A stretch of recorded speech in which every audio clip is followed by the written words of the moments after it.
Hey, welcome on back to Red Dead Redemption 2, maybe. This one's called Mad Dashing because the main thing I'm going to be doing is running from Strawberry to Saint Denis. Or Saint Denis, if you're an idiot like me. I mean, I'll tell you what, and until I heard somebody say Saint Denis, I was pronouncing that area as Saint Denis the whole time. Listen, how am I supposed to know? Alright? I don't know shit. I don't know anything.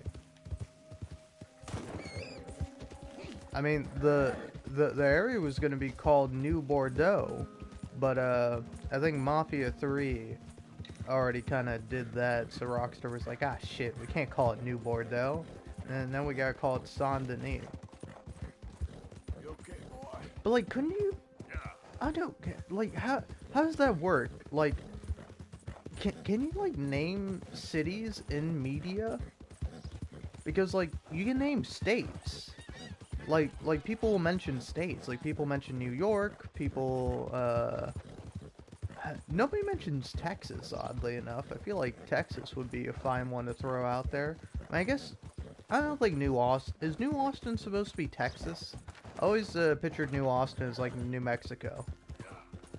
But thinking about it, if this is supposed to be Louisiana, then yeah, maybe New Austin is Texas.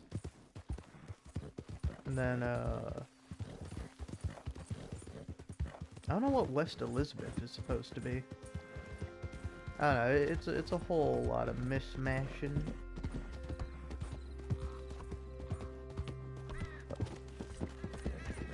Oh man, I should have just gone straight to roads.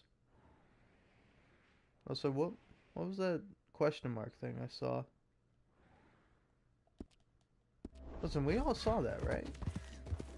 Is that the Magnifico mission, maybe? Or perhaps even the, yeah, what fucking mission is this? Oh, it's the chains that bind us. I'll do that one in a bit.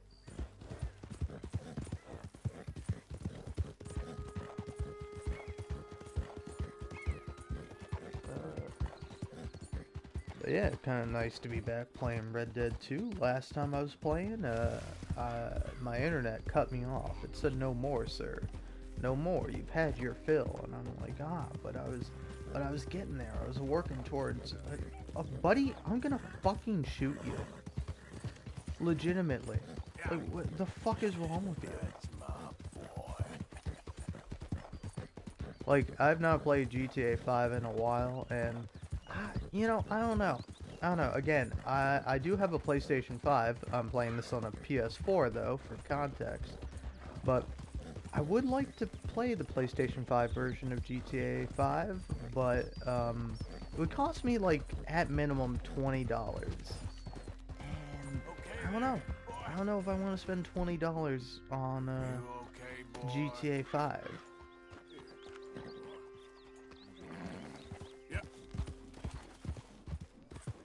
Because again, I could just download the PS4 version, which is gonna be fine. It's not gonna be as good as the PS5 version, right? And that's the sad thing. Like, you don't know what like absolutely sucks too, is that they gave out the PS5 version for free, but it was only for like a week. For the story mode of GTA 5, and then they permanently gave out for free GTA Online, and I hate that, man. I well and truly hate that, because like I don't want to fucking play GTA Online. I don't want to do it. You couldn't pay me money to fucking play GTA Online. Just not gonna. It's not gonna appeal to me, you know. Like, I'm just not gonna have a good time. I'm gonna have a bad time. Or I would probably have a fine time, maybe. All depends on what I did.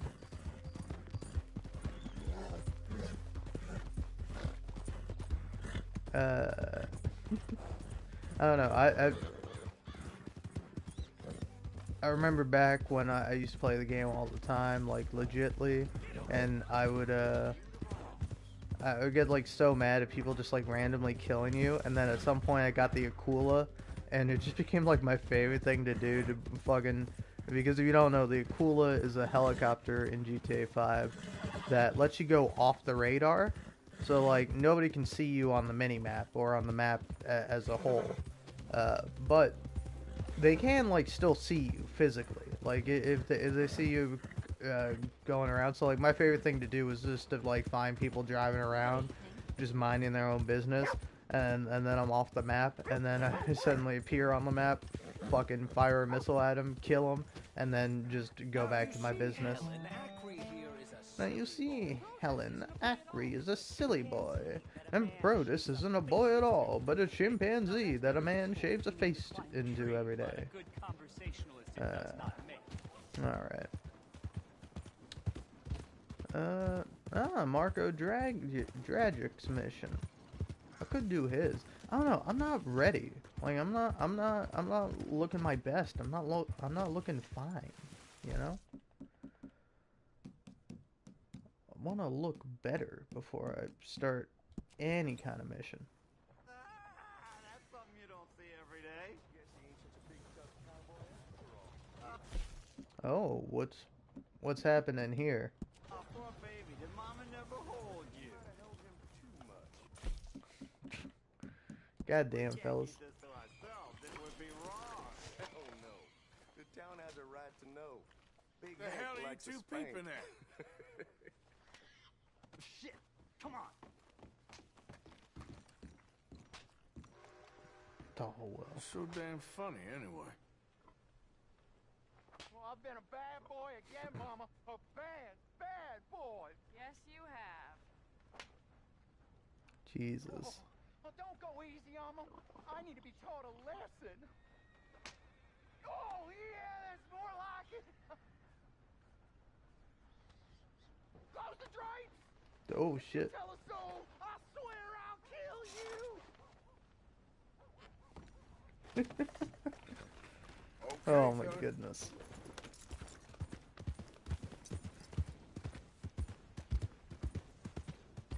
Gotta say, that's pretty funny. I'm glad I found that, because I know for sure about the one that's like over there or like over here. I don't know. There's one that's like somewhere around here where you Hello, mister. hello. Oh yeah, I think it's like here. The thing is this one, where you see like people doing opium, and like that's pretty funny.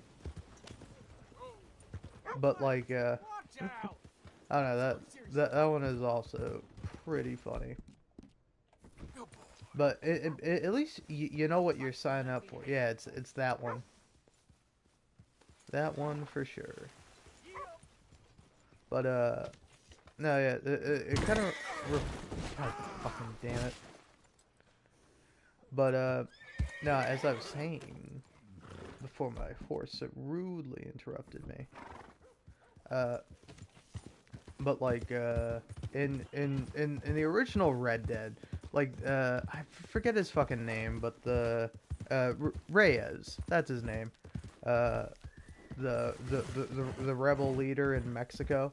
He like you just start up one mission and he's just fucking some person, and like the joke is obviously that the whole reason why you're even doing this in the first place is there's his lady friend who's like oh I love you Reyes.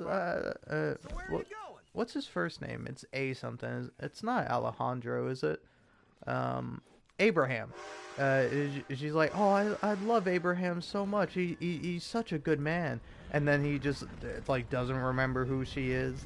And then like the sad part is that, you know, she dies. Meanwhile, he gets to live. It's a very sad thing. Oh yeah, take me to Strawberry. That's where I need to go. No destination too close. That's my motto. Sure, man. No destination too close, he says, as I request to go to a town in a different fucking state. Oh no, wait, yeah, because Strawberry's in West Elizabeth and Valentine is in New Hanover.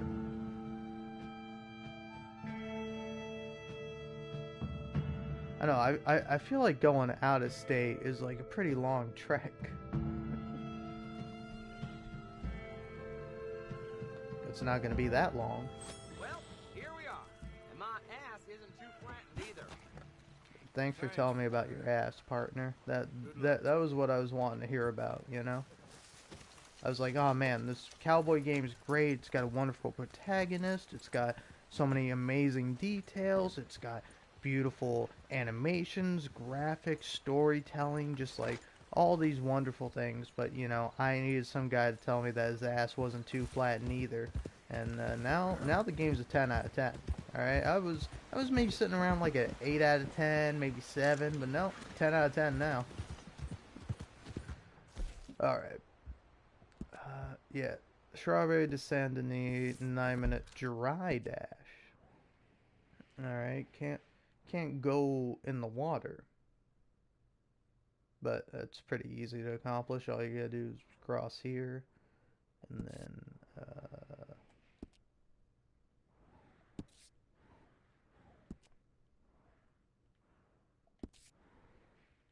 once you get to here, you're good. Aw, is that a kitty cat? Where's the kitty cat? Oh, look at that kitty cat. Hey, cat. Oh, 2 cats. Hey there, kitty.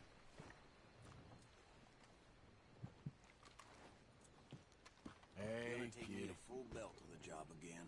Iron Hi and all. there, kitty. Wally got cut by some Mexican. All he said was he can work better than them because they're so damn lazy. Oh, look at you. Pathetic. I'm gonna knock you out. I'm gonna kill you, graveyard dead.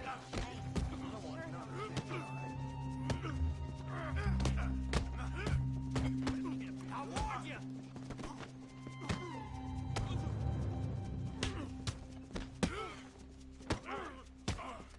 Come on, you fucking dumb motherfucker. Yeah. This is how it ends for you! Look, man, alright? Your friend was being a racist piece of shit, and now you're defending him for no reason. Eat shit and die. No. Look at this cat. Unbothered. Unperturbed. See, now this cat wouldn't judge somebody based on their race or ethnicity. Let's go, boy. That's a good cat. There. So, just making sure. Yeah, okay. But just go here to rig station, I'll be good. Yeah. Want to make sure I'm in Strawberry. And now, let's go. Yeah, you all right there, boy? Come on, pony boy.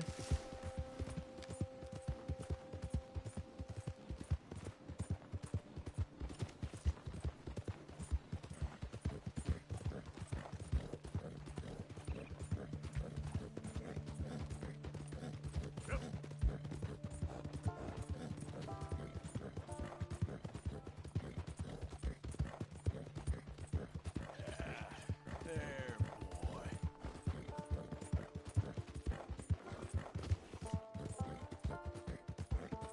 Easy, boy.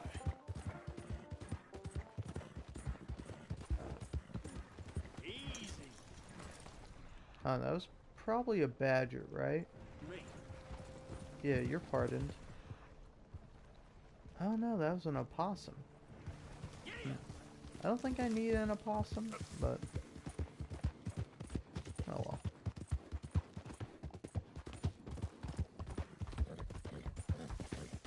I got 9 minutes. I got time to kill. Now, if I see a skunk, then I might have to stop and grab.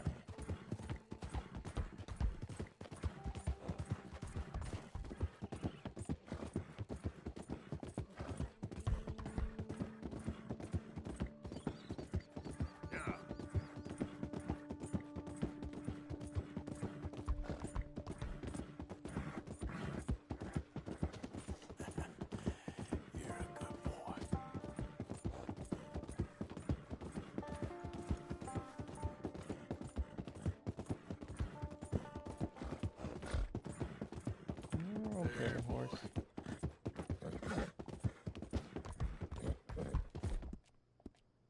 Here, take some horse drugs. Oh, good thing that there's a train already here. I don't have to worry about a thing. Oh, you're alright, horsey. I don't know what's got you in such a fuss.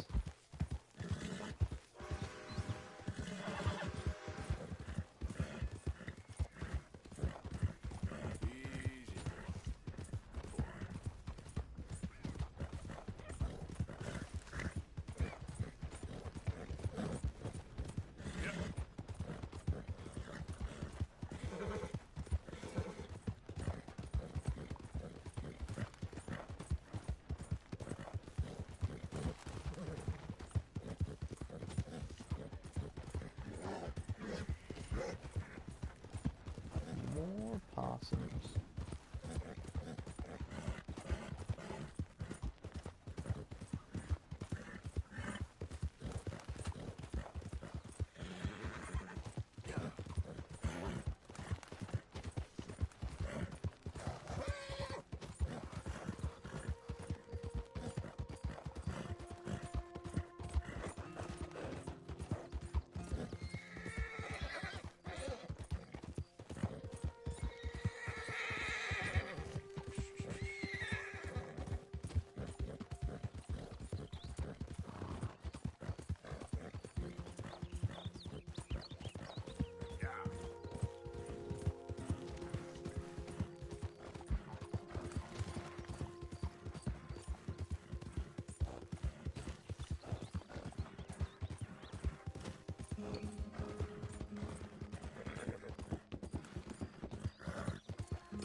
Alright, now I'm in Lamont.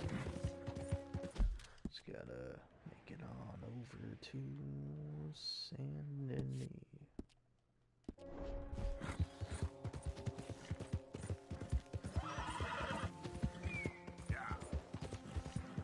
Alright, horsey.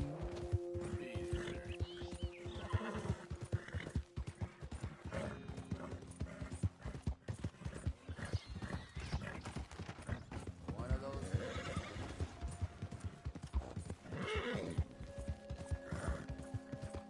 There, boy.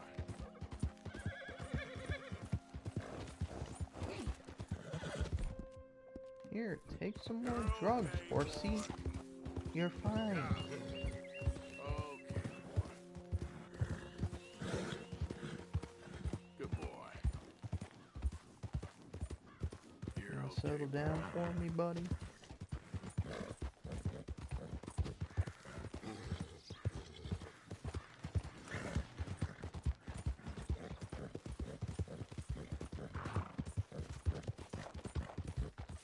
I don't know how much time has passed, but surely it can't be 9 minutes. Yeah.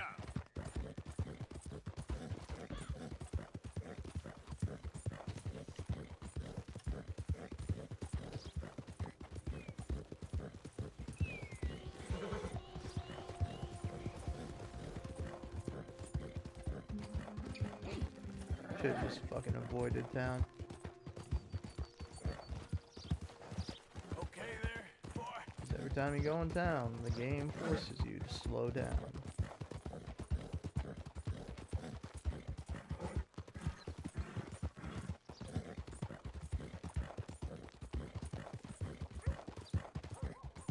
Yeah.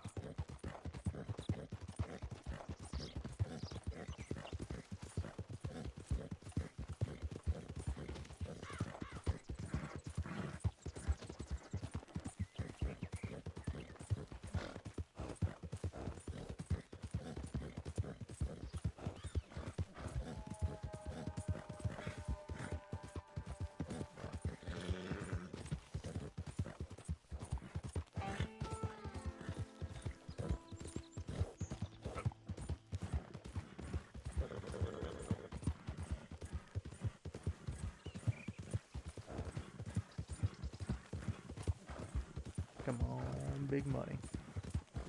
Don't you fucking do it, thank you. Yeah. You all right there, boy?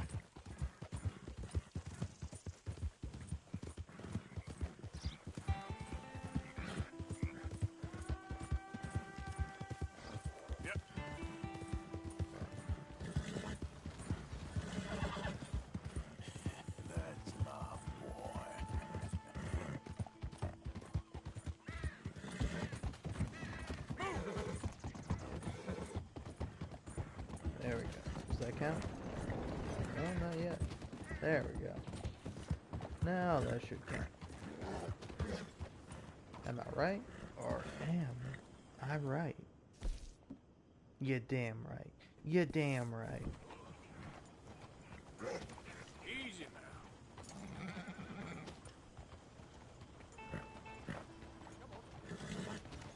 Whoa there. Shh. Would you mind getting out of the way there? Ah, shut up. You can always rely on me, boy. That's it. Good day. Alright. Now I gotta get a bunch of kills on horseback.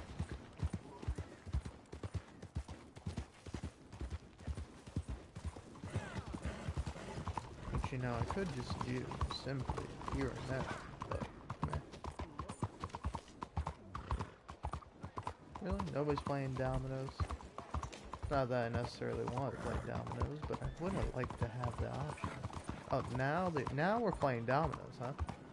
Now we're fucking playing dominoes.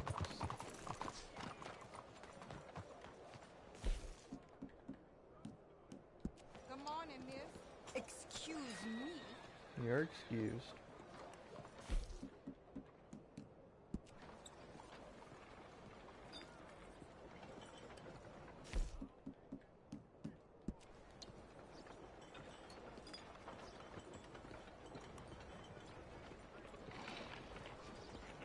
Hey, want to join us? Yeah, I'll play a game or two.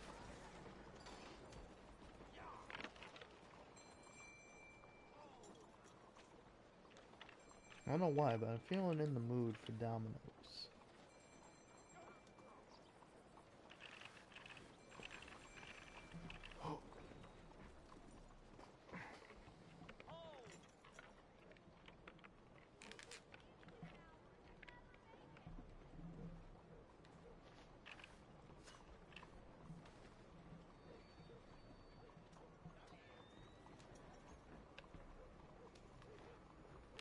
Oh, my turn. He fucking did a 12? That's not how you get to 5. I really only have 2 moves. Oh shit. Oh shit, you done fucked up.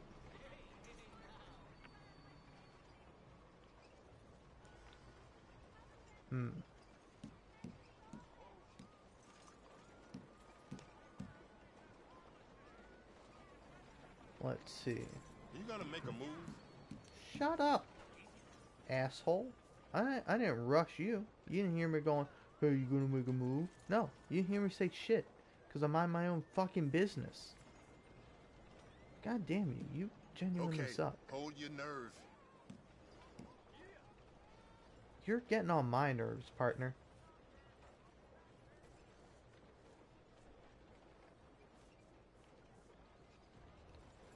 You gotta be fucking shitting me.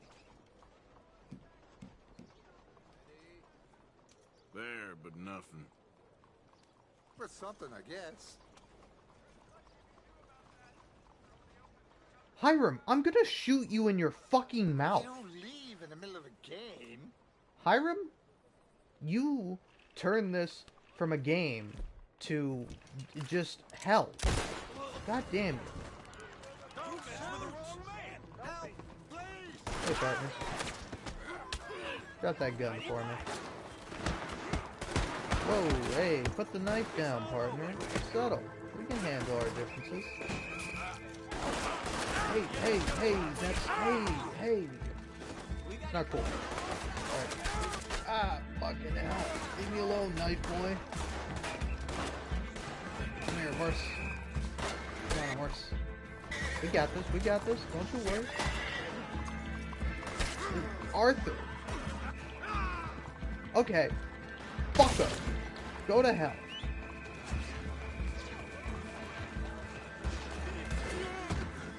God damn you.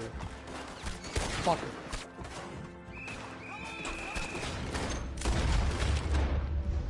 Okay. Let me get on my horse, please. Let me get on my fucking horse, please. Let me get on my horse.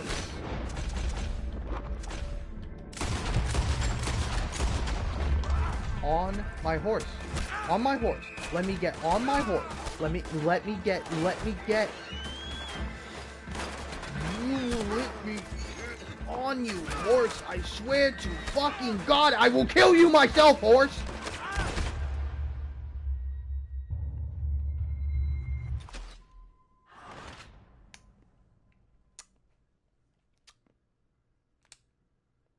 Cool. Cool shit. Cool shit, man. Ooh, real nice. Real fucking nice. You know, it's exactly what I wanted. Exactly what I signed up for when I decided to play fucking Red Dead Redemption 2 today. God damn you, horse. God damn you to fucking hell. Motherfucking horse. Fuck you, horse. Fuck you, you fucking asshole. Fucking piece of shit, useless, worthless fucking horse.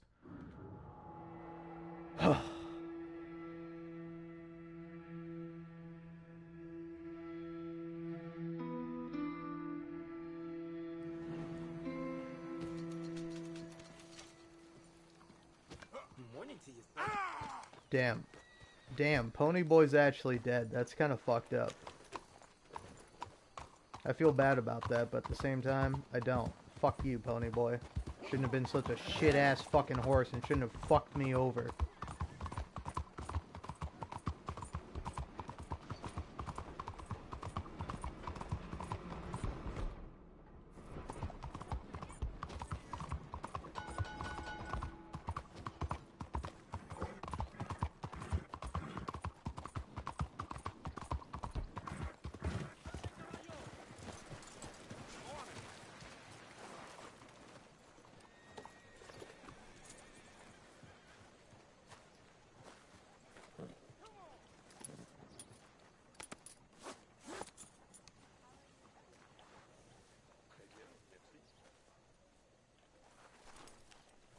Come on, girl.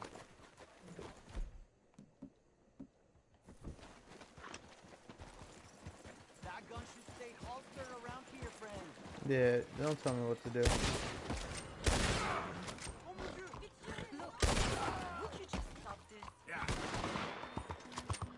Ma'am, again, I would not tell the man with a gun shooting people at random to stop what he's doing.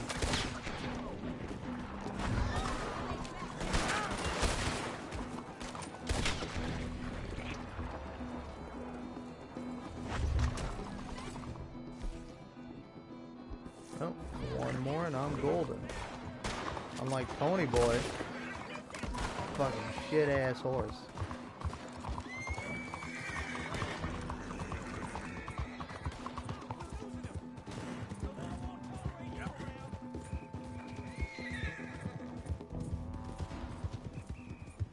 You know, fuck the lot of you. Come on. Come on. Come after me. Come after me, fuckface. Yeah, come after me, fuckface. It's okay, horse. Fuck you, asshole.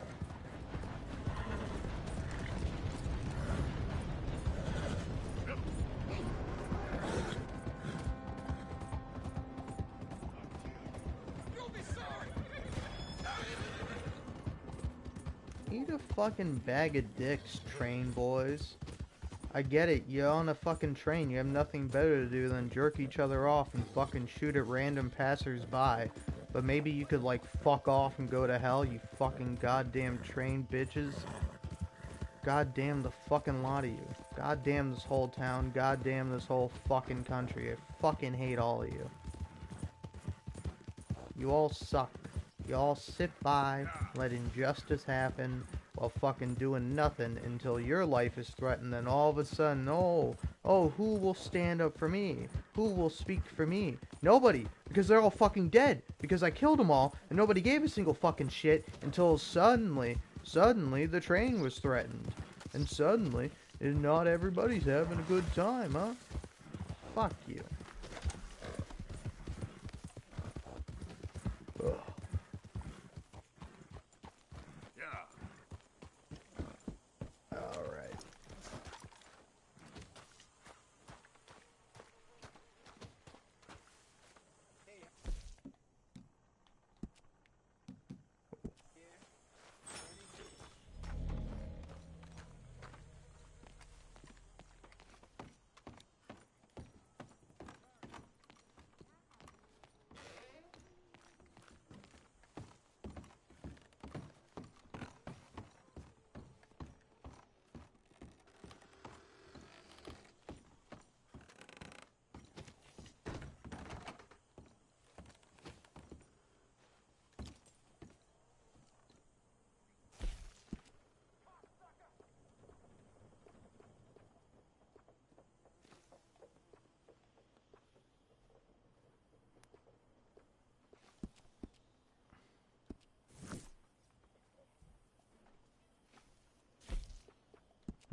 Nope, nope, not that one.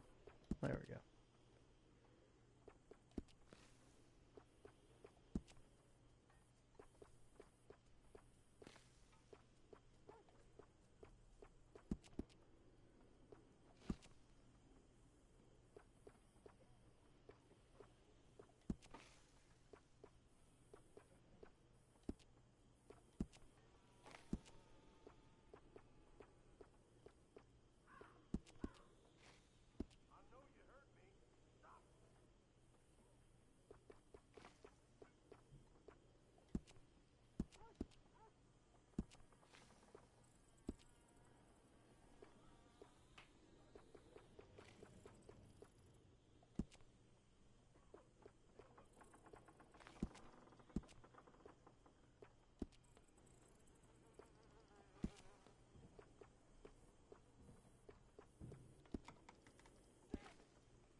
I kind of like that.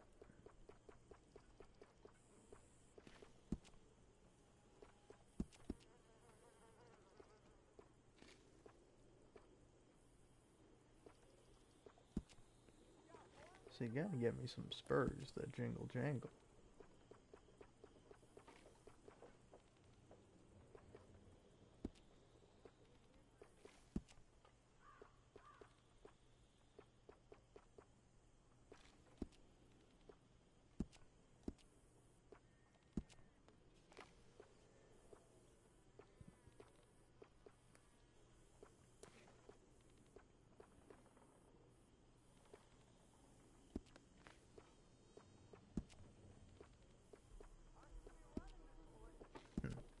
Is there a pair of brown spurs that matches the coat even somewhat close? I don't think so. But let's see. Okay, I'll keep going through. Maybe I'll find one. Not really. That one kinda. That one's close.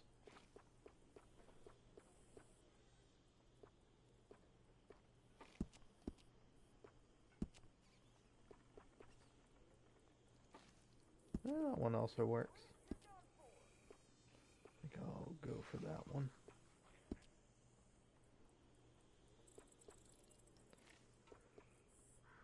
Oh. Alright. Gloves.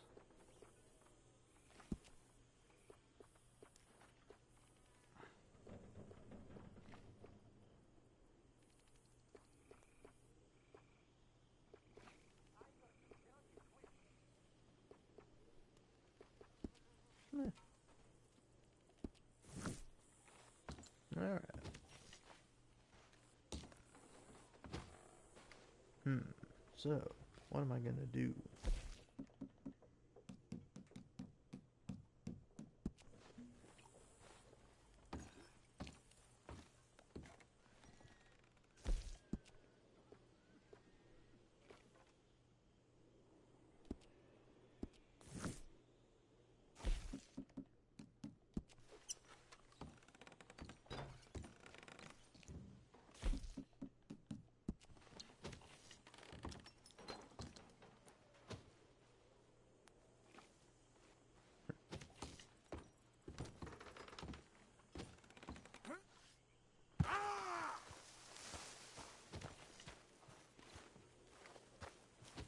Mr. Morgan, I'd almost forgotten about you. Reverend Swanson, savior of bad men, I don't reckon. Sticks and stones, Arthur. Did you actually think I was serious? I think I missed the joke there.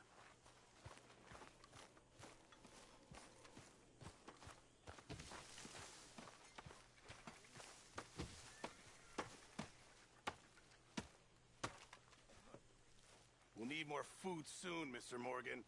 I hear you, Mr. Pearson. Feel free to go and catch it yourself. I had bad luck with deer, sir. But if you set me out to sea, I'll catch you a feast.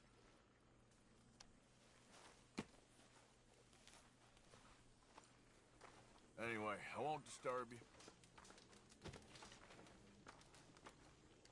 It was good seeing you in action with those foreman boys, like the old days. Oh, I'm just glad we got Tilly back. Yep, just in time.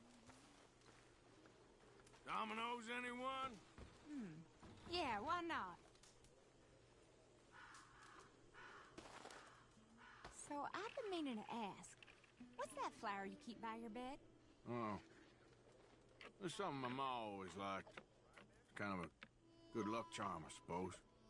They only grow out west, in parts of California and Oregon. I always try to grab one when I'm out that way. That's nice. I don't remember too much from back then. I was so young when she passed, but I remember that for some reason. Oh. Alright, all threes. Oh my god, so many points for me right off the bat. Ooh. Mary Beth's got even more.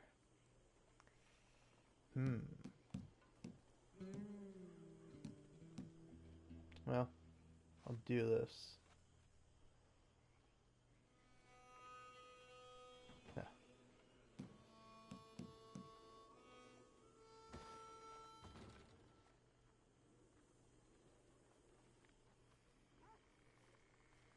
All right. Ain't worth anything, but there. Relaxing, isn't it? Living next to gators. I was thinking the same thing.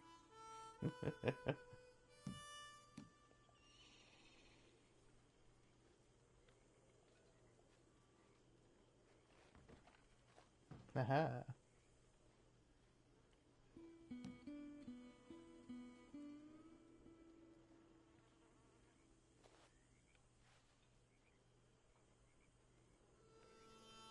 Jesus fucking Christ, Mary Beth. Domino. There we go. Maybe this'll do you some good. Well, that's a decent amount. How about we make this interesting? Whoever wins gets to read the other one's journal. Oh, no, I don't think so. What have you got to hide? Plenty. Now I really want to read it.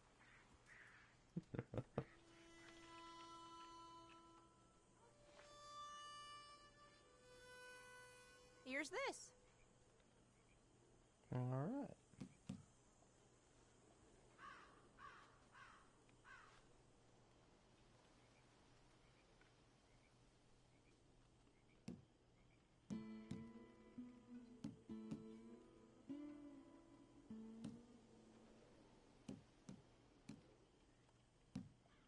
Oh, there we go.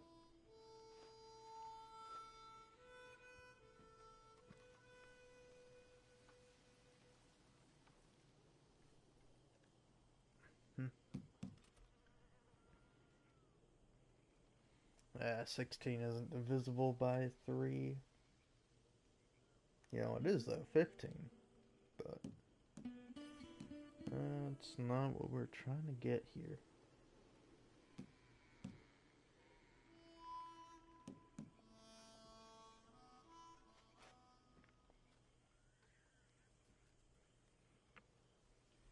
Wow, okay.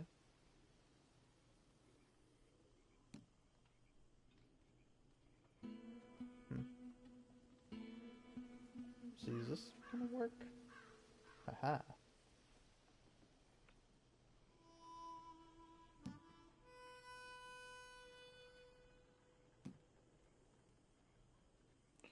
Alright, so plus 5 would be 22. Which, if I had a 4 instead... Oh, wait, yeah. Doesn't work like that. Ah, damn it, Mary There, Beth. play that. Oh ho. Domino. At least it's something. See, you're not You're gonna win, doing are you? okay. Oh shit, she might. Oh damn. She just needs to get 6 points and she wins.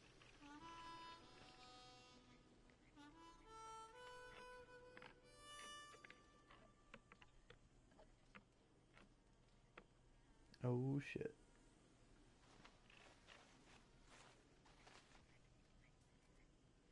Okay, well, this actually works out beautifully for me.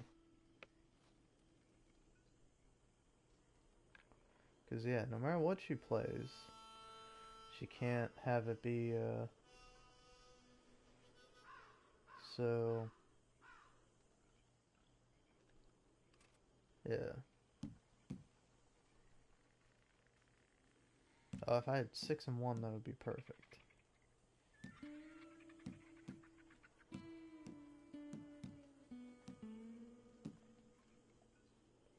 Well, Here, it ain't worth much. let's see if I just Nothing screwed on this myself. one. Okay, okay. Still in it, still in it. Oh, oh, I win. Yes! Unlucky there.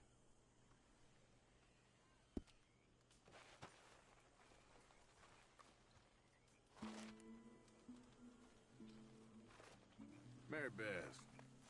Did you see the newspaper headline? Mary Beth beats Arthur at dominoes.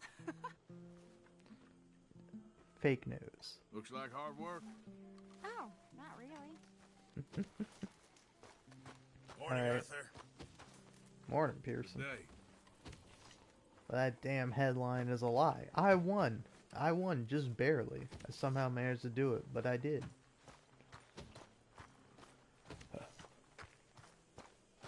Alright. Well, let's do this. Hosea? Hey, Arthur. Come on! If we're gonna make it to this party, we sure as shit better clean up a little. So we're doing this? Oh, yeah. Old friend Dutch Van der Linde's finally showing his true colors. Social climbing. Old Senor Bronte, that horrendous snake, has invited us to the ball, Cinderella. So my suggestion is we go and get you a gown. You son of a bitch.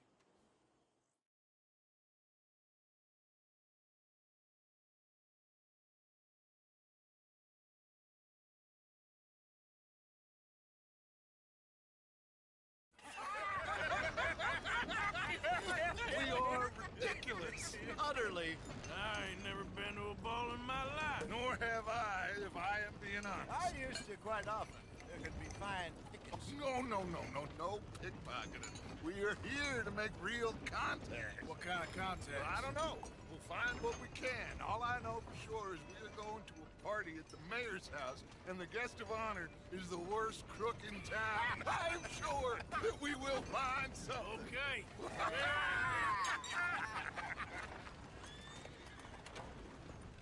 Gentlemen, Luca, I'm afraid the mayor does not allow guns at official functions after last year's incident.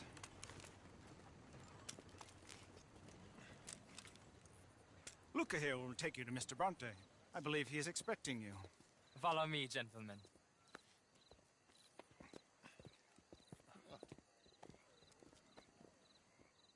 This way, please, gentlemen. Senior Bronte will be so pleased that you made it. We are honored to be here. That's wonderful, wonderful. Come, this way. What a beautiful evening it shall be. Mr. Bronte is a very good friends with the mayor. Good evening, Pierre. Signor Napoli? As long as the mayor behaves himself, you know. Mr. Bronte, he has that thing, you know, respect. Jose, Bill, you join the party. We'll meet you out back after we pay our respects to Senor Bronte. Come. We'll meet you out in the balcony when you're done.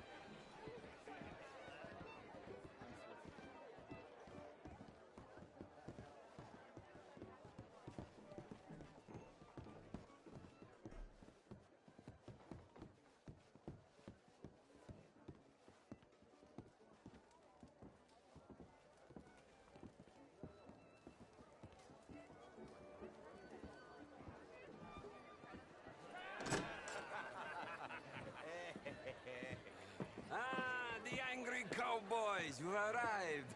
And you've washed per la prima volta questo mese, senza dubbio. Oh, this is quite a party you've invited us to. Yes, quite something. Although I'm not quite sure what.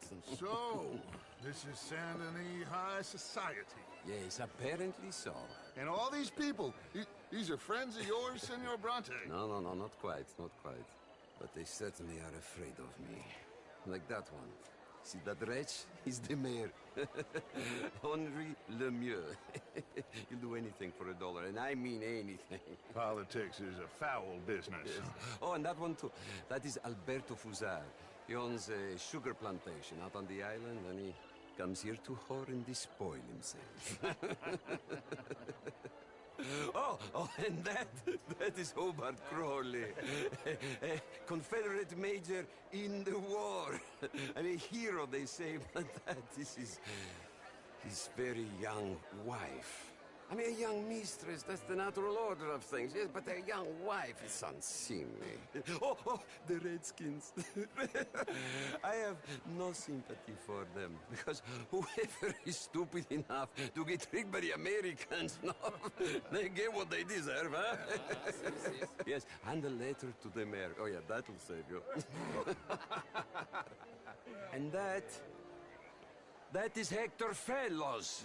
This self-righteous newspaper man. Maybe you will kill him for me one day. Well, we're not paid killers as such, not in cold blood anyway. I did not know you were so particular that you wouldn't help a friend. Oh, I'm willing to help in any way I can, within reason. I'm going to pretend to understand what that means. I meant no offense, sir. None taken. None taken! All these vulgar people. They hate me. Non vedo l'ora di guardarti morire. Well, it has been wonderful conversing with you, but I can tell that you are very busy, and I won't waste any more of your time. Yes. Go, enjoy yourselves, and mingle with this vulgar scum. It'll make you long for the days when you could shoot each other and screw cows out on the open range. Those sure were the days. Good day, gentlemen. Good day to you. But before you go, what exactly are your plans here? Well, we've not made any... Well, we are going to need some money. Money, yes, of course. But there's money at the trolley station. They keep a lot of cash there in the day. Now, I could not involve myself in such matters. But you, as a guest, yes, as my guest, do it, huh? Okay, good day, gentlemen. Goodbye. Ok, ragazzi, adesso il vino buono.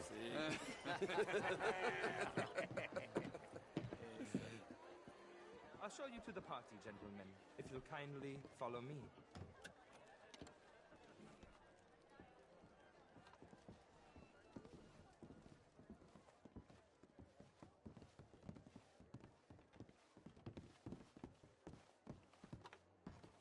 Gentlemen, enjoy your evening and welcome once again to Saint Denis. Ciao, ciao. Gentlemen, let's go ingratiate ourselves. Evening.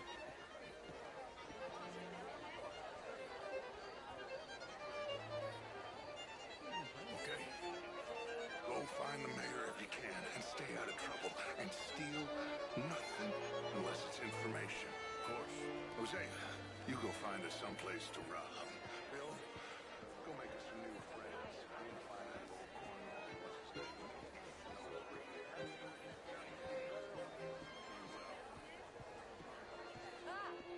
Get me a bloody drink, will you?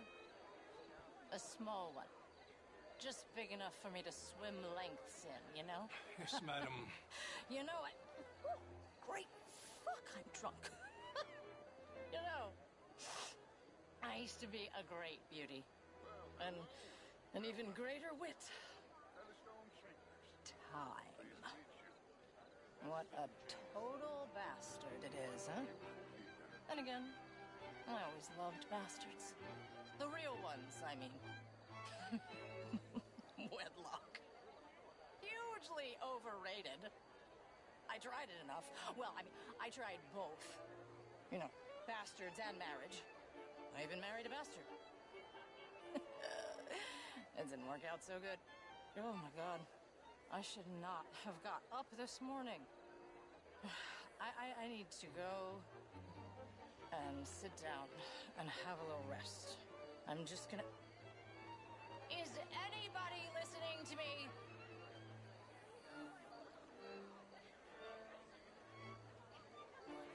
Hello, sir? I know I look like a drunken harlot, but let me be very clear, young man. I am a drunken harlot.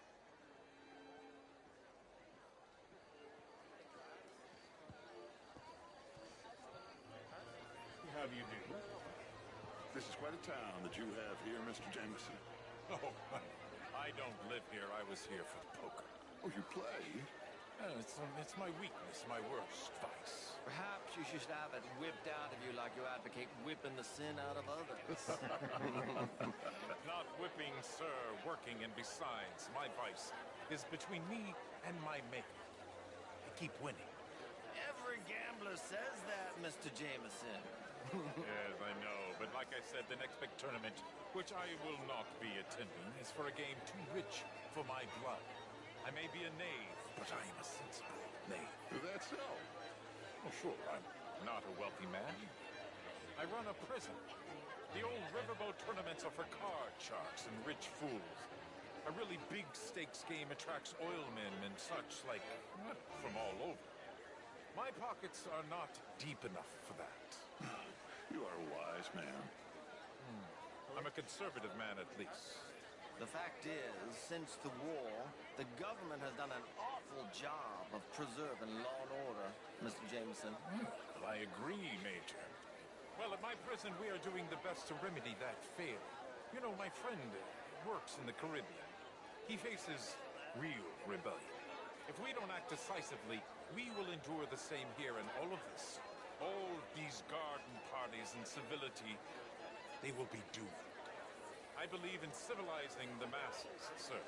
But the first order of civilization is order. Law and order. I agree. Without law and order, we will have anarchy. But with too much law and order, won't we have dictatorship or worse? Monarchy. The law should be a dictator. That is the American way. I thought the American ideal was liberty. Sure. Liberty under the law. Very interesting. Major Crowley, Mr. Chambers, I must go speak to someone first.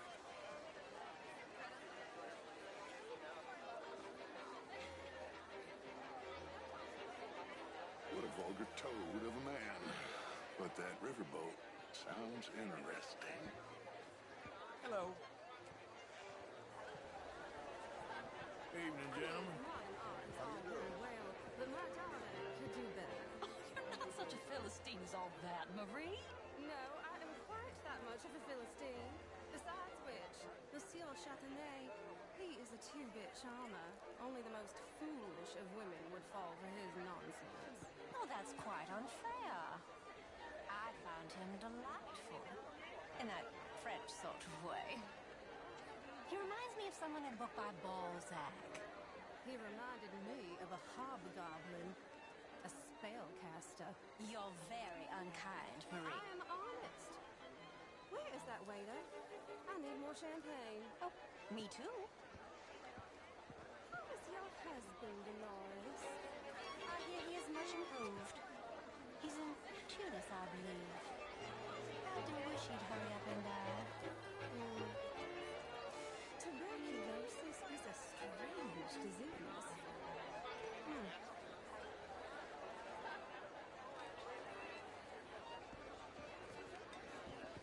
Would you like some champagne? Of course. Thank you, sir. You are quite the gentleman. Clearly not from this swampy hellhole. Thank you. Thank you. Ladies, I'll see you next week.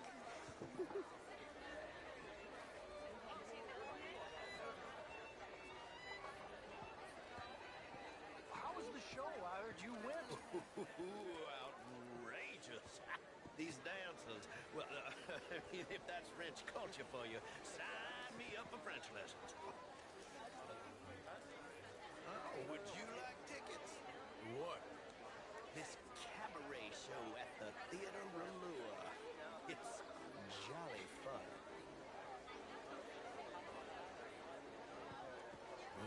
Sure. Thank you very much. My pleasure. Good evening. Well.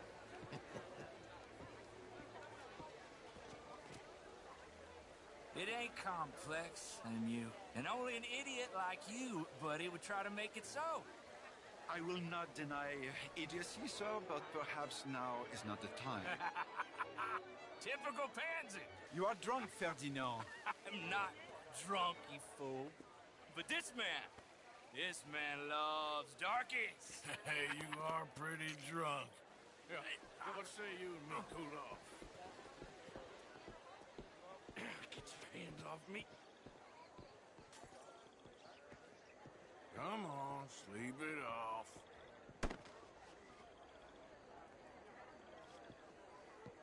Sit down and calm down. Count to 1,000. Then you can rejoin the party.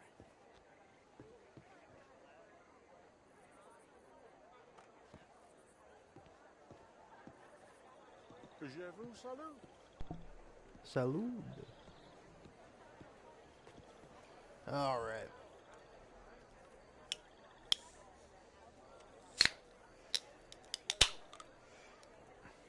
Cracking open a cold one.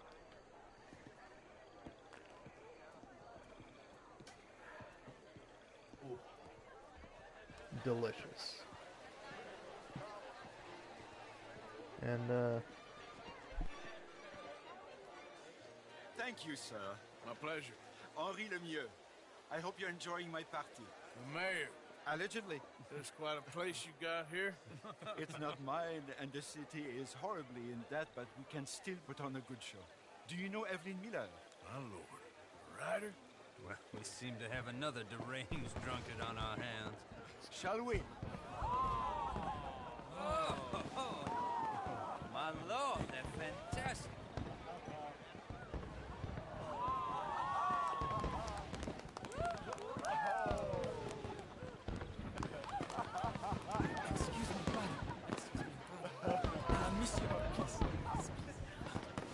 Mr. Cornwall was quite insistent, I'm afraid.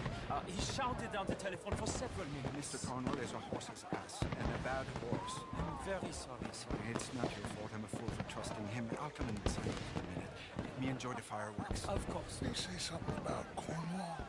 Yes, find out what.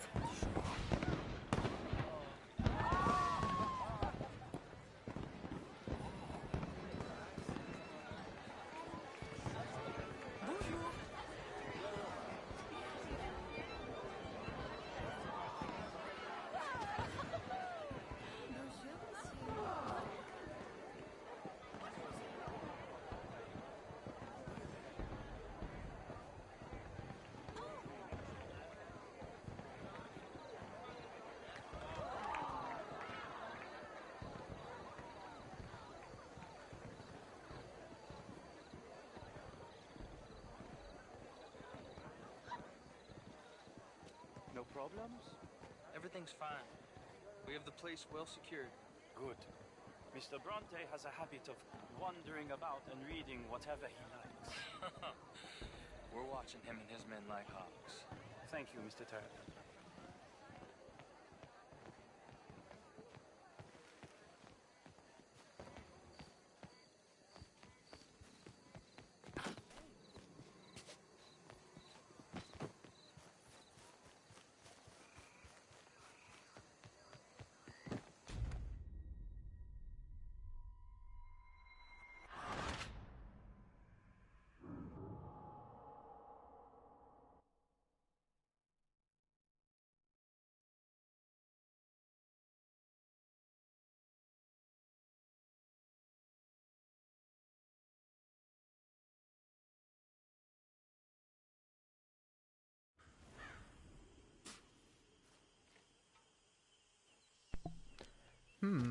I just came up with an idea. I don't know if it's gonna work, but I'm interested to see if it does. Alright.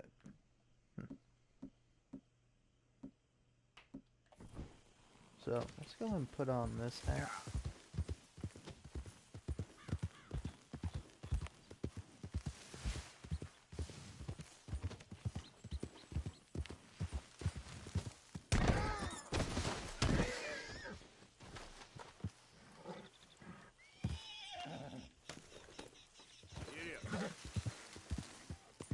You know, I do have like a real genuine question for like advertisers out there.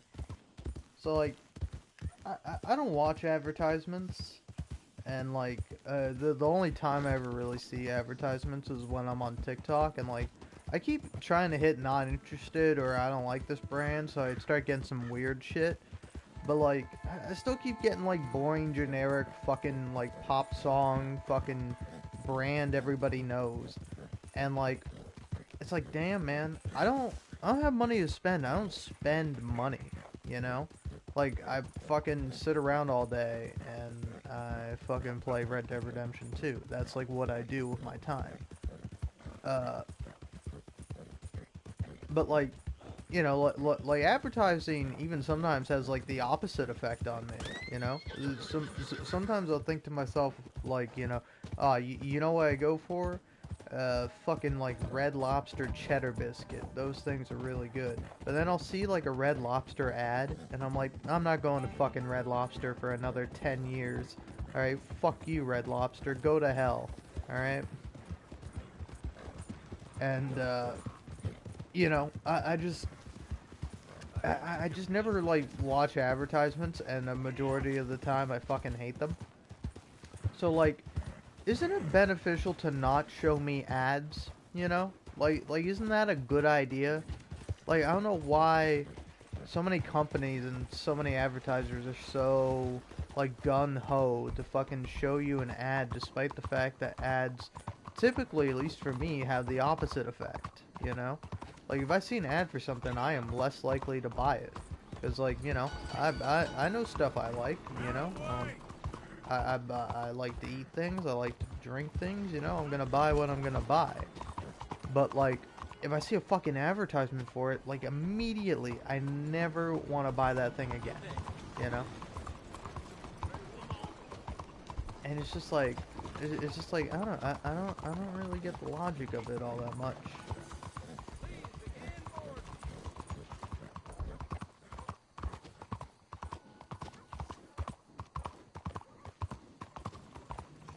Anyway, ads are the least of our problems, you know? Ads are fucking annoying and they're pointless and they're fucking stupid, but hey, you know what's even worse? Capitalism. And, you know, power structure, governments, and all that jazz. Am I telling you to do anything about it? Ah, of course not. Why would I? How could I? You gonna be cool, man? Hello there. Yeah, you gonna be cool? You gonna be cool, my guy? You gonna be fucking cool? What's happening here? Watch out for that madman back there. You gonna be fucking cool, buddy? Huh? Some tough guy, huh? Oh, alright. Alright, big man.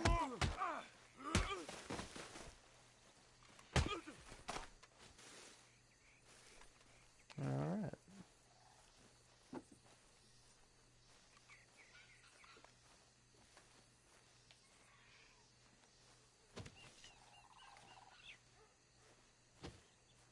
So anyway, here's the test I'm gonna do. So now that my hat has been knocked off, I'm gonna like try to push it over here, so it's like kind of close but not too close, you know, because I don't know where exactly the party limits are. But I want to see if during the mission I can like pick up the hat, and then it will save the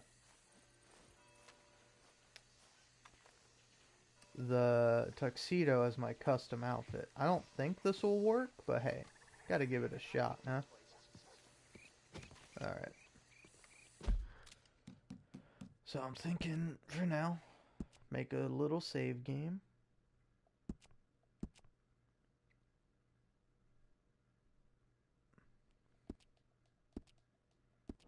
And, yeah, see how this works out.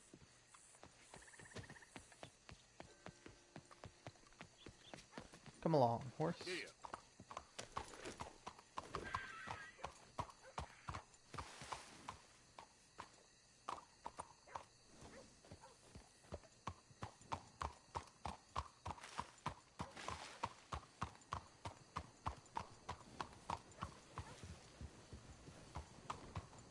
Hello there.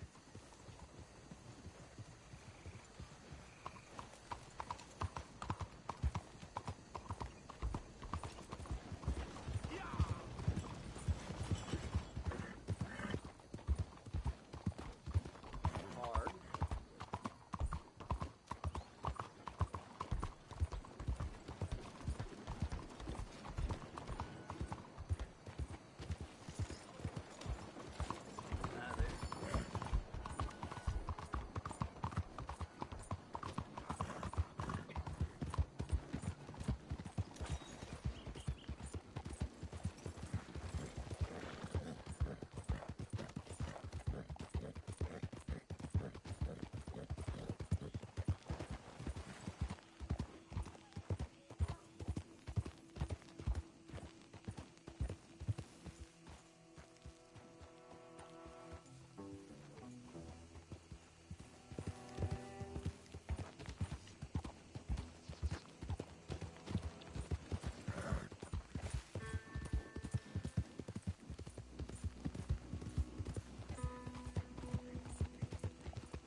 Alright, time to see if this will work.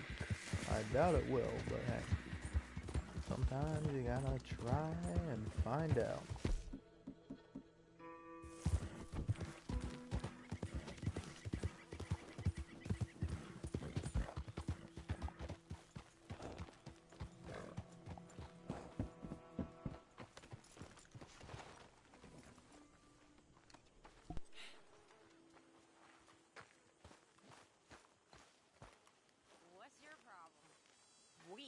support a drunk, miss. Oh, go scratch your sores, you old bag. Excuse me? You heard. Drunk or sober, you watch your mouth. Hi, Arthur. Sure is nice seeing the kid back around. I don't know if I could have gone on much longer. Let me drink in peace.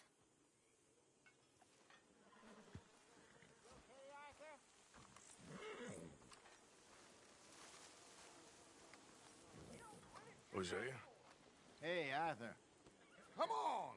If we're gonna make it to this party, we sure as shit better clean up a little. So we're doing this? Oh, yeah. Old friend Dutch Van der Linde's finally showing his true colors. Social climbing.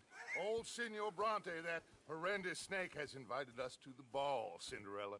So my suggestion is we go and get you down. You son of a bitch.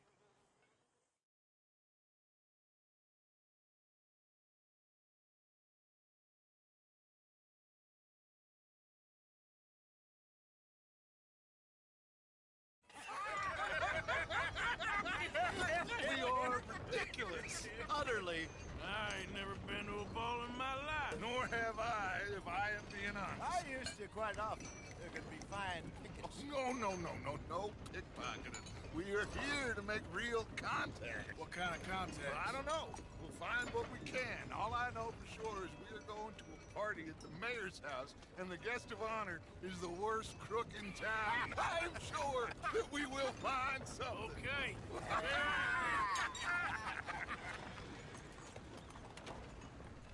Gentlemen, Luca, I'm afraid the mayor does not allow guns at official functions after last year's incident.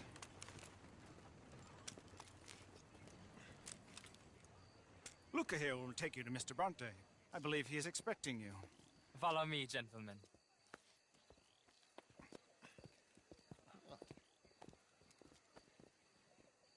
This way, please, gentlemen. Senior Bronte will be so pleased that you made it. We are honored to be here. That's wonderful, wonderful. Come, this way. What a beautiful evening it shall be. Mr. Bronte is a very good friends with the mayor. Good evening, Pierre. Senor Napoli? As long as the mayor behaves himself, you know. Mr. Bronte, he has that thing, you know, respect. Hosea, Bill, you join the party. We'll meet you out back after we pay our respects to Senor Bronte. Come. We'll meet you out in the balcony when you're done.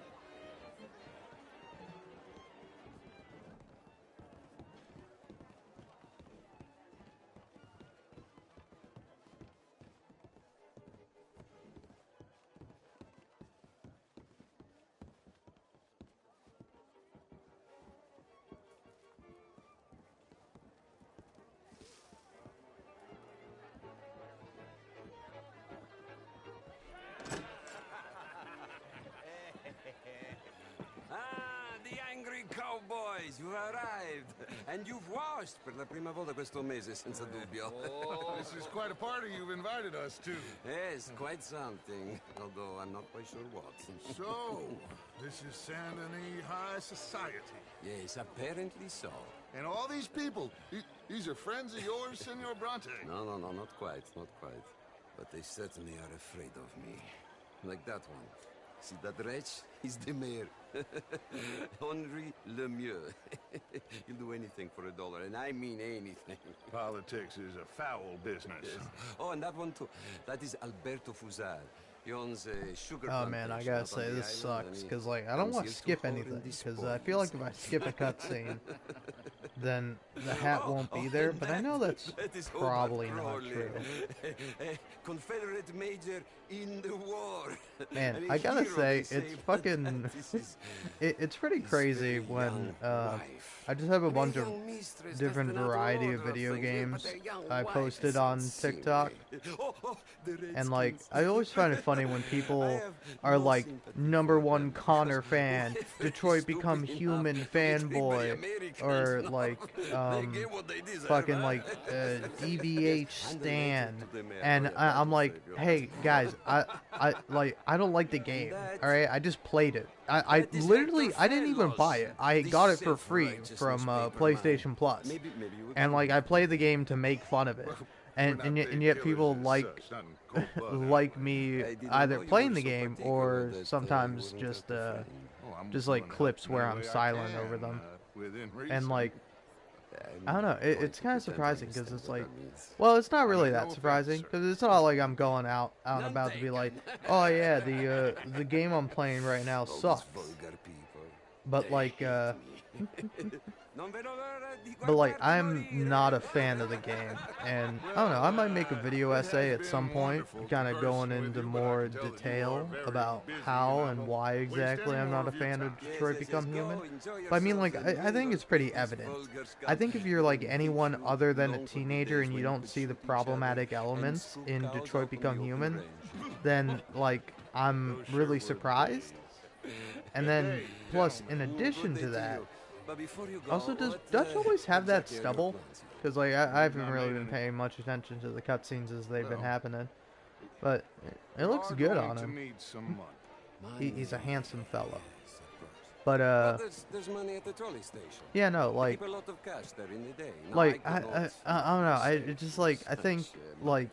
But you, as a guest, Like yes, the Detroit Become Human games are like they just reek of I don't know, not even like white saviorism, but just sort of like an oppression complex, because like the guy who made it is this like fucking balding French dude, and like obviously like the game is about like discrimination and racism and all these like very heavy topics, but then you take these like very heavy and very serious topics in real life, and then you just kind of reduce them to racism, but they're robots. Ho ho! Oh, my stunning social commentary will surely win me plenty of awards. You know, I'm definitely not some kind of fucking hack of a writer that hates women, you know? Because, like, again, I don't know. I think you can miss, like, a lot of sexism that is built into various forms of media. But, like, I don't know, man. You have to be trying really hard to miss the inherent sexism of Detroit Become Human. Because, like, the only queer couple in the game is, like, are like two prostitute androids, and then like yeah, give me. But like Kara, like her whole thing is that she's just a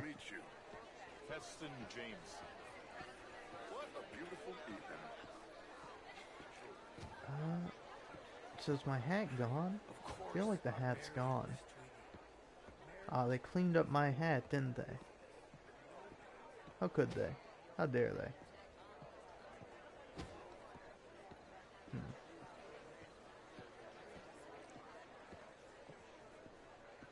But like, I don't know. Her whole thing is that like she's literally like reduced to a robot initially, where you know she like takes out the garbage, cleans the dishes, fucking like takes care of the kid. Like you know, you're kind of there with the social commentary of like, oh yeah, this is kind of a representation of how women are sometimes treated by like awful men. But then like it doesn't go anywhere in like a satisfying direction. It's like, sure, you can shoot the man Todd in the face, and that's pretty fun, you know? Like that's all well and good. But then it's like, you know, how far can I go? If I just have the champagne with me, can I go on a little journey? can I go on a trek of epic proportions? Nope. I can go fuck myself. That's what I can do. Ugh. But yeah, like, I don't know, her whole arc is like, oh hey, I have to stop being a wife and I have to start being a mother.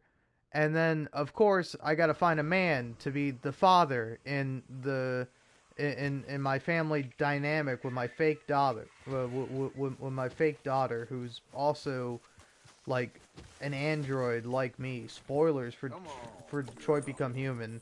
But as it's been mentioned plenty of times before, the twist ending of like Kara's story just like ruins any of the interest, any of the anything it was actually saying, because it's like, yeah, of course, you know, androids can love each other. They're fucking robots, but like it would be more interesting to be like, oh yeah, you know, a person could love a robot like their mother, you know?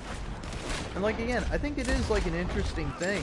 Like, again, if you went in a much more like kind of Westworld approach to it, where you like treated the robots as what they actually are, which is robots, and not like allegories for like different people. Because like, again, you could, like, it could be really interesting, it could be really good, but it's just like wasted. It's wasted material in the hands of a fucking hack.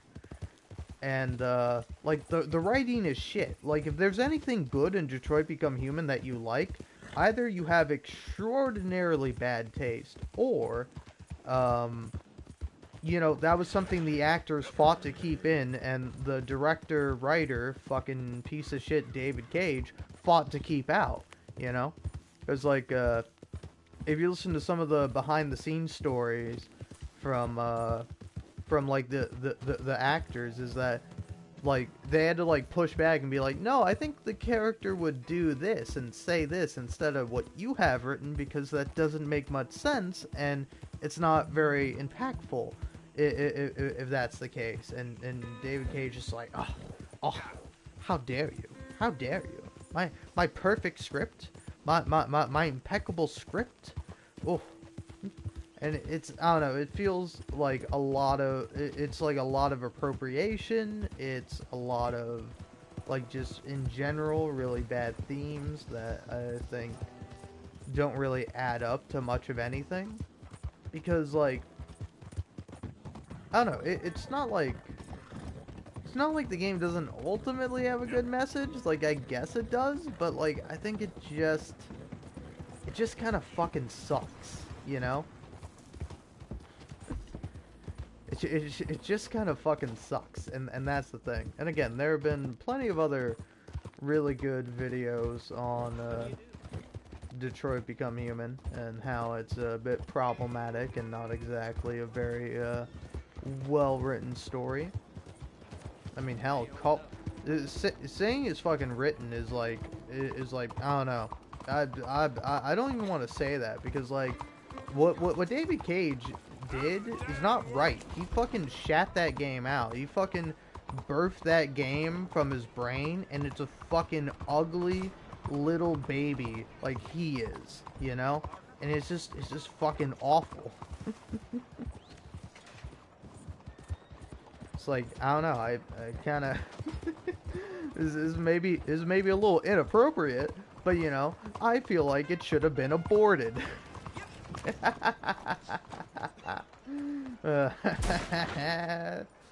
See, that's a good one. That's a fucking good one. I see you there. Give me a minute, please. Oh man, give me a fucking $1 million and a bunch of fucking premier, like, very good actors, and I'll fucking shit out a story 1,000,000 times better than whatever the fuck David Cage comes up with.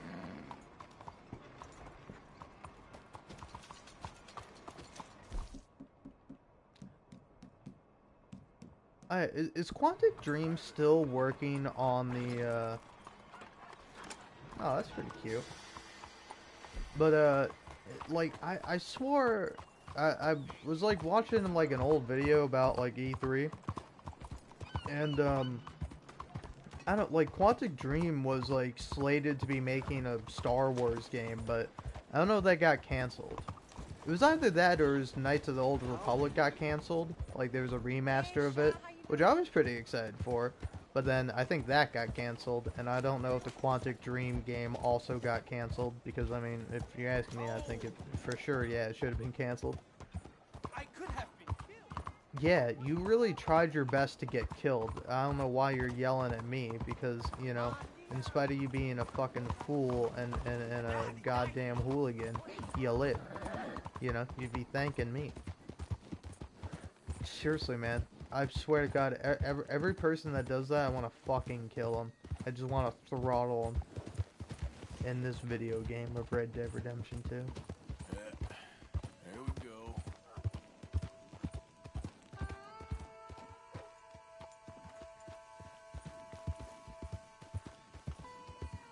Also, again, just so we're clear, when I insult David Cage for being bald, nothing wrong with being bald, but he's balding, which I think, yeah, that is disrespectful, you know, like, if you're losing hair and you're balding, and then you just fucking shave it all off, that's based as hell, you know, that's a respectable decision, you know, I'm not gonna make fun of you for that. But if you like still have a little bit of hair, but then like the top of your head just has nothing, like I'm sorry, but you're old and you gotta fucking do something about that, you know? Like what's the fucking like Tywin Lannister from Game of Thrones? Like I don't know, I read the books once upon a time, and like I remember that was like the only thing I really liked about Tywin. I mean, there was like a couple other things. Like I think he had mutton chops in the book. I don't think he did in the TV show. But like one thing I liked about him, he had fucking mutton chops. I think, I don't know. I always just pictured him with mutton chops when I was reading the book. And then he had a completely shaved head because like he saw he was going bald one day, and then he was just like he's like I'm not a man of halves. If I'm going to do something, I'm going to do it with my whole chest. And he just fucking shaved his head. And it's like, that's fucking sick as hell, you know? I cannot fault a man for doing that. Now, of course, he did a lot of other terrible shit in the book, but, you know, that's respectable, alright?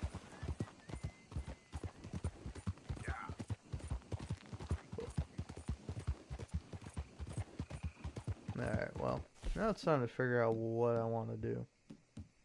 Oh, I gotta kill predators. Oh, that's actually super easy. Hey, what do you know? I'm in the predator capital. Which, yeah.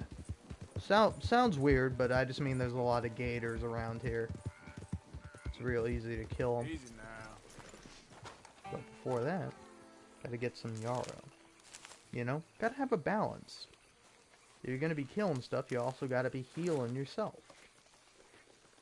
Think about it. It doesn't make sense, but sounds cool.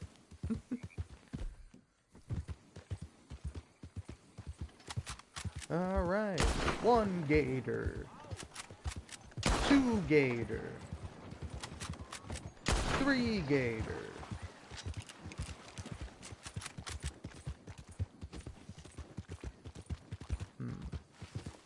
Any more predators hanging about? Laying in the sun, lazing about. Oh, they're gone. They know. They know I'm here and I'm thirsty.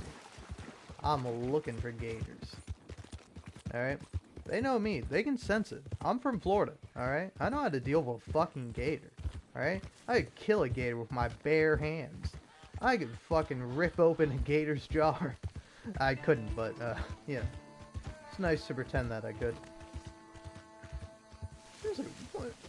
Where are the fucking gators?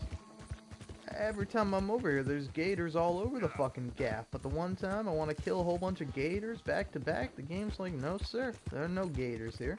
You're crazy. Gators in a swamp? In a video game version of Louisiana?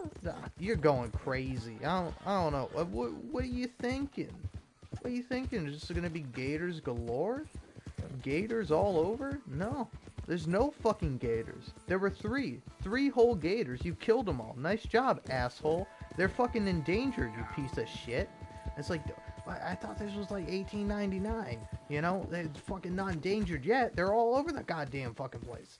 Gator? No. I don't think that counts. Do you count? Let's see. I got 3 of 9. Because, like, I would say a snapping turtle is a predator, but no. The game does not count a snapping turtle as a predator. Sad. Because those things are scary. Those things scare me more than a fucking gator. Like, I know I'm stupid for this, but I feel like I could see a gator coming for me in the water and I'd be able to avoid it. Fucking snapping turtle, though?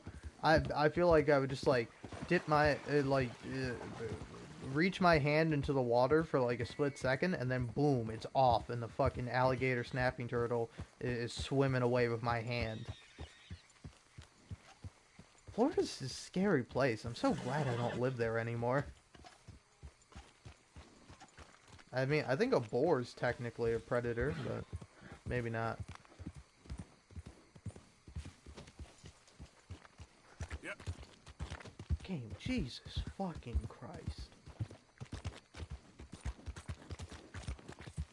Like, the game just loves making me be wrong, you know? It's like, oh, I'm sorry, idiot. Did you think there were gonna be fucking gators all over the damn place? Well, you're wrong. You're a fool. You know, bask in your hubris and wallow in your pain, in your incorrectness. I'm doomed. I'm as doomed as the gators. Destined to go the way of the dodo.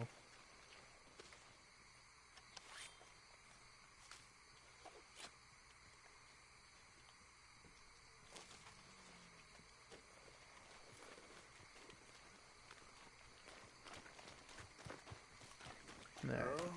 I'm gonna take my little Appaloosa here.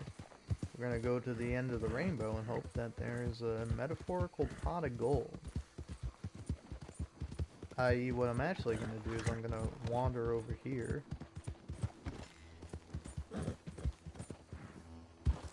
Go through here.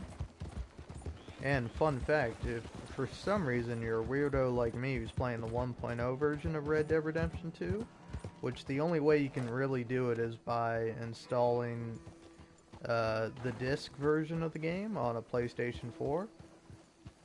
Any kind of horse can spawn here, but that doesn't mean you're gonna get a good one. Fuck off, game. Fuck off. Fuck off for that one. A Morgan and a Tennessee Walker, the most basic of horses, the most generic, boring horses in the fucking game. That's what you give me? That's what you offer me? I have a fucking rare-ass Appaloosa, and you know, you think I'm gonna fucking trade this? You think I'm gonna put this gal in the stable for a goddamn Tennessee Walker or a Morgan? You can fuck right off. You can fuck right off the hell if you think I'm gonna do that. How dare you? How dare you? Anyway, are you gonna spawn in a gator? Are you gonna be nice to me? Now, a muskrat is a predator. All right, all rats are predators. Don't you forget that. Little raccoon though, I don't think that guy's a predator. That guy's just a cute little guy who just wants to eat trash and wander around. I love raccoons. Raccoons are nice.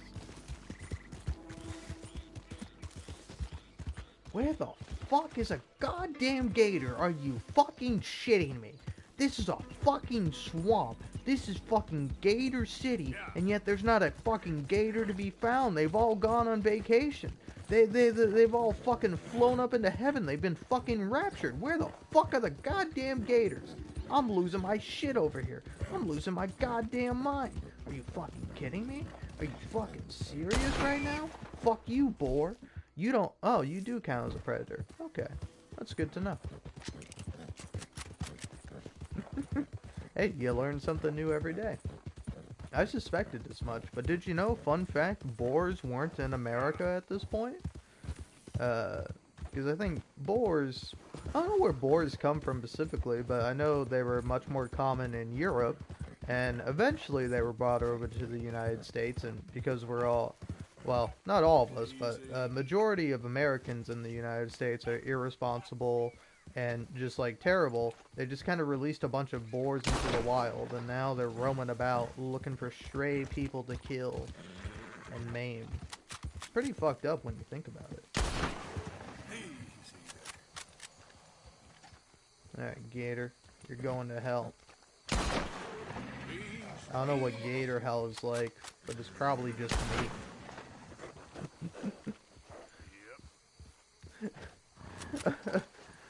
Imagine you die, and then you get to hell, and your hell is just getting killed again by the same guy. I'd be so pissed about that.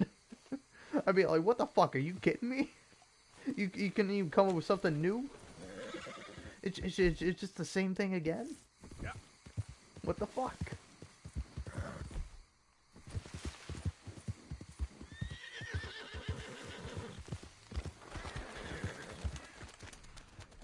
Ah, murder of crows. Fly away now, little crows. God damn it, man. A vanilla flower? You can fuck right off of that. I thought that was going to be an orchid. I was so excited. I was like, oh man, an orchid. Great. When I eventually do complete the, a fine time, or whatever the fuck. I think it's called the Gilded Cage. When I complete the Gilded Cage mission and help out, what's his face? It's A something. I'm forgetting his name. Abernathy? It's not Abernathy. It's, is it Arnold? Albert? Benedict? Oh no, I'm forgetting the guy's name, but the, exotics fella was like, oh, yes, my good sir, could you please go track down some exotics for me, please? And you're like, oh, sure thing. And he's like, oh, hey, get 15 of these super fucking rare flowers that, unless you look up online where they are, you're gonna have no fucking clue where they spawn. And I was like, alright, hey, fuck you, man. I'm never doing that. I've never once completed the exotics quest mission challenge. I mean, it's certainly a challenge of your patience, but it's really just a tedious task. And I've never done it. Never done it to completion. Maybe this will be the time it changes. Maybe I'll finally turn around and I'll accomplish something. I'll get 100%. Although I don't know about that. I mean, I definitely think I could. I just don't know if I would. You know? Yeah.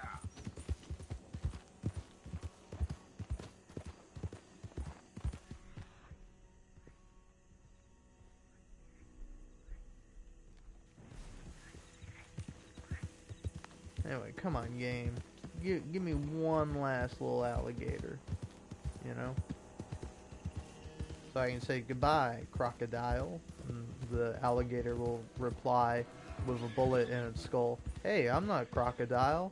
And I'll go, well, that doesn't rhyme. And then he'll say, well, you could have just said, see you later, alligator. And then I would have shot him in the head again. and would have been like, that's actually really good. I'm stealing that. Whoa, easy. Ah, a bunch of coyotes. Yep.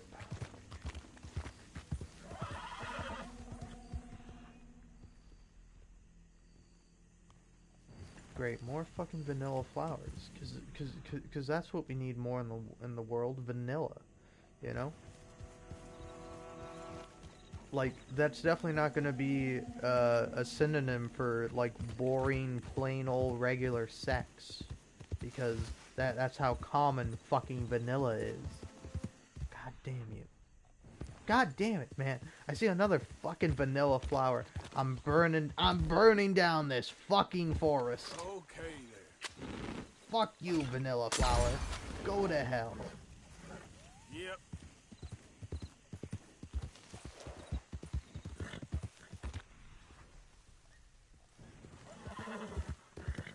Now, I'll tell you what, a cool version of hell, if you go to hell for killing people, Like, you go to hell, and then you gotta kill them all over again without dying. And if you somehow make your way through, you get to move on to purgatory.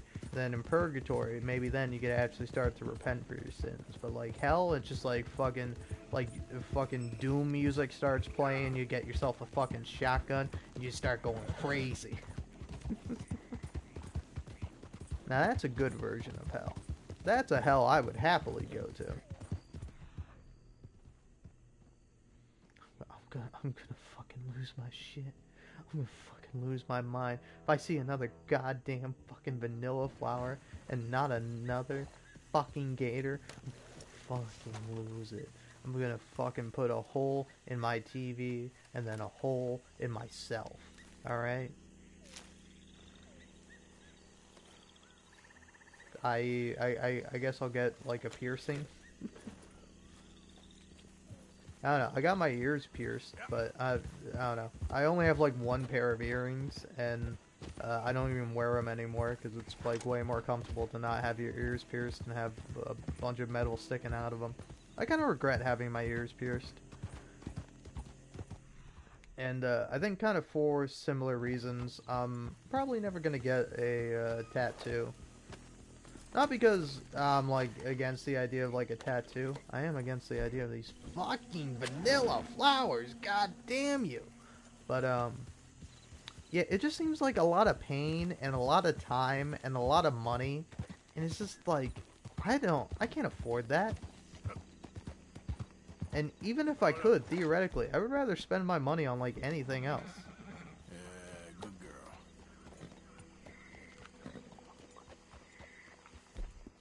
Like, don't get me wrong, I think to a certain extent people should be able to do what they want with their money, but like, why are people paying to, like, have pain be done to them and then have, like, some kind of art on their body? I mean, you know, you can argue that all art is temporary, but, like, it's super temporary on a body. I mean, you might go, oh, it's going to be there for the rest of your life, and it's like, yeah, human lives are pretty small and insignificant in time, you know? Like, that's why I have a YouTube channel. That's why I will continue to do this, even if it doesn't make me any money, even if people fucking hate it and hate me, because I want to be remembered. I want something to stand the test of time and to continue on long after I die. Because, I don't know, I'm like, I'm sort of obsessed with this idea of, like, preserving yourself, you know? Like, I think actually Jacob Geller has a really wonderful video on this, and I forget what it's called, but it's like titled something like "How Can You Not Want to Save Everything?" You know, I want to look it up because he actually posted another video somewhat recently that I didn't get the chance to check out, but I like Jacob Geller a lot. Like, honestly, probably one of my favorite video essayists. Like, I don't know, I really like Big Joel. Like, Big Joel's one of my favorites, and I really love the stuff he does, but, like, I think Jacob Geller, like, makes much better video essays, you know? And that's, like, no shade to Big Joel. In fact, it's, like, a huge compliment to Jacob Geller, because, like, his videos are fucking fantastic and so good. But, let's see. Oh yeah, how can we bear to throw anything away? I really liked that video, and it really resonated with me. Cause like I don't know, I do have like a fantasy of like one day, like everybody will have like cameras in their eyes, and like every moment of your life will be recorded. So it could be like essentially you have like I don't know, eidetic memory, I guess, to a certain extent, but, like, you could look back at, like, pretty much every single moment of your life, and you could, like, see from your perspective how it went down, because, like, I don't know, that it is kind of like a sad thing about life, is that you lose memories, you forget things over time, you know? I mean, to a certain extent, it can be a blessing and a curse, because sometimes there are some things you want to forget, you know? Not everything in life is always great, but maybe one day we'll be, you know, so advanced and so nice and so peaceful that everything in your life will be something you want to remember, you know?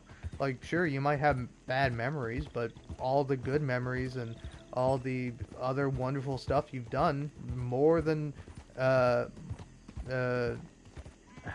what, I'm reaching for something, but, like, makes up for, like, what? God, the phrase is escaping me, but more than well, no. More than makes up for all the bad memories. All the good memories more than well makes up for all the bad memories. I don't know, I feel like I'm just throwing words in there. Gator! Hi! Hi, little gator. Bye, gator. Thanks for the kill. Alright. Well, that's all done and dealt with. Ooh, is that a Lady of the Night Orchard? I swear to God, if I come all the way over here and it's a fucking vanilla flower, I'm burning down this goddamn swamp. Okay, cool. Yet to live another day, tree.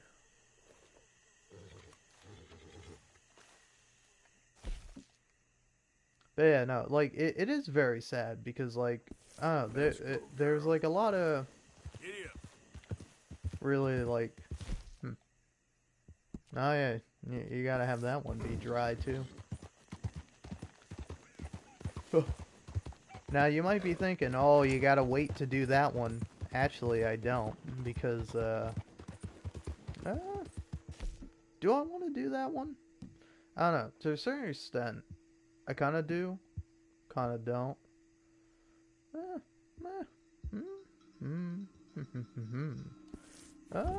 Yeah, why not? Let's go ahead and get working on that. Because here's another cool thing about playing on the 1.0 version of the game, is that you can go here to Chapter 4, and you can go to Angelo Bronte, a man of honor. And again, I don't think I'm going to 100% the game, because, like, I don't know why they fuck you over so bad when you're replaying a mission. Because, like, some of the tasks are pretty easy to do, but, like, some of them are really fucking hard to do, especially when you have, like, the most basic of guns, fucking no cores, no nothing. And it's just, like, a big fat middle finger to anybody who's trying to 100% the game. It's like, oh, what's that? You didn't get it perfect on your first try because we didn't tell you what you had to do to get the mission perfect? Well, do it again, but this time do it with none of your equipment and nothing new. And, like, they even fucked up Arthur Morgan's outfit. Because, like, the best thing about his regular outfit is that he has his neckerchief tucked into his shirt. And, like, it looks really good. But then it's just like, nope, hey, let's give him, like, a shitty level 4 or level 3 beard that just looks bad, and then let's also fuck up his main outfit. And it's like, I don't get it. I understand that it's probably more similar to, like, the concept art and, like, the original look for Arthur Morgan, because, like, they did originally have him be much uglier than they ended up making him, but like, I don't know, it just, like, it looks bad. Let me replay the missions with all my shit, you know? Run along now, boy. Run along now, boy. But yeah, special Dutch charm I heard so much about. Relax. I got this.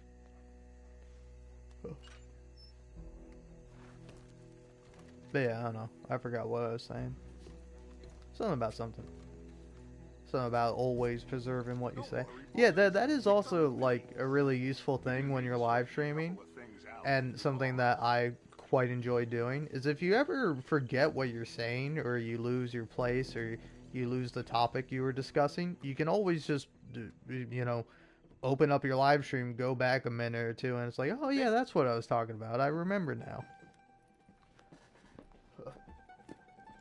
So that's why I really like live streaming and like archiving things and like saving things, you know? It's like there are often times in my life where I'm upset I didn't save more, you know? I didn't take more pictures, I didn't preserve more of my life, because now, as more and more time passes, that life disappears and those memories fade, and soon it'll be like they never existed at all. And You know, one day it will be like I never existed at all. And that doesn't necessarily terrify me. Like, you know, I can accept that pretty readily. But I don't want to, you know, I want to fight to be remembered. I want to make something good, make something that people will like, make something that, you know, that I would enjoy, you know, because I love watching YouTube videos. I love watching all sorts of different things. So that's why I want to do it myself, so somebody else can do that, you know. It's why I want to write a book, because when I was a kid, I read so many books. And even now, as an adult, even though I don't read many books, pretty much all kinds of media you consume have writing in them. Now, of course, we're trying to replace human beings with AI, and that makes me want to fucking burn down everything. Alright? Like, there's a lot of shit in life that is worth, you know, setting a bottle aflame and chucking it at a fucking building. But, like, AI is definitely among that, because, like, what the fuck, man? Like, we already live in a capitalist dystopia hellscape where, like, people die and suffer so that we can fucking sit on our phones and fucking play video games. And, like, it's a fucking tragedy. It's a goddamn shame. And it's a really, really sad thing. And, you know, like, rather than actually, like, improving the lives of people and, you know, protecting them and giving them the right to life, the right to live, and, you know, allowing people to get along and to have a space for themselves and to make a life for themselves and do what they want with their precious with their precious time on Earth, the one and only chance you get at life, at least what I believe. And you know, like, it's wasted. It's wasted for ultimately nothing. You know, and you can argue that it all becomes ultimately nothing. And, like, if that's true, why are we not all living the best lives that we can possibly live? Why are we all not coming together and doing everything possible to create the best world for not just ourselves, but for other people? Because that's how you have the best world. If you have a group of people who are living their best lives, but it comes at the expense of people living their worst lives, that's not a perfect world. That is not a good world. And, you know, you could just be a psychopath. You could just be an unempathetic asshole who doesn't give a fuck about anything. But it's like, if you don't give a fuck about other people, then what do you give a fuck about? Why do you fucking give a fuck at all? Like, are you just chasing after pleasure? Because, like, if that's true, then do a bunch of fucking drugs and die, and then get the fuck out of here. Stop living. Stop fucking taking up resources. Stop taking up space. And stop being a fuck. None, I guess. Of course, though, who am I to judge? You know, I have my vices, I have my flaws, I have my faults, but, you know, I want to try my best. I want to do good with what little good I can do. And at the very least, if I'm not doing any good, I don't want to do any harm, you know? And of course, I've failed that sometimes, you know? Not in any major way. I haven't, like, killed anyone, but, you know, I've hurt people, whether emotionally or physically when I was younger. And, like, it was a good thing, and I mean, it was a really bad thing, and I heavily regret those decisions. And, like, you know, it's like, I don't know why I said it was a good thing. My brain just sometimes is like, hey, let's switch things. Let's call a dog a cat and call a cat a dog. But, although that's not really accurate. It's more like calling, it's like calling red blue and calling blue red. It's like calling Gale from Baldur's Gate 3 Will and calling Will from Baldur's Gate 3 Gale. Let's just get this done. Let Dutch handle the rest. I just hope you're right. Alright, for anyone that hasn't played Baldur's Gate 3, you probably won't get that, but if you have, or you've seen anything from it, that's a good fucking joke, alright? Fuck Gale, I'm a Gale hater until I die. Love Will, though. Will's great, alright? Yeah, I think Will's my favorite dude, by far. This way. Of course, I haven't met all the characters yet. There's still a few more I gotta meet. And, I mean, Halsin's in my party, but the guy just fucking sits around jerking off all day.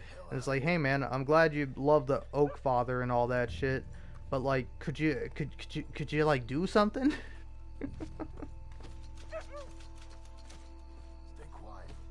We don't want to spook. Yeah, Johnny Marston. Yeah. Car. But yeah, I don't know. That's just my personal philosophy. Of course, I will be, you know, in the sands of time, forgotten, I guess, with the sands of time. Yeah, I think that's the saying. I don't know. I don't know shit. I don't know anything. But I want to know things. I want to know everything. I want to learn. I want to grow. I want to change. Because that's the nature of humanity. That's the whole point of it. If you don't think so, then, I mean, I don't know. I would argue there is no point to it, ultimately. So you can decide what the point to humanity is, and that's kind of what I think it is. You know, it's to learn, it's to understand, it's to do your best, and to make something good, make something at all. And, you know, stop destroying things, stop destroying yourself, stop destroying others, stop destroying the planet. You know, that's a responsibility we all have to undertake and do our best to, prevent and stop that. Let's get the hell out of here. They're going around, Morgan. You should have paid Mr. Bronte. Careful, they're leading us out in the open. I got the Memphis watch right. He's got your pappy's watch, John. Hey there. See, this guy's a real silly Billy. He could have just shot me in the back. Alright, you're alright there, Johnny Guitar? No doubt. Hey, people should be awake. Can hardly see what I'm shooting at.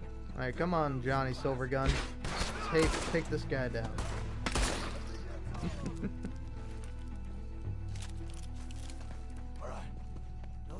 Come along, John Wick. Let's go find what we came here for. We can't go back to Bronte empty-handed. Let's have a look where they first shot at us from. Robbing grave robbers, we've hit the big time. Think there might be something in here.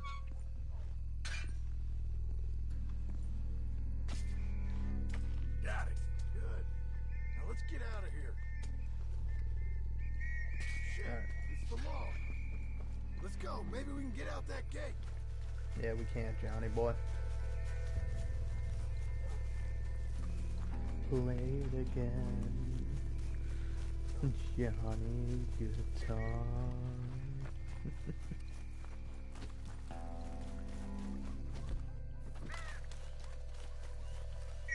Surprise!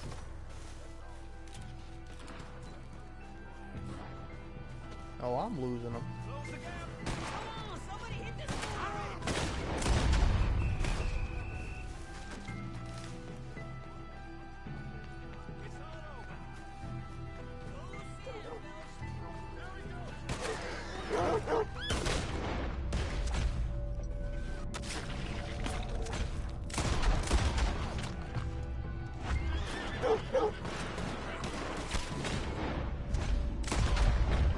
Get out of here, puppy dog. I don't want to hurt you.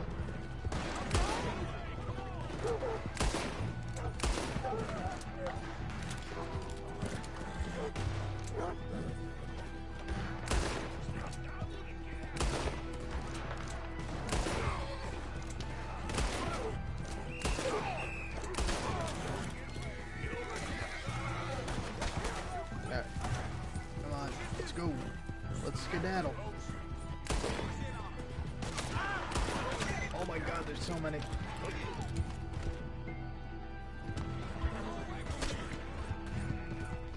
Get away from me, pal.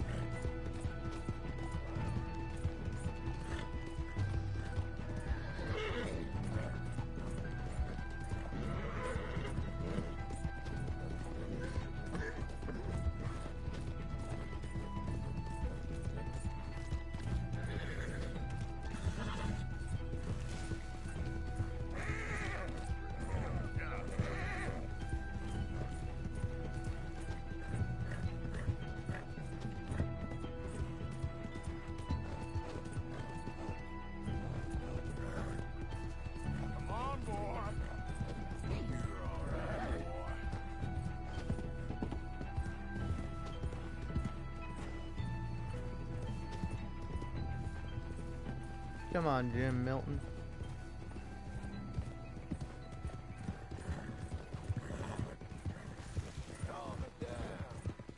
You calming down.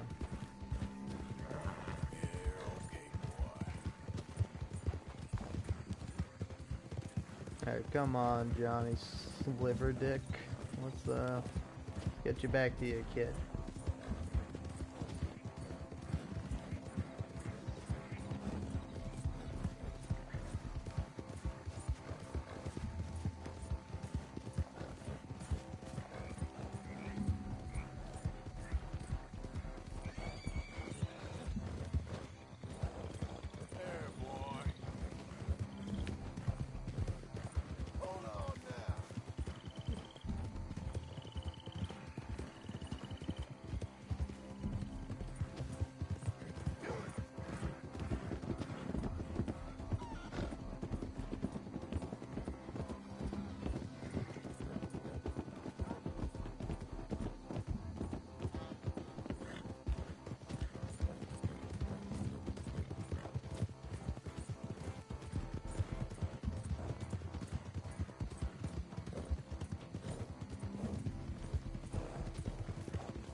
Oh man, honestly, with all this talk of Johnny Silverhand, I do kind of want to play Cyberpunk 2077 again. I like Cyberpunk 2077. I know a lot of people shit talk it and make fun of it, and honestly, fair enough to make fun of it. But like, I don't know. I think overall it's a really fantastic game, really enjoyable. But like, I don't know, don't get me wrong. Should the game have been released at its state on console? No. But like, when the game first came out, I actually played it on my my gaming laptop. And like, the game ran pretty well. Like, I got pretty much all the way through the story with like, very few major issues. You know, a lot of minor issues, but again, minor issues are never too bad, you know? But like, well, yeah, I don't know. Maybe at some point I'll get back to playing on the 1.0 version. I don't know, I do have a bunch of footage from it that I might eventually edit into something, or I might just delete it all because it sucks and embarrassing. I don't know, we'll see. Well, you took your time. Jack, where's your host? Like I said, you took your time. I'm glad to see you. Let's get going. What a fine man. Hey, friend, thank Mr. Bronte for everything. Yeah, I'm fine. Come on. You know, Arthur. The fuck, game? John's horse has died. Fuck you, John. I swear to God, if you fuck this thing up for me, I'm gonna lose my shit, John. I'm gonna lose my fucking shit, Johnny boy. Alright? I think it's fine, but... Has invited us to a garden party at the mayor's house. And us, just simple country boys.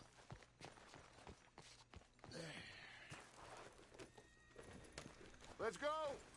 We have a new camp set up, Jack. You're gonna love it. I'm moving up. All right. Let's get this. I actually really think like replaying the missions would be really great if you like spawned in with like what you were wearing and the current guns you had equipped. But like the fact that the game is like, oh hey, here, have the most basic of basic shit. It's like it's like fuck off, fuck right off. I had a fun time. I had my own room with a big bed and a toy box and lots of books. Like honestly, one thing I've come to really appreciate in various different games is New Game Plus. It looks like worms, but it's delicious. You know, honestly, thinking about it, I think there's like another game, but like in recent memory, a game I think that does it really well is The Witcher 3 Wild Hunt, a CD Projekt Red game, the same people that made Cyberpunk 2077. And One like, for day and one for night. oh no, it's really fun because you get to have all the outfits that you have at the end of the game with Geralt, but you get to use them in the beginning of the game. And like, I don't know, I thoroughly enjoy like playing through the same missions again, but like wearing different outfits and having different looks, and like kind of coordinating different missions with different looks. And like, I don't know, I always find that to be really fun, and that's what I really enjoy about Red Dead Redemption 2 is the customization of it. Is that, you know, there's so much you can do, there's so many different looks you can have for Arthur Morgan, and it's really fun kind of making up different looks and like trying to match with either the people you're fighting alongside with, or kind of going for a theme for a certain mission. And I don't know, it's just like a lot of fun. But then also, if you want to keep them pretty default, I think that's also a good choice, you know? Again, like, this beard, a little too long, but you go for like a level 2 or like a level 3 beard, you know? Like, I think it'll look really good.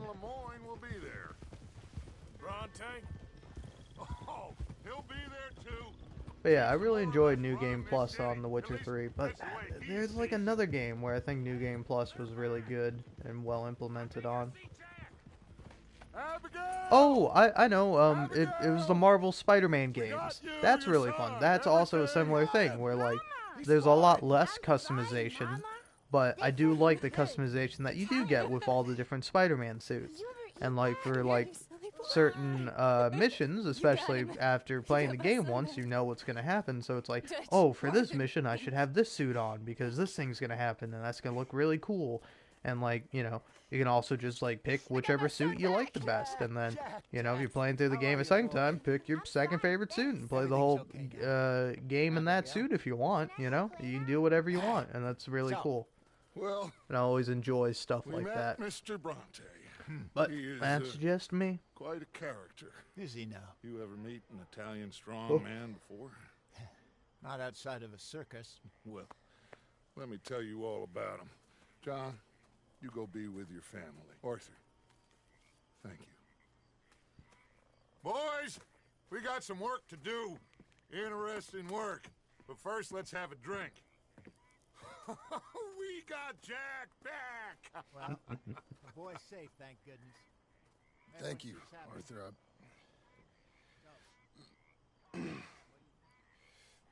I don't know how to say it. Thank you. I understand. Come on. Do as Dutch says. Go be with your family.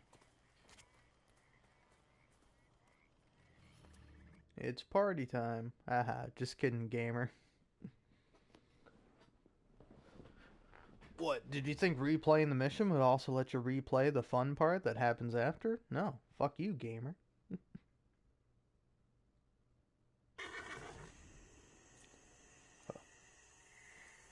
Alright. Well, I'm gonna head me on over to Van Horn. And we'll see if I can do this horseman challenge. Alright, so Van Horn, yeah, so if I'm doing like the dry route, I think probably best thing to do is start like over here, then go this way, go across the train tracks there, then kind of just run all the way this way to Flat Neck Station, and then once I get over there, go here, and then go on down to Blackwater, which yeah, which you can do by going here. That's a bridge you can cross, I'm pretty sure. So, yeah. And then if I'm gonna die, as soon as I enter into New Austin, we'll cross that bridge when we get to it. And I'll just have to do Angelo Bronte, a man of honor, which is a very ironic name.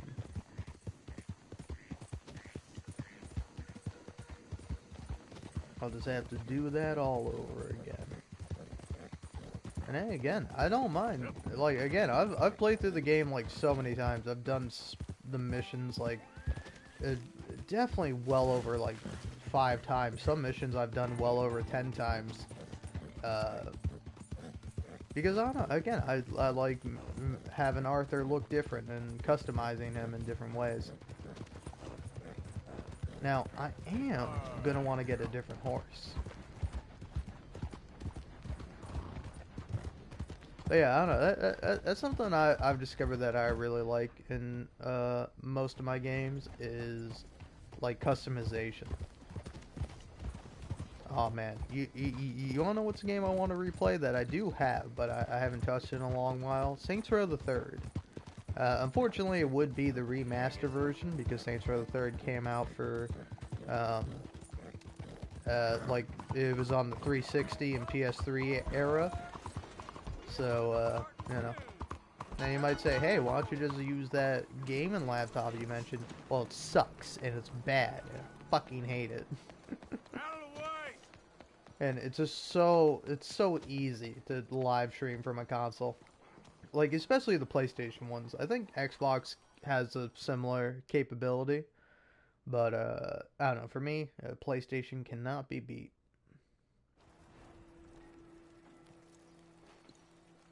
Alright.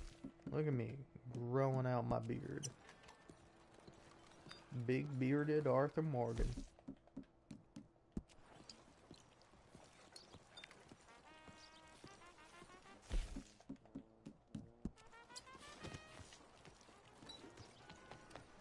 How's life by you?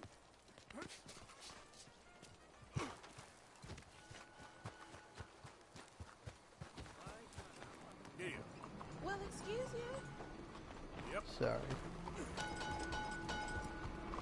I want to look that up, like, games with the best customization.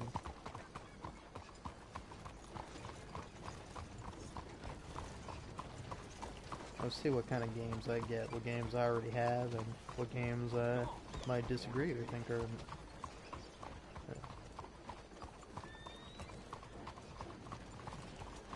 Yeah, 20 RPGs with the most impressive customization options by Game Rant. Not necessarily a respected media site, but hey, you know, it's there. It's one of them.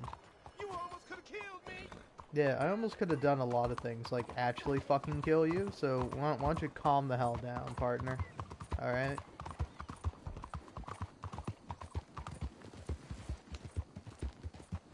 See? Look at that guy. That guy didn't freak the fuck out when I rode past him at a reasonable distance.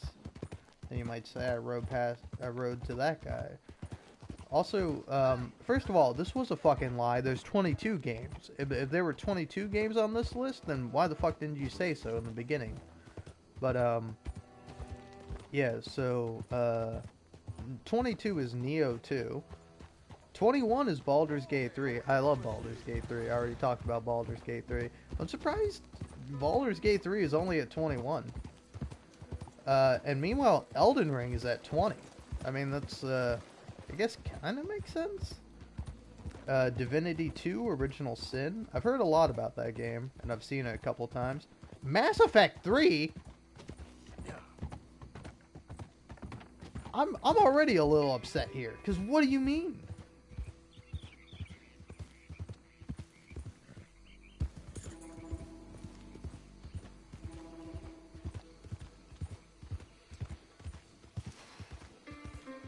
I'm surprised Mass Effect 3 beats. To be fair, Baldur's Gate 3 does not allow you to, like, actually customize the face of the character all that much.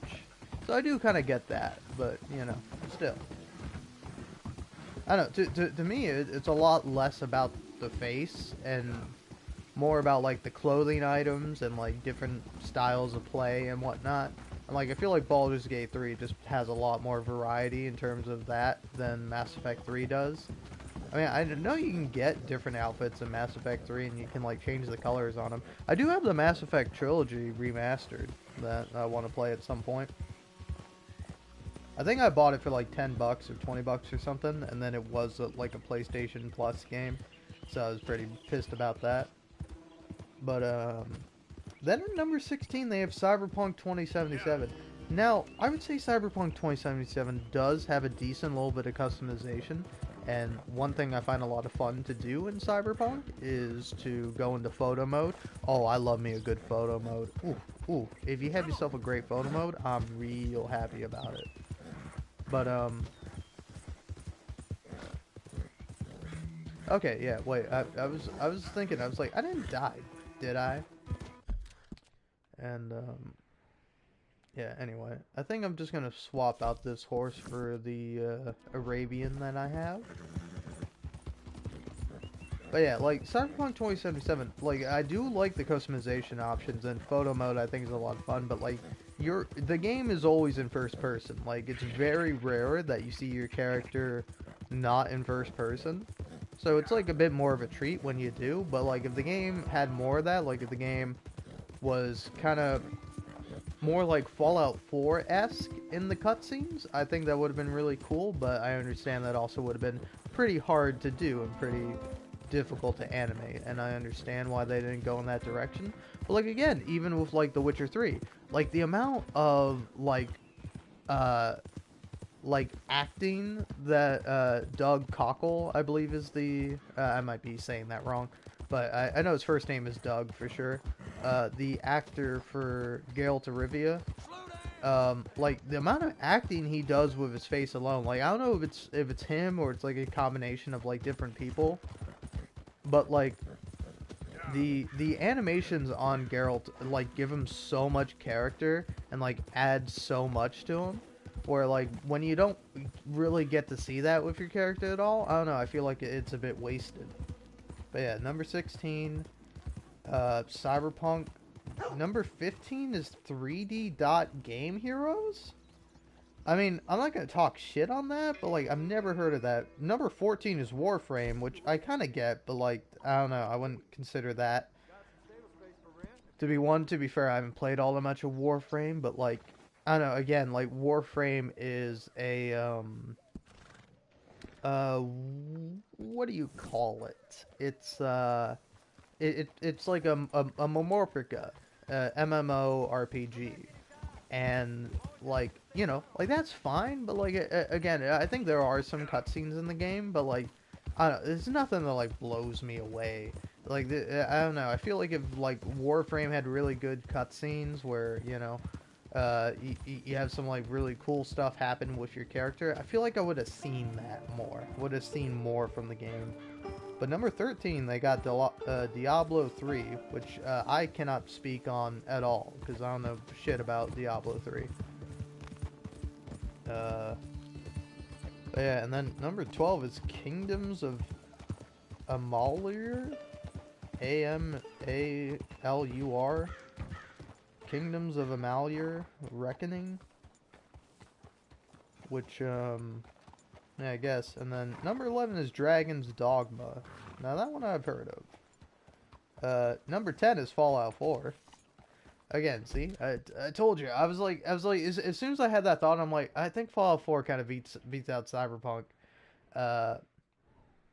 Well, like, again, I do get that, but then also, like, Fallout 4 is kind of like a shitty game, so it is like, oh, hey, I'm glad I can customize my characters, so I can like them, but, like, I don't know, again, like, I kind of like that the choices of face in Baldur's Gate 3 are pretty, like, simplistic, and, like, you don't, get too much in depth with, the character customization. Because, like, you know, I can just, like, pick a face I like, and then customize, everything surrounding that. The eyes, tattoos, markings, scars, hair, hair color, and kind of all that fun stuff. And then I can appreciate the character. Like, I was actually very, very thankful that when going into the face options, because like if you have a game like Fallout 4 where you can control and change every little part of the face, it's like overwhelming. It's like too many options, and it's like, ooh, fuck, I don't know what to do. It's too much for me. There's too many decisions to make. So instead, I'm not going to make a decision at all.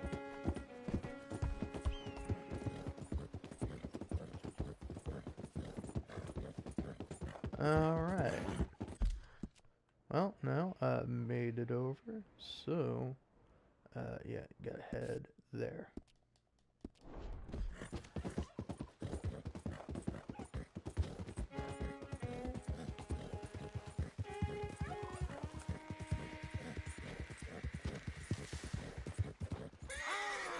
Fuck.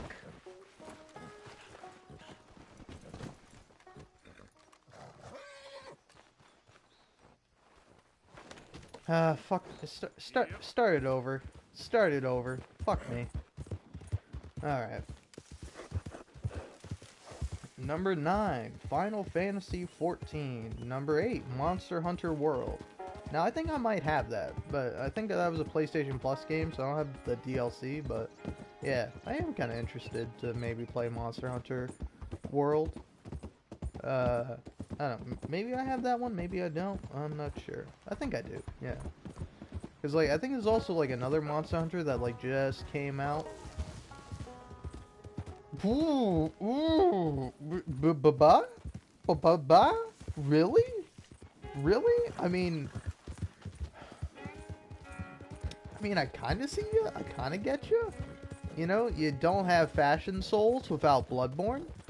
But, like, goddamn, number 7 is Bloodborne. Which, like, you know, again, I love the fashion. Like, the outfits in Bloodborne are really cool, but, like, I don't know, like, ultimately, it's kind of limiting, because, like, there's a lot of different outfits, but, like, I don't know, I feel like, especially with, like, the character face, hold on, I gotta see what this person says. Dark Souls and its sequel are incredibly popular, but it was not due to their character creator. Fans despise the character creators for Dark Souls and Dark Souls 2. So when Bloodborne came out, fans were pleasantly surprised with the improvements made to character creation. Some players have noted that while the character creator has a lot of options, it can be difficult to use. It often takes about an hour for players to get the character they want just right. Which, yeah, you could say that again. You okay, boy? Yeah, and then number 6 is AION. Aeon. It is a pretty mind-blowing character creator system, and it is an MMO, so Number 5? The Elder Scrolls 5? Yeah, that better not be vanilla. Because, like, goddamn. The story of Skyrim's character customization is much like Bloodborne in that it was a major advancement compared to its predecessor. Today, Elder Scrolls fans laugh and joke at Oblivion's character creator as all people look like potatoes compared to the characters of Skyrim. The fantasy races and their sub-races are all there, and they let players control everything from fur colors, scales, makeup, gender, face paint, face structure, and more. Many fans consider it good, but they make it even better through fan-made mods. With the mods, any look is possible. Okay, good. Good, because if that wasn't in there, I would have been pissed. Alright? Also, we're nearing the end of this list. Number 4 is White Knight Chronicles, which, like, oof on that fucking name. Ooh, who came up with that one? But yeah, if like Saints Row 2 isn't on here, and at the very least Saints Row the 3rd, like the Saints Row series as a whole should be on there, because like Saints Row 2 has like so much character customization. Like I really wish instead of fucking remastering Saints Row the 3rd, they remastered Saints Row 2, because Saints Row 2 is like a fucking fantastic game, and all the customization options were so great, and like like gender is a slider in that game, so you can have 0 gender. You can be non-binary in fucking Saints Row 2. But like still. Anyway, yeah, 4 White Knight Chronicles, 3 Jump Force. Jump Force is an anime fan's dream game. Oh man, what's that anime Dark Souls game? I forget what it's called, but you probably know the one. It has a pretty robust character creator from what I remember. I cannot remember it. Hold on, I guarantee if I look up in Google, anime Dark Souls game, I'll find it.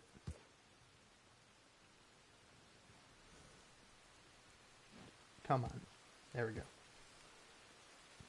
Code Vein, first one. Yep, I knew it. But yeah, so number 3, Jump Force. Number 2 is Dragon Age Inquisition? Which, I don't know, it's been a while since I played Dragon Age Inquisition. And I mean, I do kind of get that to a certain extent. I do kind of want to go back and revisit Dragon Age at some point. But, like, I don't know, man. I feel like... I don't know. And then number 1 is Black Desert Online. Oof. Oof. Yeah, how are you not going to mention the Saints Row games? How are you not going to mention them? Because, like, what the fuck, man? I'm a little pissy about that. I'm a little fucking piss baby, alright? You see how the rain's pissing down? Alright? I'm so pissed the earth is pissed, alright? But yeah, I mean, I do get Black Desert Online being number 1, but like, again, you couldn't, like, you could have the coolest, most awesome character creator if it's fucking MMO, RPG with fucking microtransactions. Like, you've lost me. I'm gone. I'm out of there. I want to buy the game and have everything that the game has to offer. And, you know, I just think it's kind of fucked up to not include Saints Row on this list, but to include shit like fucking Fallout 4, you know? I think it's fucked up. And then to also include a bunch of games I've never fucking heard of. Like, how do you miss out on the fucking Saints Row games? Like, any one of them. Any one of them is great, except for the new one. I mean, the new one probably has a decent character customization. But, I don't know. Again, that one's kind of a shit game. That one was kind of a miss, you know? Yeah. I gotta say, it sucks, too, because, like, before Saints Row even came out, I remember I saw some fucking, like, shit-ass fucking video by this fucking prick. By this, like, loser prick who had, who had, like, a Wojak, Blade Runner, like, fucking K9, or, like, Agent K from the new Blade Runner movie. It was either that or it was, like, some dude with, like, a Watch Dogs, like, Watch Dogs inspired, like, profile picture. But, like, no, I'm pretty sure that this had to be the Blade Runner guy. Because I was like, man, because, like, all he was, like, complaining about, oh my god, that's a character who isn't white. Where's Johnny Gat? Oh my, this game looks so terrible. And it's like, dude, what the fuck is wrong with you? Like, find yourself a gun and fucking eat it. Eat the gun, alright? I'm not telling you to blow your fucking brains out, though I should. But, no, eat a fucking gun, and then eat a dick, and then eat a bag of shit. And then maybe, just maybe, you can understand how other people feel when they fucking interact with you or hear your fucking dumbass, worthless little fucking voice. But yeah, like that fucking video I saw made me, like, so pissed that I like, almost got the game. But I was like, I'm gonna hold off. I'm gonna hold off, see reviews for the game. And, like, you know, again, if you want to have, like, a good comedy game, you gotta have it be a fucking comedy game. Oh, shit. I'm sorry, horse. I didn't realize you had gotten so tired.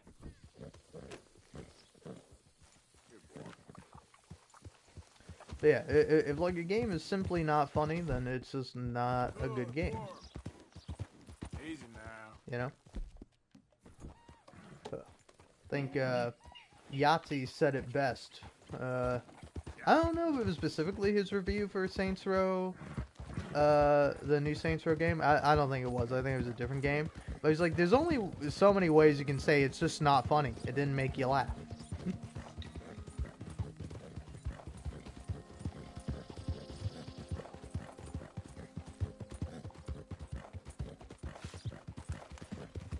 Yeah, so How much time am I supposed to do this in? 17 minutes. Okay, I got time. Thank God it's not 17 in-game minutes, because that... fun fact, that would be 17 seconds. Because, yeah, as you can kind of tell, every minute is a second. But yeah, I'm, like, shocked that they didn't mention, the Saints Row series at all.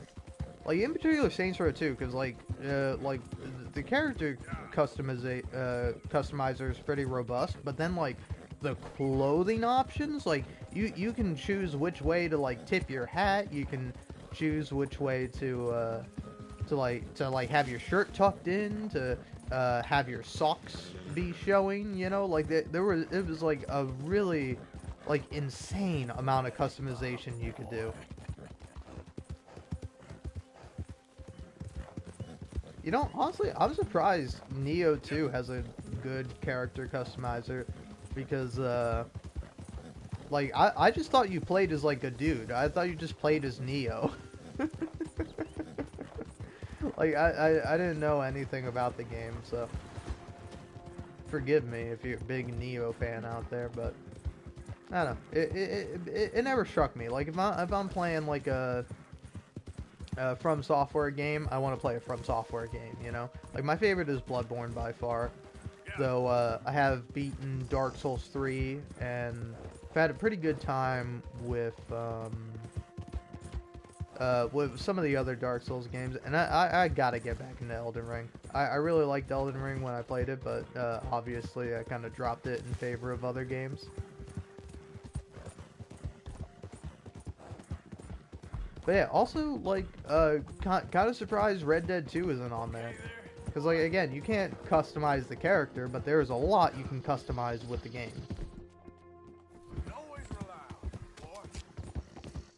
But yeah, I also kind of want to play GTA 5 again for that exact reason. Because, like, you know, I think the first couple times I played it, I didn't really do all that much customization. Like, I think... Whoa! Dude, that was a fucking bird I hadn't discovered at all. That was... Yes! Cool. Awesome. Right on.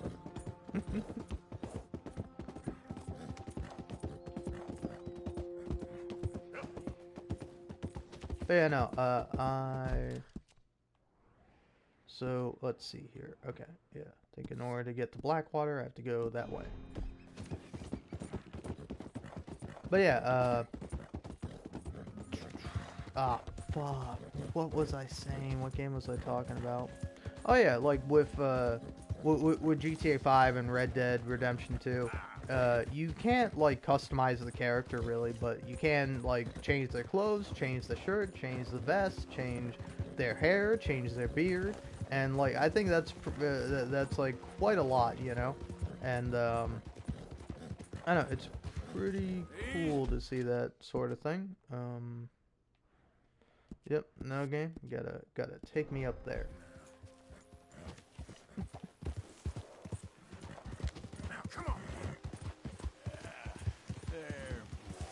Careful now, horse. Alright, we're in the home stretch. Don't fuck me now.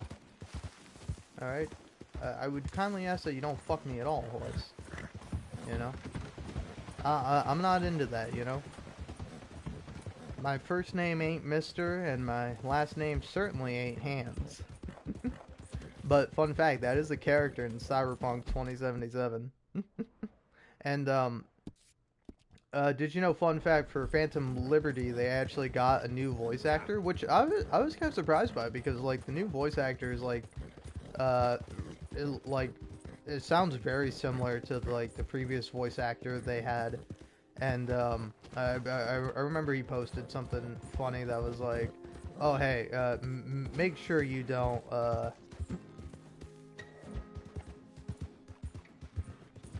is this gonna pass through the water? Easy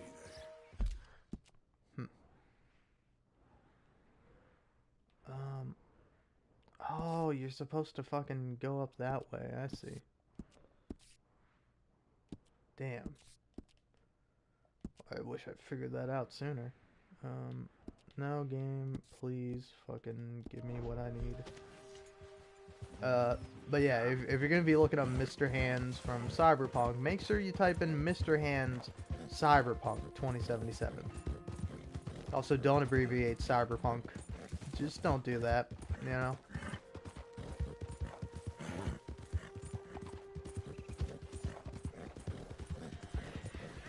Isn't that such a shitty thing? Like, I don't know if you know what the abbreviation of Cyberpunk would be, but it would be C followed then by P. But like, I'm upset that I know what else that stands for. Like, I'm mad. I'm mad that that knowledge is in my brain. You know? It's like that is not. You know, like honestly, like thinking about that, and then thinking about how that comprises like a majority of the dark web. Like, burn down the internet, burn down all of humanity, fuck us all, you know? Which apparently we can't stop doing, you know? Irregardless of the morality of it. And, yeah. Really, really fucked up.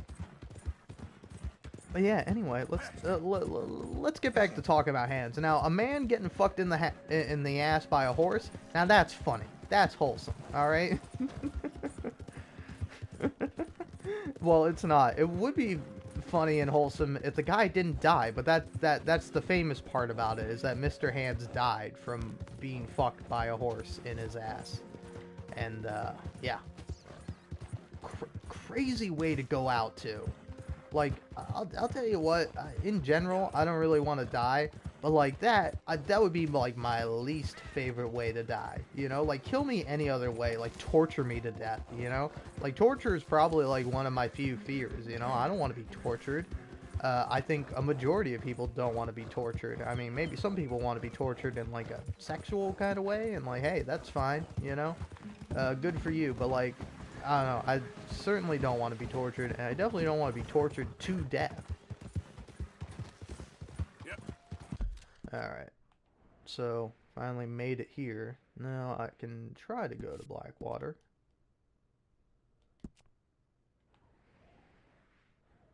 Yeah. Could you not, like, so thoroughly and unavoidably fuck me with the fucking waypoint? I mean, I suppose I could have just ignored it, but I don't know. I don't even know if I'm going to be able to make it into New Austin without getting my ass shot to bits. Or, this is technically still West Elizabeth. And, also, don't know if I'm going to make it. But yeah, that's a really unfortunate thing about Cyberpunk. Is that, like, not only is the abbreviation something really not good, but then, like, they have a whole-ass character in it named Mr. Hands.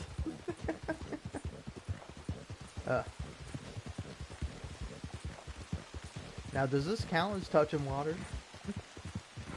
Because if it does, I'm going to throw my PlayStation into the fucking stratosphere.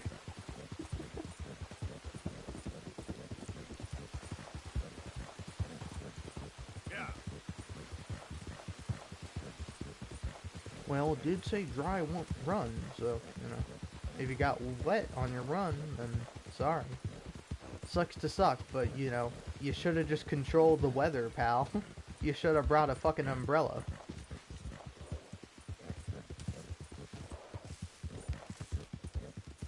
Alright. I don't know, I feel like I've definitely gotten here in under 17 minutes, but, I don't know, remains to be seen.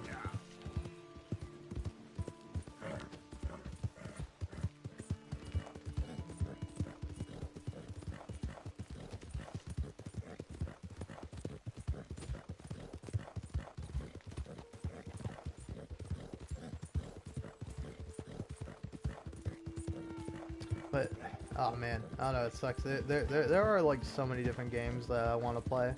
Like, I'm currently playing through Persona 4 right now, and that's a lot of fun. I really like Persona 4, but that makes me want to go back and finish Persona 3 Portable, which I have on my PS5, and then also Persona 5, which I have the Royal Edition, which I'm a little upset that I got. I mean, to be fair, I got it for like maybe like 10, 20 bucks something like that. You know, I'm not a fan of paying more than 10 or 20 bucks per game, unless it's like a new game, like Baldur's Gate 3. I spent like 80 bucks on that game, and I was like, yep, worth every fucking cent, every single goddamn penny. 'Cause that game is fucking fantastic and phenomenal.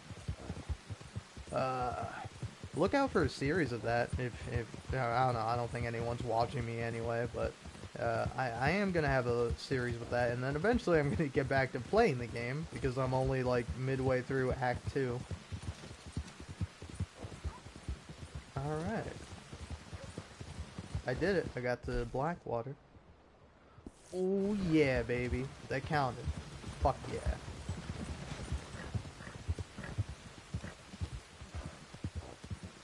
Also surprised to see that there is somebody watching. I will read your comment here in a moment. If could you throw me a bone here, YouTube?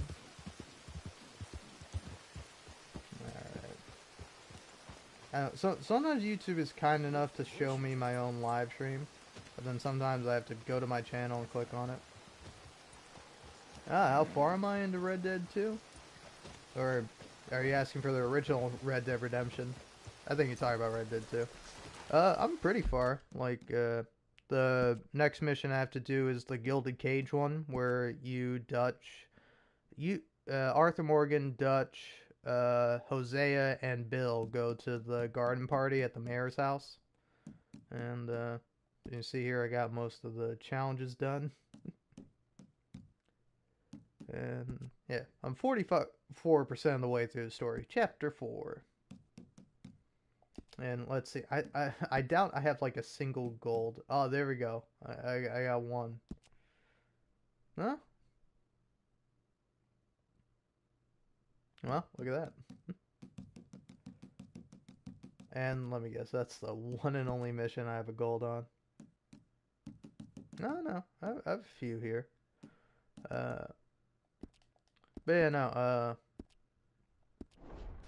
for the original Red Dead Redemption, I actually played that on my Xbox 360 a week or two before Red Dead Redemption 2 came out, and I finished that up. And then when they re-released it and fucking really ripped people off by charging 60 bucks for it, I was a sucker and I bought it again because I really wanted to play Red Dead Redemption again. And I beat that game and beat the DLC 2, I forget what that's called, Undead Nightmare. I beat Undead Nightmare, and I'm, like, I don't know, maybe 90% of the way through completion. Like, I don't know if I got the Legend of the West outfit, but I'm certainly close to getting it if I didn't. Oh yeah, I love both games.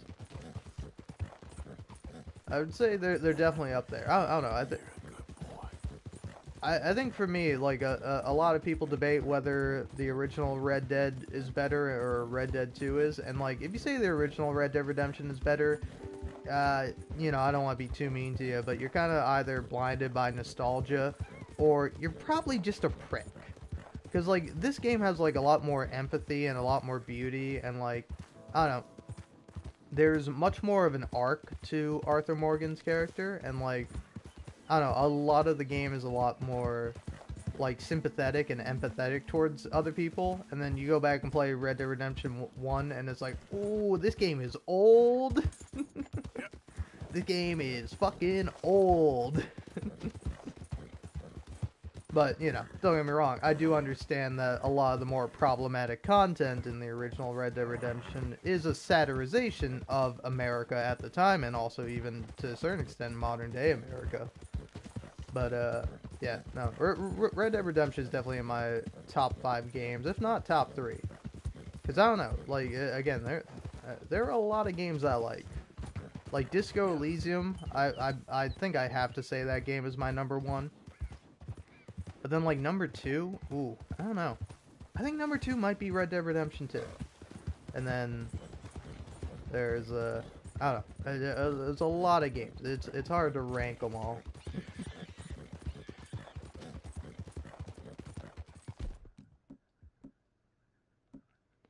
Alright. But anyway, now that I'm here, and I'm near a gang hideout, honestly, this one's gonna be pretty difficult. It probably won't be that difficult, but we'll see how that goes for me. This one I have to do a couple more missions before I can actually finish that one. And this one I'm gonna try to do right now. Because I want to do it for once, alright? I've played this game for way too long, and I've played it way too many times to not have gotten the Legend of the East outfit with Arthur Morgan without using cheats. Because I mean, if you really want it, all you gotta do is go here, say, hey, let me own all outfits, and then you can use it. But I want to get it legitimately for once.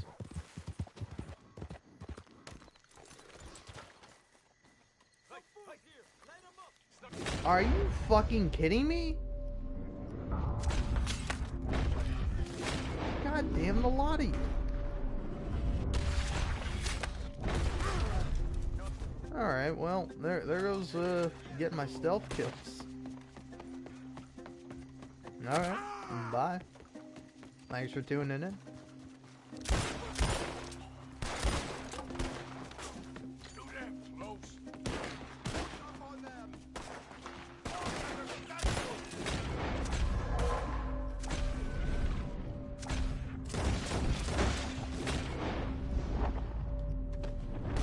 Shit.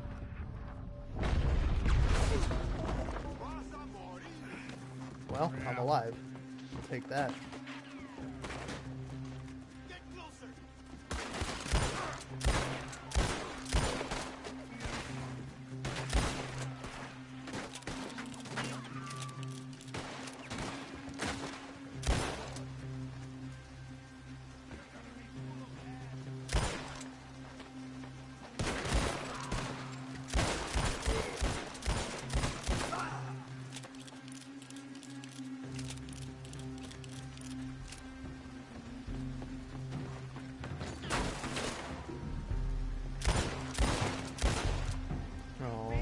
By myself.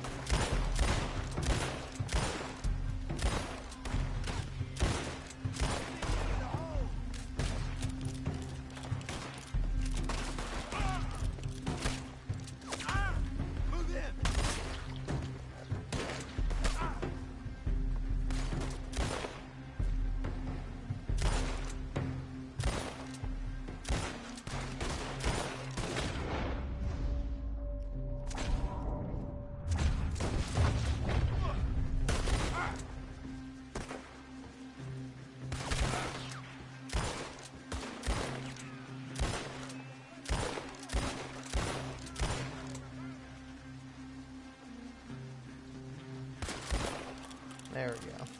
It's like, Jesus fucking Christ, game, can you throw me a bone?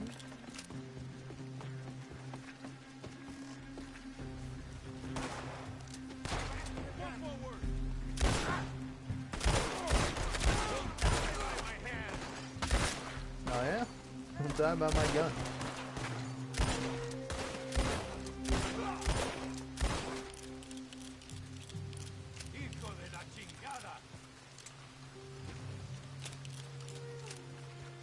Running away?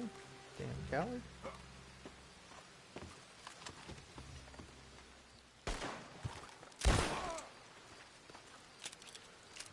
Alright.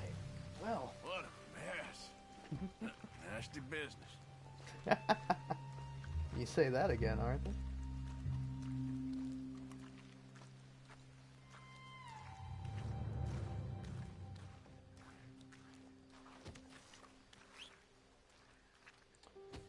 So, apparently, somebody on the Reddit, should I buy this game? They're asking games with incredibly good character creators. Some examples for what qualifies for me is Code Vein, Soul Calibur, SF6, Street Fighter 6. The Saints Row series? Yeah, there we go. You gotta like just for mentioning the Saints Row series. Jump Force. And then, I'd say some good aspects I like. A variety of hairstyles. Extra points for black hairstyles? Oh, I was like, black. I feel like that's a pretty common color that you can pick in most games, and I'm like, oh, sorry, you mean black as in, you know, not the color of your hair. I see. A variety of clothing, not too much effort or investment needed to utilize clothing options. Ability to re-access the character creator. Alright. See, this person says Cyberpunk 2077. Ghost Recon Breakpoint. That's an interesting one. Deep Rock Galactic. Sims 4. Neo 2. Oof. There's also Hogwarts Legacy, if you don't mind being a transphobic piece of shit. I mean, again, I'm not saying if you've played Hogwarts Legacy that automatically makes you transphobic. Just like I would say, like playing The Last of Us Part 2 doesn't automatically make you a Zionist, but some people would say that. But again, if you know all the context behind it, then it is a little suspect. Although I would argue it's a bit different for The Last of Us Part 2. I don't know. That's a video that's going to be coming up at some point. Because that was something I really want to talk about, because I feel like it's very rarely talked about and rarely mentioned by people. Is that like some people like say flat out that The Last of Us Part 2 is Zionist propaganda, and I would argue if you've played the game, like you would see that it's not. You know, again, I'm not gonna make any judgments or any you know, statements about the man behind it, because again, you know, he does have a very both sides approach to the conflict, and the man is from Israel, so, you know, I understand that he's a bit biased in the situation, but again, I don't know, like, again, the main things I know is that, A, he is Israeli, and obviously thus supports Israel, though I would hope that he doesn't support what Israel is doing in terms of all the terrible war crimes they're committing. But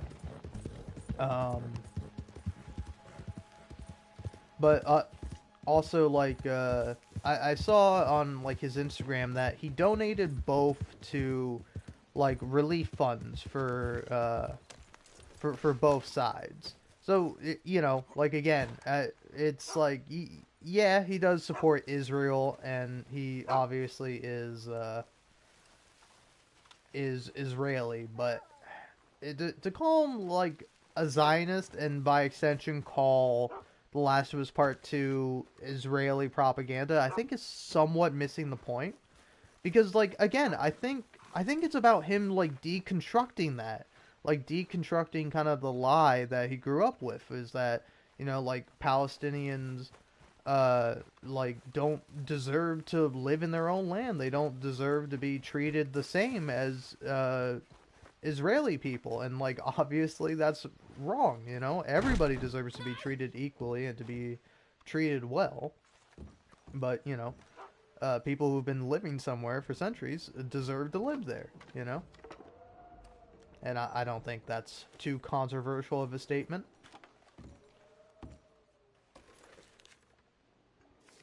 Anyway, howdy, partner. I hate to do this to you, but I want your hat.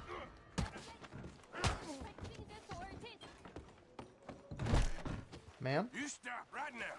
Wait! Don't make this difficult. What do Hey, you... think about this. Yes, I will keep this a secret. I keep many secrets. Just get out of here. Dette fortjente jeg ikke. Sorry, man. Just really wanted your hat.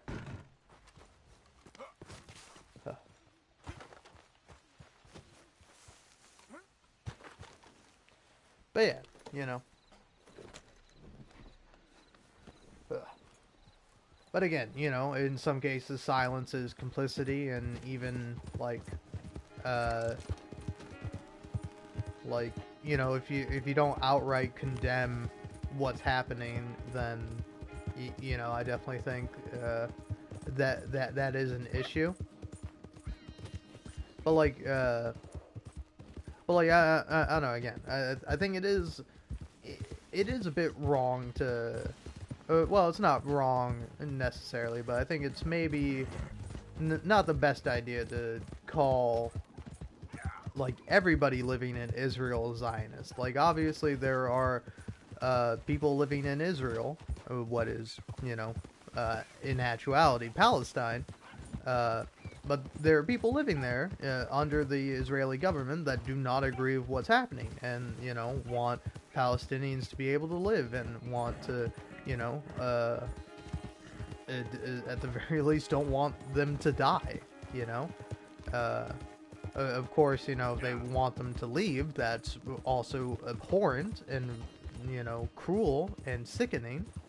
But again, I think there is somewhat of a line that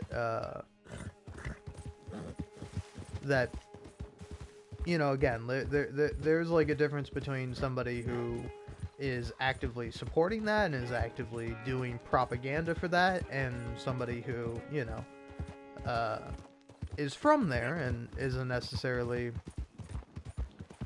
fighting for the cause of Palestinians, but that doesn't mean that, you know, they believe that Palestinians should be killed, you know? Again, I think there's like a line there. And, you know, like, I don't know, it's, it is, like, kind of an interesting thing, because, like, take, for example, there's a TikToker that I watch on occasion, who goes by the name of Yuval. I think his, like, TikTok handle is Yuval the Terrible. And, like, you know, he is from America, but his family lives in Israel and, like, comes from Israel. But, you know, obviously the history of that, but, you know, again, I'm not saying that it's right what Israel has done and that, you know, it should be recognized as the rightful and only state in the Palestinian region, the Palestinian country.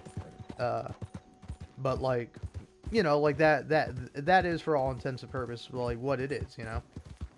It's like I'm an American. I'm from America, even though, you know, obviously, my family long term isn't. But, like, you know, my great grandparents, I believe, you know, came over on the boat. I forget the fucking name of the boat because I'm bad with memory and bad with history. Well, I'm not terrible with history, but you know.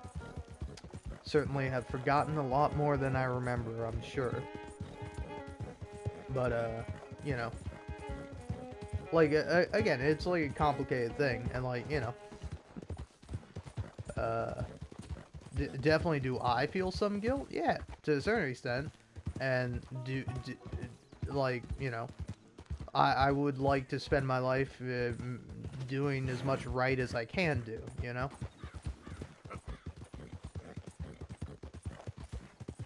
But anyway, the thing with Yuval is that if you, like, checked his Twitter, like, he very obviously is in support of Palestine and is in support of people having their, you know, lives and autonomy, and you know, like, what Israel doing is obviously not good. But then, like, the video he eventually made on TikTok, you know, he didn't exactly condemn Israel, and but also he didn't come out in support of Israel. Oh. But it's like, yeah, but then, like, people went on to call him a Zionist, and he's like, I'm not a Zionist, you know? And, like, I don't think it's necessarily fair to call him a Zionist just because, you know, he is Jewish and he has family living in Israel, because I think ultimately, you know, he supports the right side and is on the right side of history. But, you know, again, I very much understand people's reactions where it's like, if you're not saying anything at all, you're doing a terrible thing. I was like, yeah, I can definitely agree with that.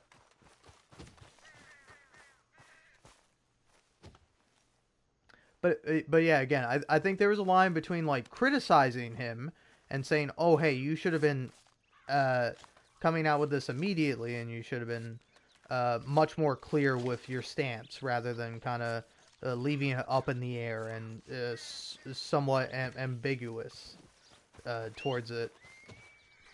And like, you know, again, I perfectly understand that that kind of position and that thought process. But then also to come outright and say, oh, well, you're a Zionist and you are supporting the genocide. It's like, no, he's not. He is not directly doing that.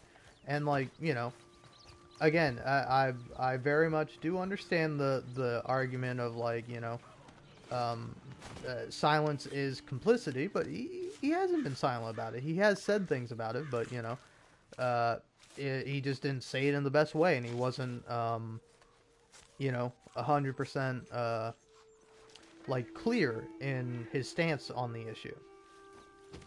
So yeah, I think there is a line, and I think like ultimately The Last of Us Part 2 is not, because like again, I want to make a whole video about it, but like some people bring up the fact that like in the game, like in one of the very first parts that you play as Ellie, where you're like scaling the wall with Dina, it's like very reminiscent of a wall in Palestine and Israel, you know, built by the Israelis to keep the Palestinians out.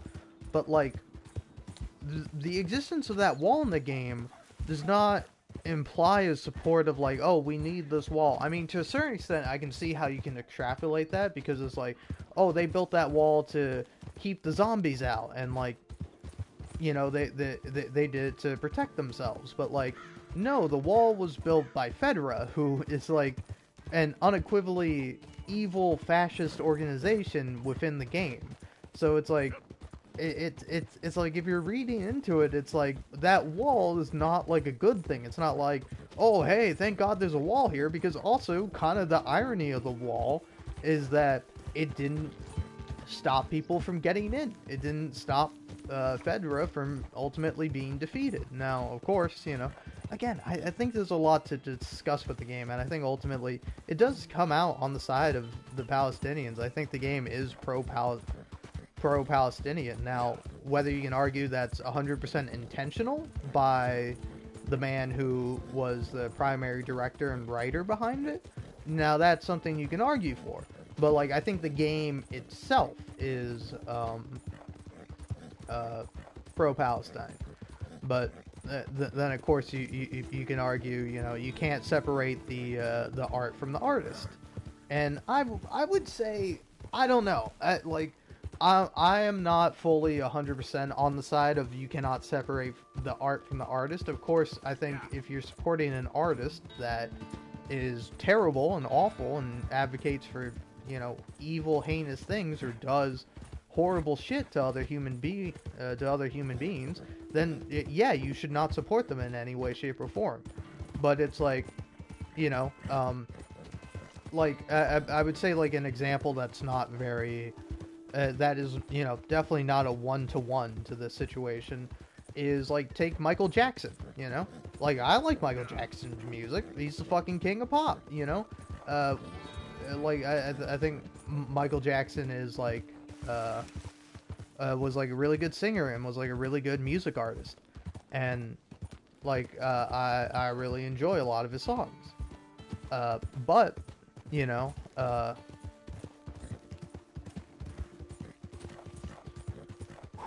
sorry, I'm a little out of breath, a little exasperated here.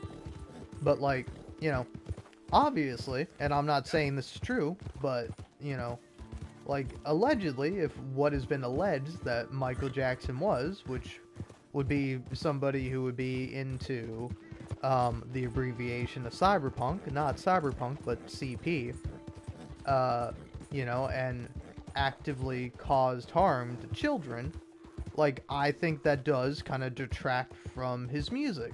And of course, it was never proven. This is, of course, all allegations.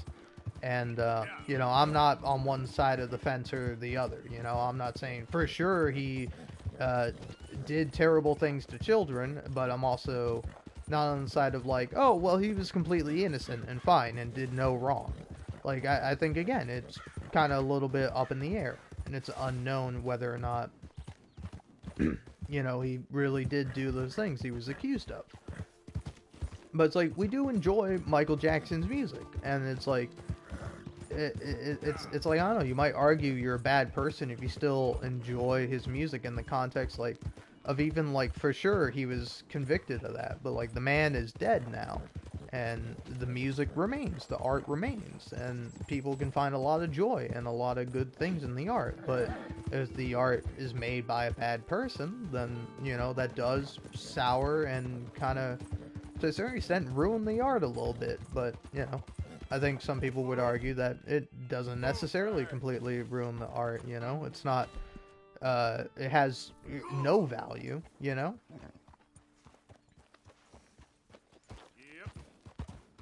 Because, like, I don't know, again, I think maybe a more prevalent debate would be, like, R. Kelly or somebody else more along those lines. And, like, you know, like, I'm not going to go out of my way to listen to any of his music or anything he's worked on. But also, you know, if it's, like, playing, I'm not going to, like, actively shut it down. But that's just because I'm a pussy and a non-confrontational person. But yeah, I'm not going to, like, call somebody evil for still enjoying the music. I would say that's kind of a bad thing you do. You know, like, it's a bad thing that we all own fucking phones, even though the cobalt in them that is necessary for the phone to work is mined by children in the Congo. And I take it other places as well, but primarily from Congo. And like, it's a fucking shame, and it is a bad thing. But I don't think it makes you a bad person for having an iPhone or you know, any other kind of phone. But of course, if you're much more wasteful and you don't, you know, appreciate the things that you have, and, like, you know, you're like, oh, let me just get a new phone every year for no reason. Like, I don't know how long I've had this phone, but yeah, hold on, let me check. What's like the oldest thing I have on my phone? Gallery. Let's see. The oldest thing, which probably was not exactly when I got the phone, is September 9th, 2021. So, let's see.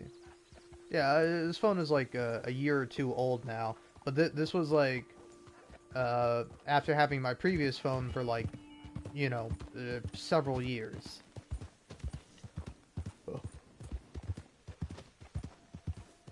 So, like, you know, again, and also it's a matter of practicality. I cannot afford to continue to buy a new phone every fucking year. But, you know, like, I also need a phone if I ever want to possibly make money off YouTube and TikTok and all that sort of shit.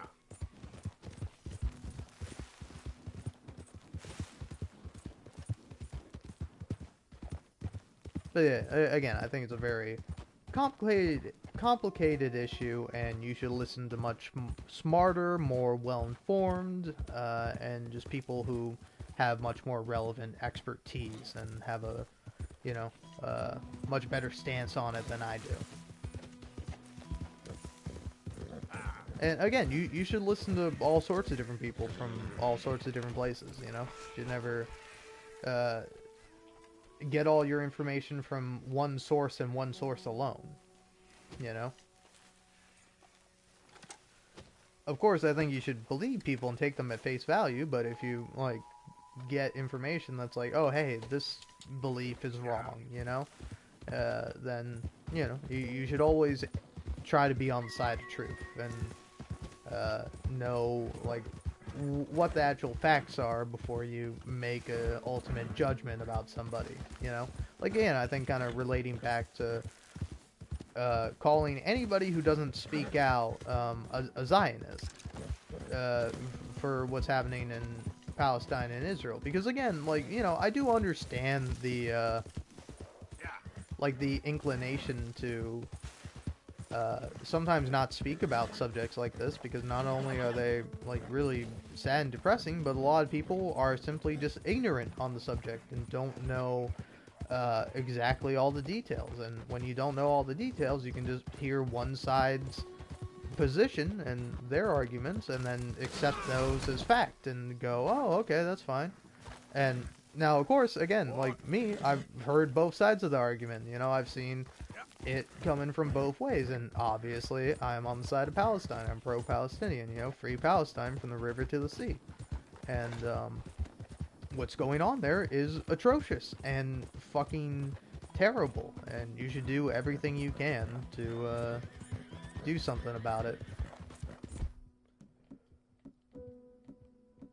Now, of course, you could argue that I could be doing more, and yeah, you're right. I could be doing more, but this is the best I can do. This is what I'm doing with my life, you know? Some people are going to work and doing that, and again, I don't fault people for doing that, because you have to work to survive, and, you know, I don't make money off being a YouTuber, but I hope to one day, so that way I can survive, and I can, you know, have enough to help people and be generous.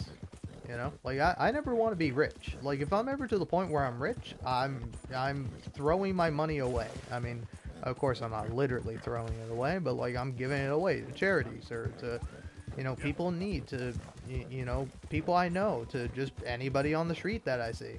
You know, because like again, I think everyone should be entitled to a home. Everybody should be entitled to you know, like 3 meals a day. More or less, depending on how you feel. And, like, everybody is different. And, you know, we should create a society that is based around fulfilling people's needs and, like, assuring that everyone gets along and that we live in a peaceful and prosperous society.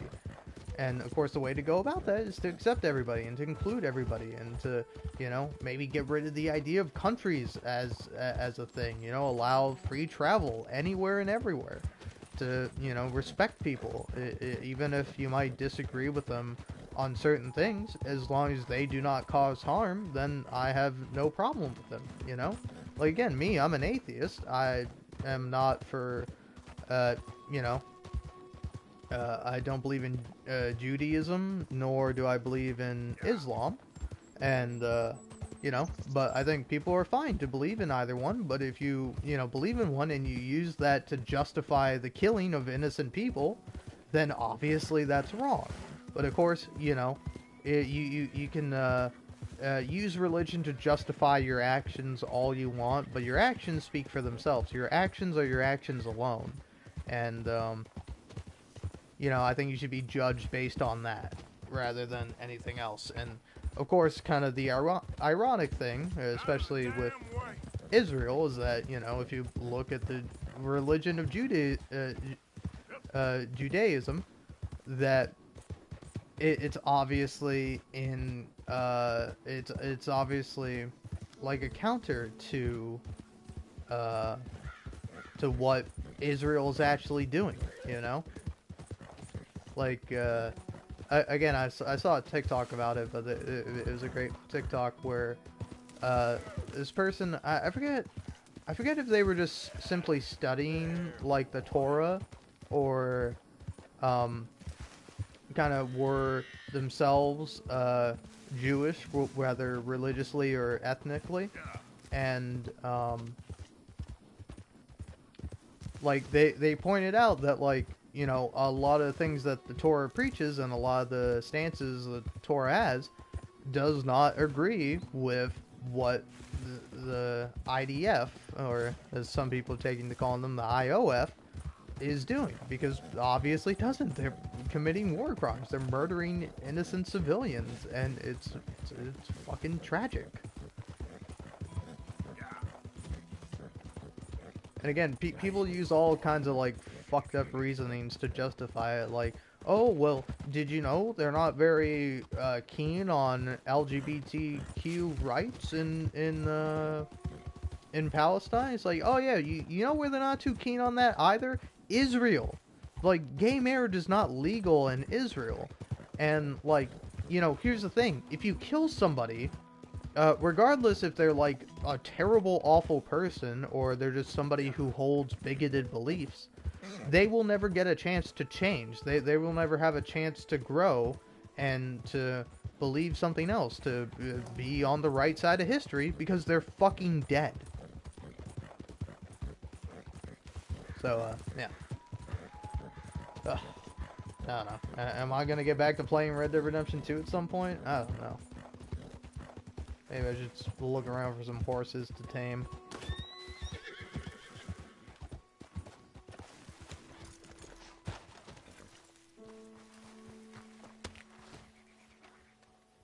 Oh, wow.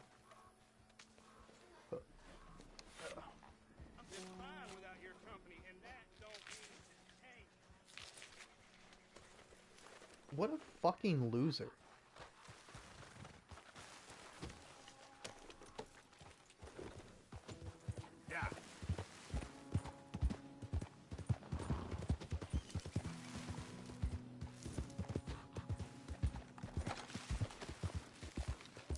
But yeah, you know,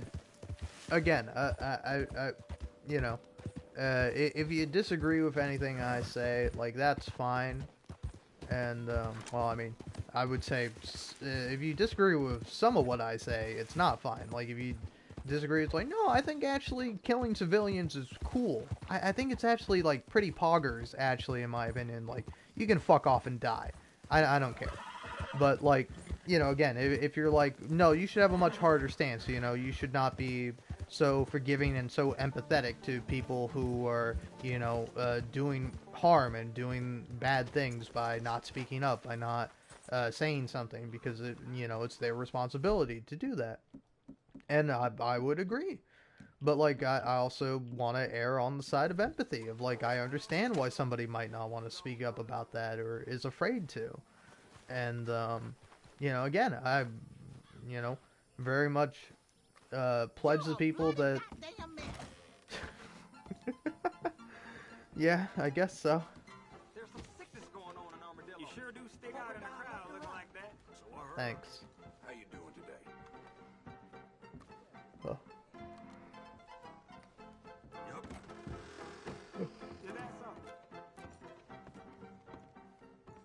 But yeah, I of course, you know, praise the people that, you know, say the right thing in spite of all the consequences that it might bring, and I condemn the people that are for the atrocities and war crimes that are happening in the world right now.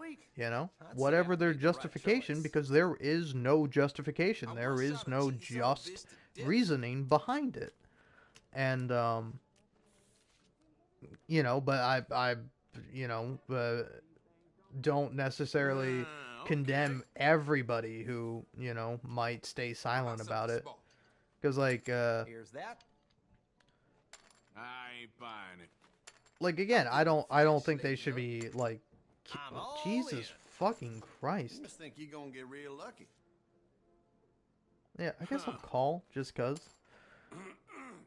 But, like, Time to face the music. you know, I do understand kind of the differing perspectives on it. That's something.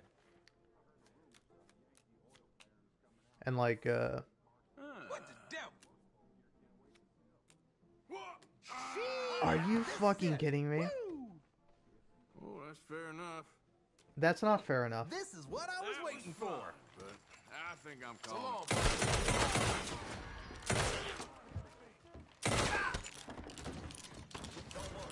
Oh my God! Stop now. God damn.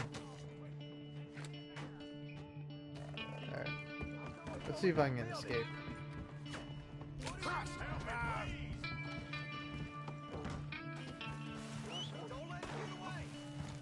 Nope, let me get away, please. Nope. Oh my god. horsey, please. I fucking need you.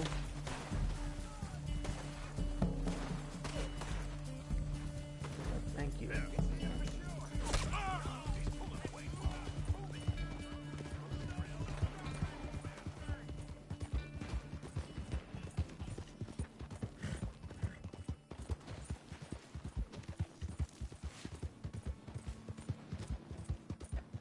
But yeah, you know, again, very easy for me to say that, you know, I think people who, you know, might sit around and, you know, play a video game and not cause any harm are not to be condemned alongside of people who, you know, actively propagandize and, oh, well, I've lost my hat, so you can kill me.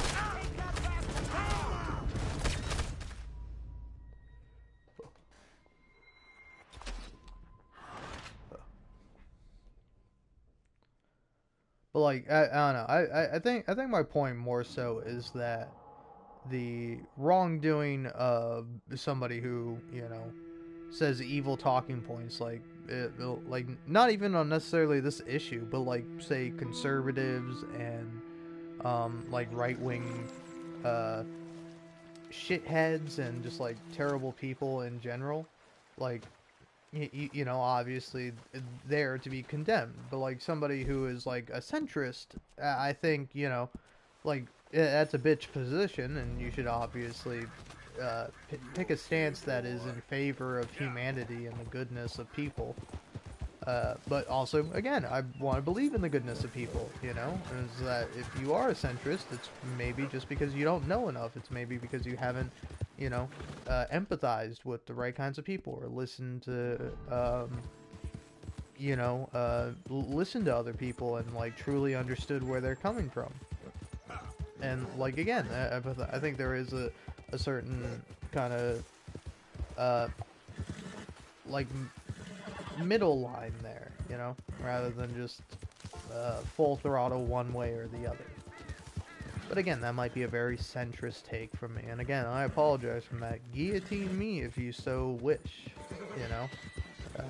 I've got maybe like $3,000 at best on me total for everything I've done in my fucking 22 years of life, so, you know. Oh, oh, oh, oh, oh. Oh my god. Oh my god. Perfect. Perfect.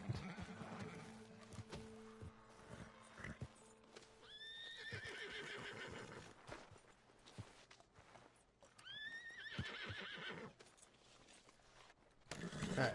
But yeah. Yep.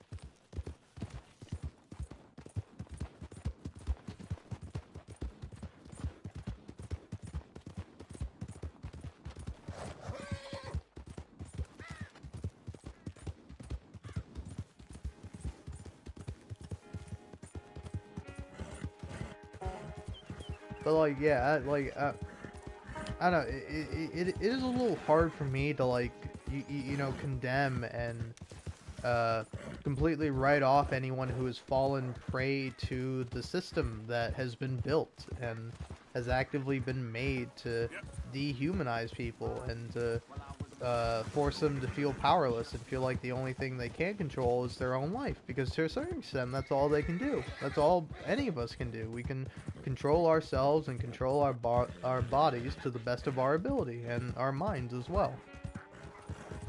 And you know, like, I'm not gonna fault anyone for trying and failing to do the right thing, you know. So long as you're trying, I think you're doing a lot better than a lot of people out there. And now, of course, there are some people who don't try, and there are some people who can't try, or some people who actively work against the goals and like the liberation of other people, and I think those people should be condemned. And, you know, justice should be served in whatever form that justice might take. But I am but one man. I am not the be-all, end-all in information or takes or philosophy or facts, you know? That's kind of why I'm a communist, is because I understand the flaws in myself and the flaws within other people. And it's only together that we can truly be better.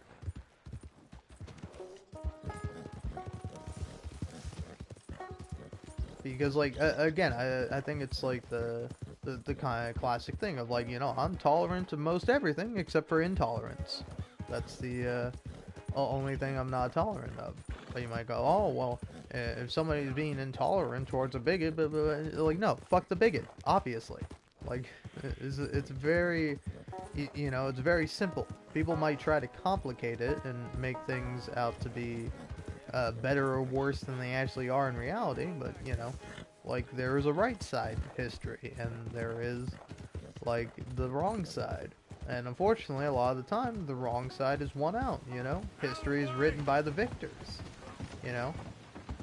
America likes to pretend it's very anti-fascist, but yet Antifa is labeled as a terrorist organization. And, you know, after World War II, after America reluctantly joined the fight because Japan attacked them, you know, America nuked 2 cities full of innocent people, killing them and scarring those that lived, and, like, you know, permanently damaging those areas, and doing just a horrific thing that is not justifiable in any way.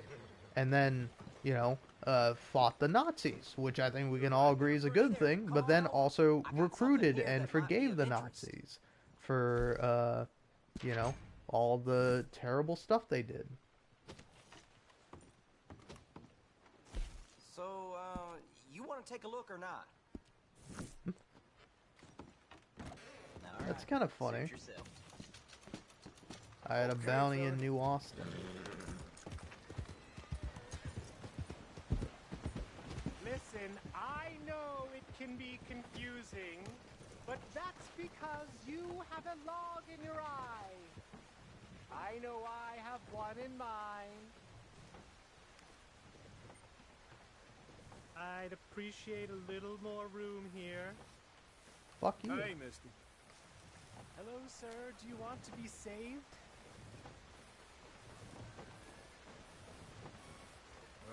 Yes. Desperately. Well, that's wonderful news. You are. That's really all there is to it. Just do more good things and less bad ones, and we can be together for all of eternity. You and me? Yes. Forever? Great.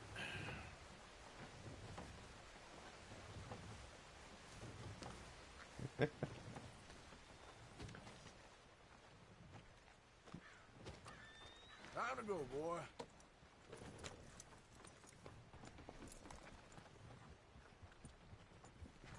I want to talk to you today about the great miracle of Holy Passion. Yes, passion. Passion. Yeah, you got people waiting on you. Hey, cool it. Now you sure know how to wind a man.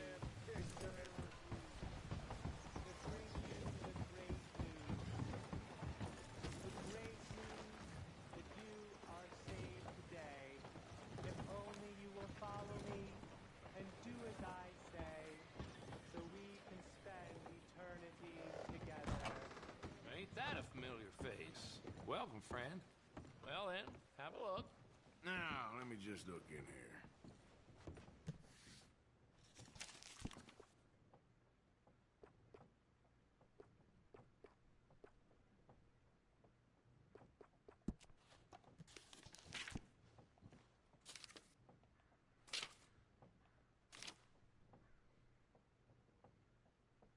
Business done.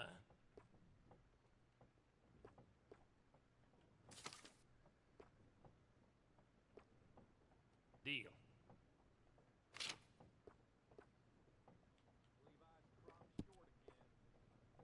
Sure.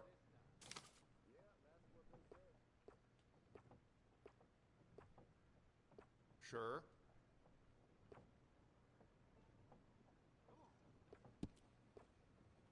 All right.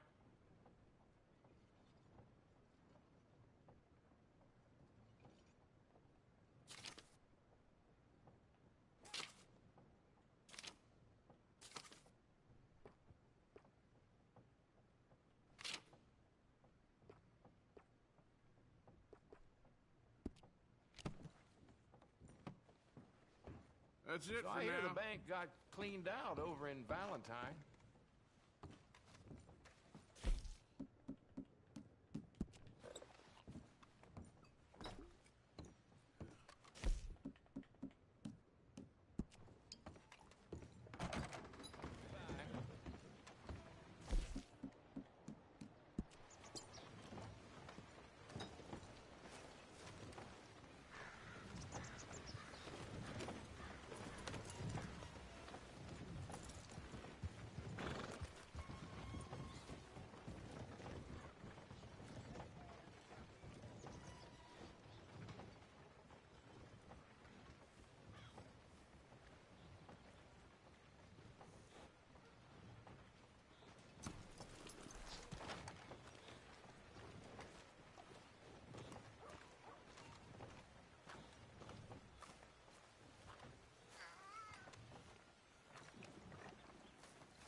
Oh, what a fat cat.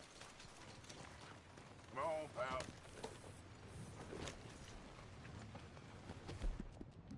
You okay, boy? Oh, God.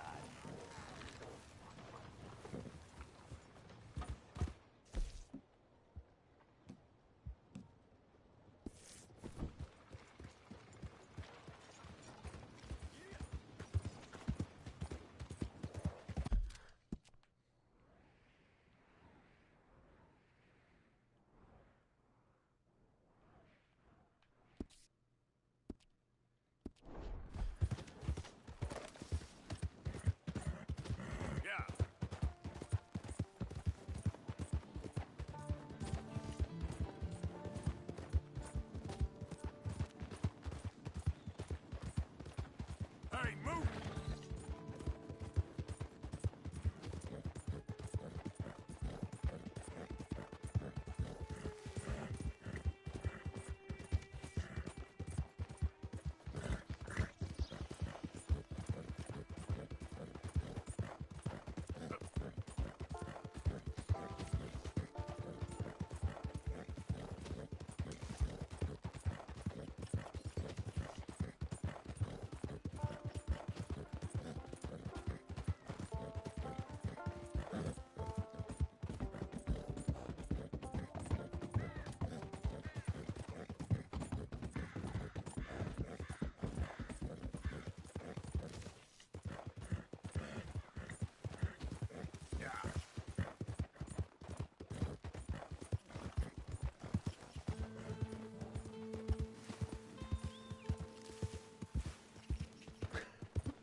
Holy shit.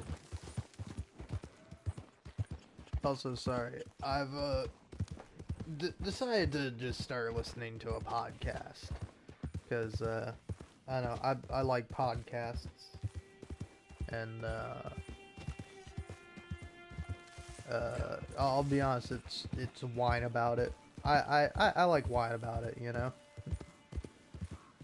It's a pretty good podcast, and it's their newest one. Well, it just came out 36 minutes ago, called Big Viewer Drama, and they're talking about like this reality TV dating show where well, it's not even like a dating show necessarily. It's called like Married at First Sight or something along those lines, where you know, like you get matched with like random people and you get married to them. And I don't know what the whole premise is, but I assume it's like for the reality show you're married and you do all the married things if you want, I guess. Which like honestly, I would kind of love to do that, but I would just love to be in like a sort of like fake relationship with somebody where like we're like, again, it's not too serious, but like we just constantly bicker and argue like an old married couple.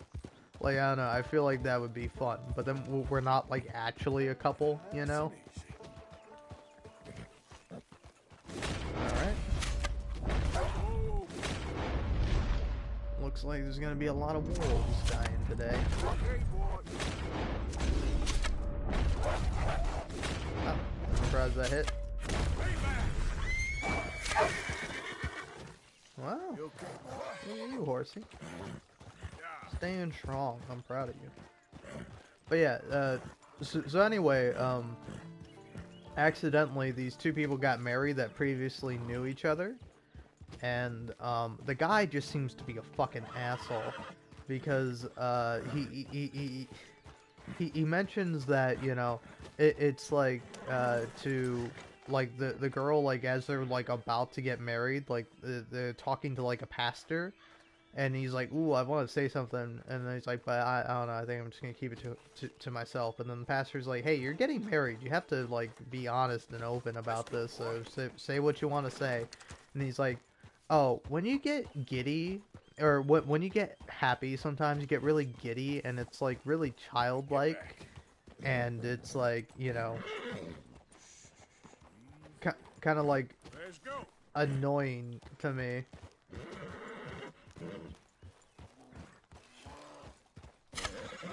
Oh yeah, and he says that he finds it unattractive, and like, I don't know,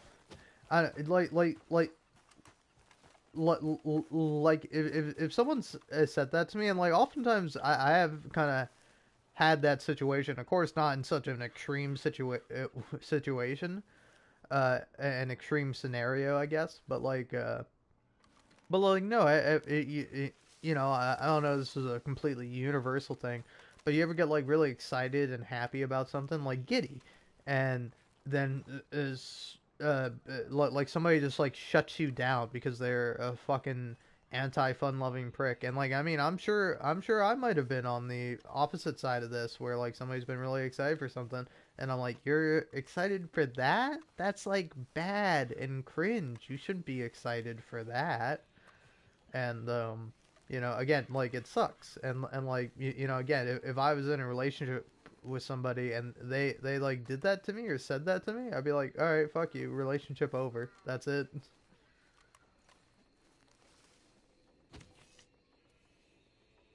All right, there's at least one person here. Oh yeah, and there's another. So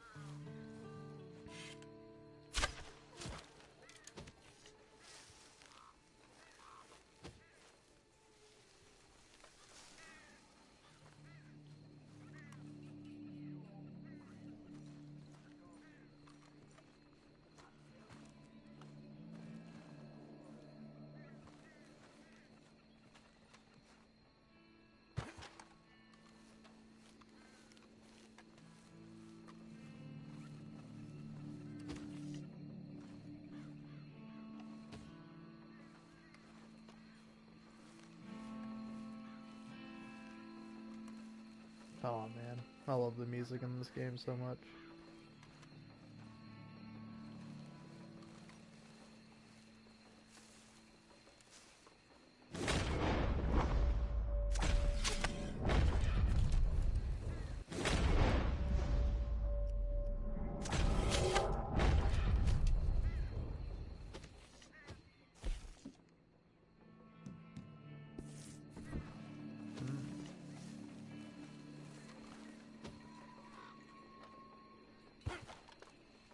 I don't know why only one of those counted. Challenges.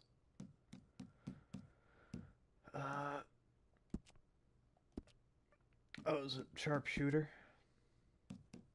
No. Sharpshooter's that. A weapons expert. Kill 9 unaware enemies using the bow. Okay. Feel like I should have gotten 2 more there, but guess I didn't. It's either because I used Deadeye, or maybe it's just not going to count.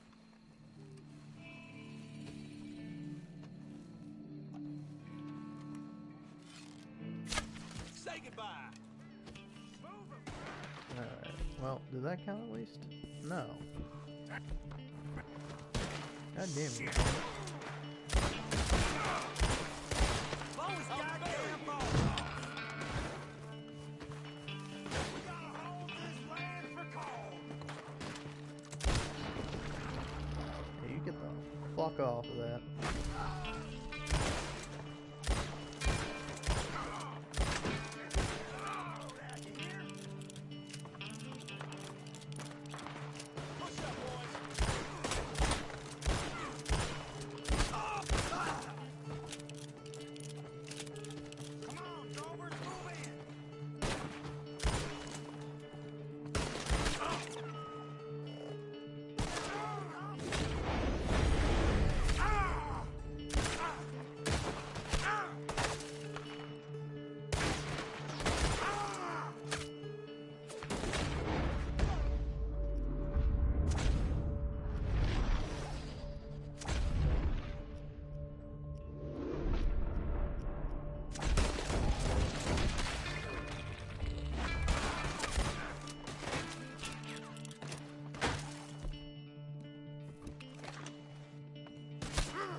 Yeah, I'm sure that guy counted as a wear. Yep. Ugh.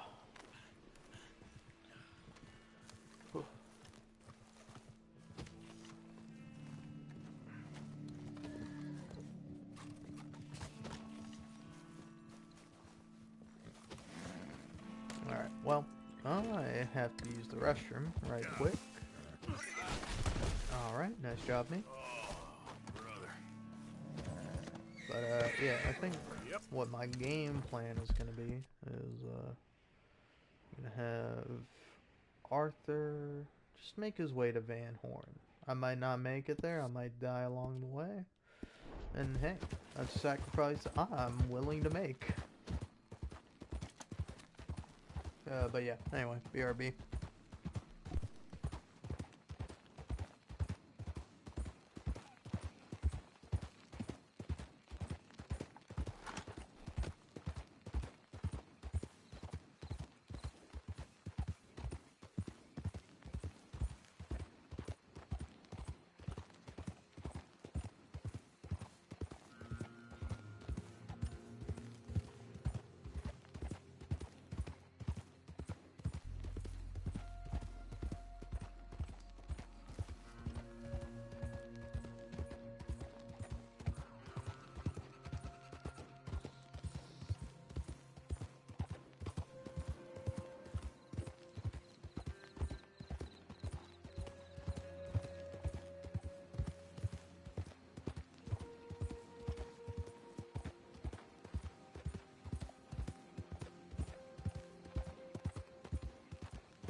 shall find peace.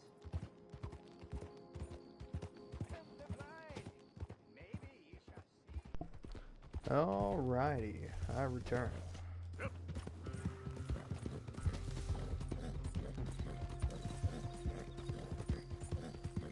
Unfortunately, I just looked up how best to do this challenge, and the best way to do it is to kind of farm the guy at Hangdog Ranch.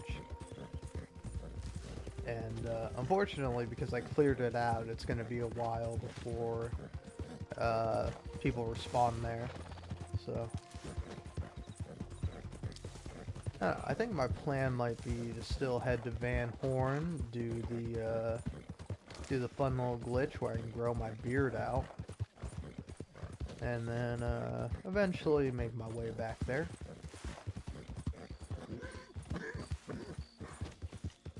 Okay there, boy?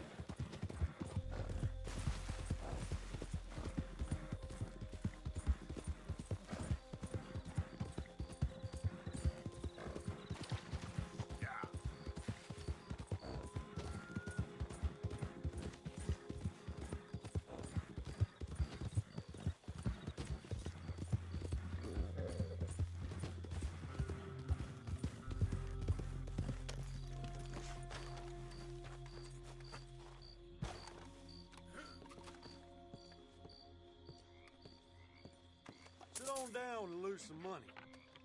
Oh, we'll see about that, partner. I'm pretty good at dominoes.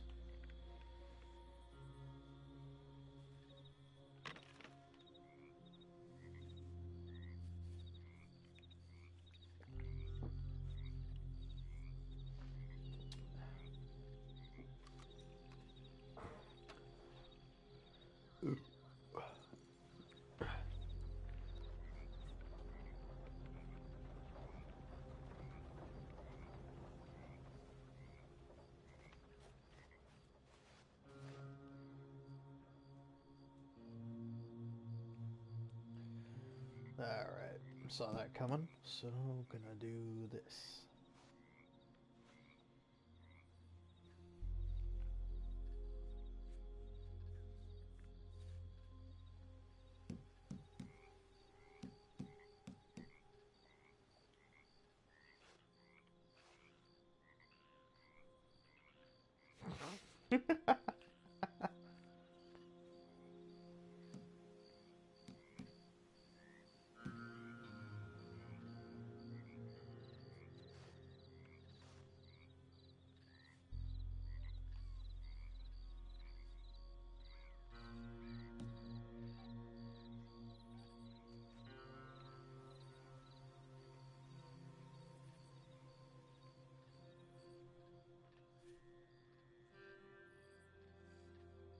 Ah, god damn you.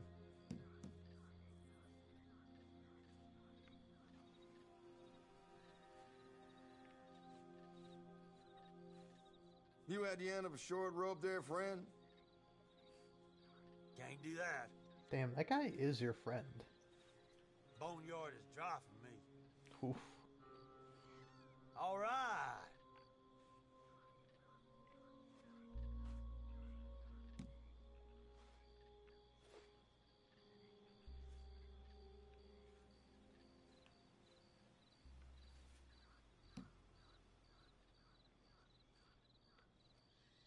I gotta pass.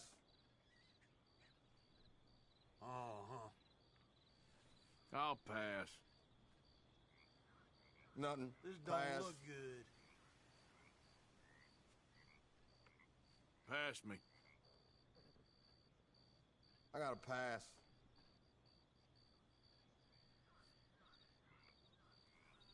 There we go. There. Domino.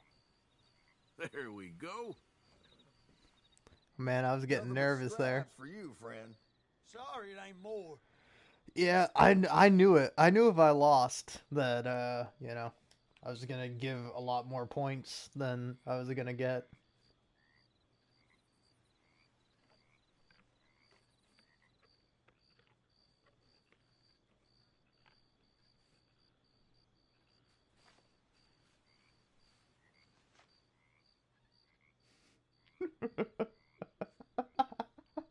Oh my god.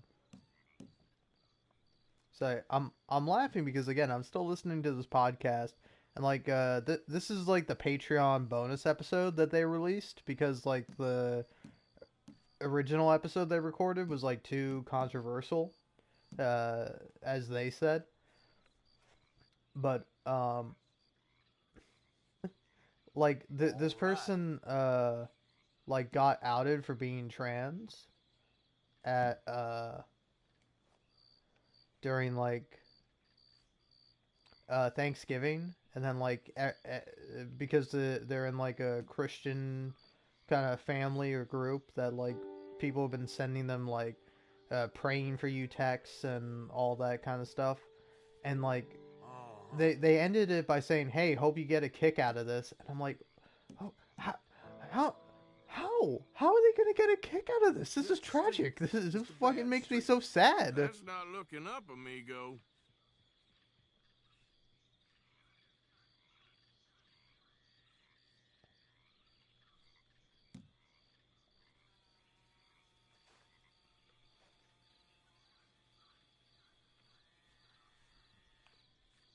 This got the makings of a bad day for you. All right, come on, come on, come on, come on, come on, come on, come on, come on, come on. Yes! Ha ha! Domino, I believe. Yep, there. Well, here's something for you. Ooh, goddamn. Look at me.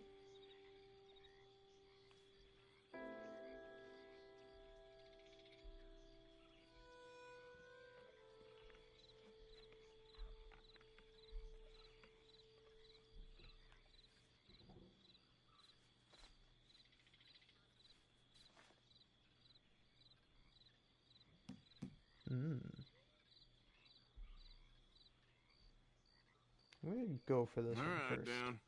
We'll see how this works out for me.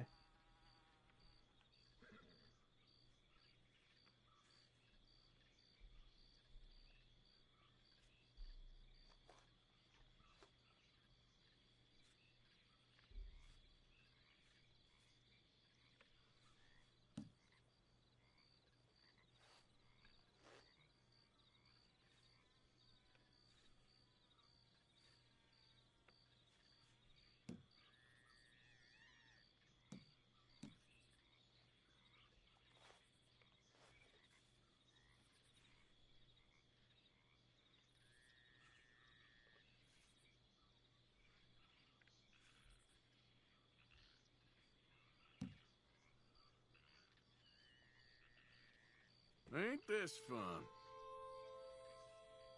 Oh, I love that little music sting. So good. Hmm.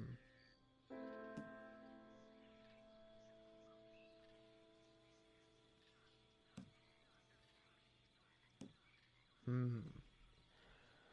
Okay, do I want to metagame this?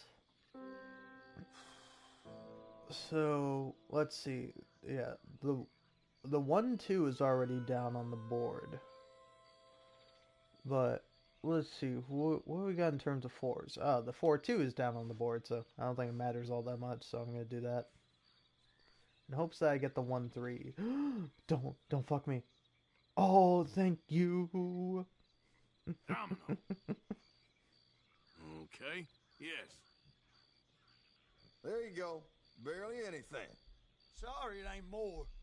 See, that's barely anything. Now watch these guys just like win in one round. It's gotta get better than this.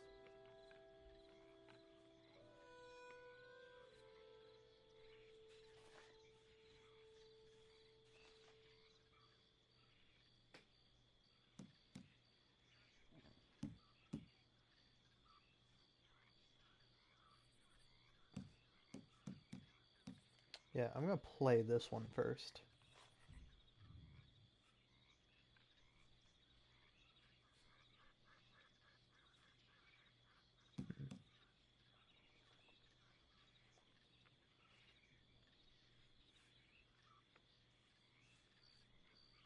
Oof. You at the end of a short rope there, friend?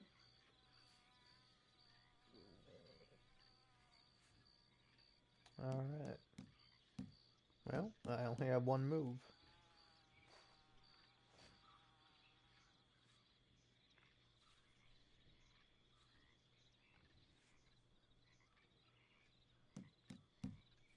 Okay, I got two moves. Do the 1-2 or the 1-4? Say do the 1-2.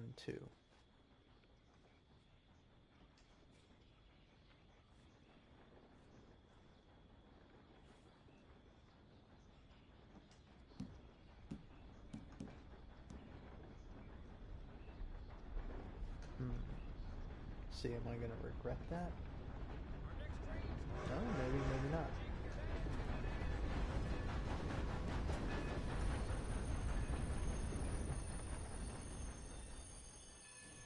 Yeah, do that. Maybe get lucky. Oh, there we go. All done and domino. Come on, give me that win, baby. Nothing but scraps for you, friend. Tally your points, shit. Fuck yeah, baby. Yes, come on. All done and domino. Well, next time, I guess. Alright. Good playing with you fellas. I gotta say, like, I don't know, there's something in me where I just cannot enjoy poker when I play it, but I can really enjoy dominoes. Like, dominoes is really fun. Actually, one thing I love about the original Red Dead Redemption that sucks, that is like such a shame that's not in this game, is Liar's Dice. Liar's Dice is so fun. Liar's Dice is like such a blast. Like, I really like Liar's Dice. Although, like, going back and playing it, like, I've understood the reason why I like Liar's Dice is because the AI is pretty bad in that game. Nice to see you. Alright.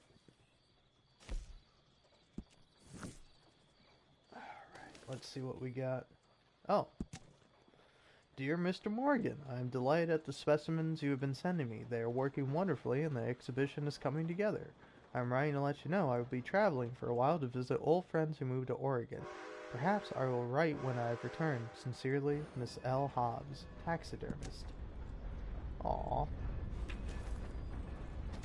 That's nice. Also, it's kind of funny that, Yep.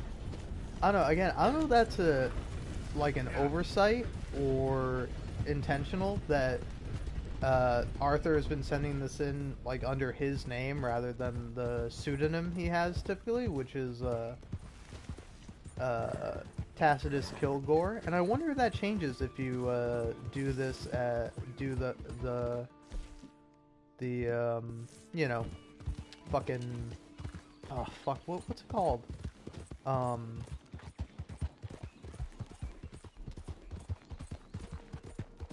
If you do the hunting request as John, if you get a little note that's Mr. Marston.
Man, the music is so great in this game.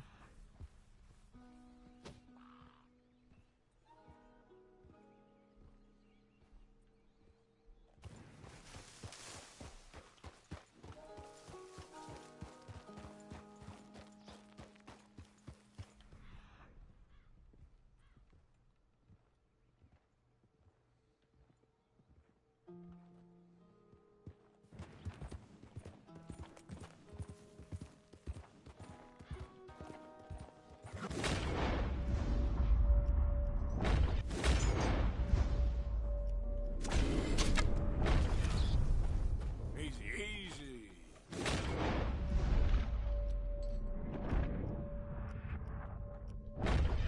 Yep.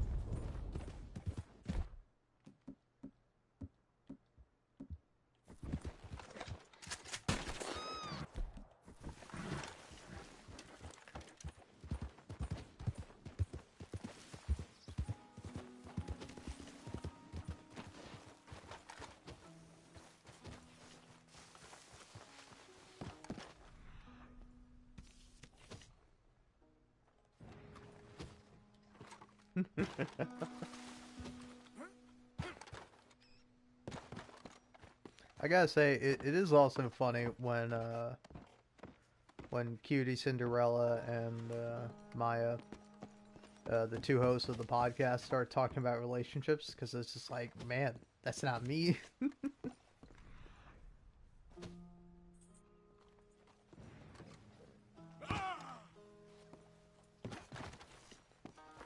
What? Huh?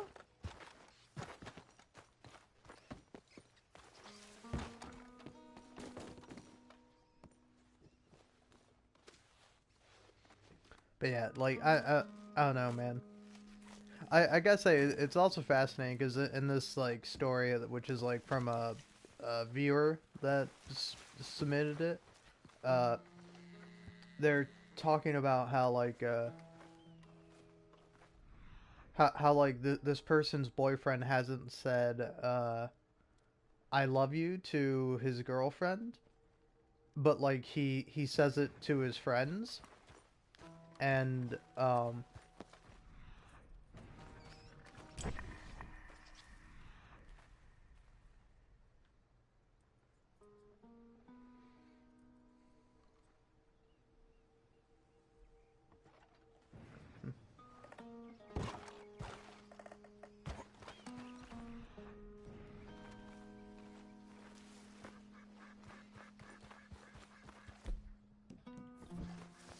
but yeah, but then he responded that he didn't say I love you to her because he doesn't see her as a friend, and it's like I don't know it can sometimes be a little corny, but I think the person you're dating or are in love with or are going to marry, if you don't like consider that person to be your best friend, yeah, I think you should I think you should maybe reconsider the relationship, you know. Of course, I'm not here to tell you how to do relationships. I don't do them, you know? But, I don't know. I think a healthy relationship is built on mutual trust and respect and, care for one another. And if you're missing, like, any one of those things, then that's probably going to be an issue. If not presently, then at some point down the line.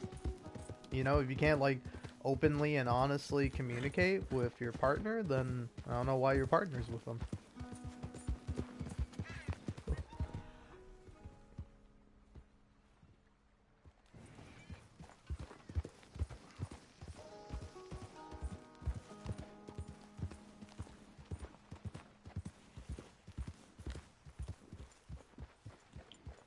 Ah, damn.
Also, like, I feel like that's a little absurd what I just heard from Maya, which is that after 6 months you don't have to say I love you.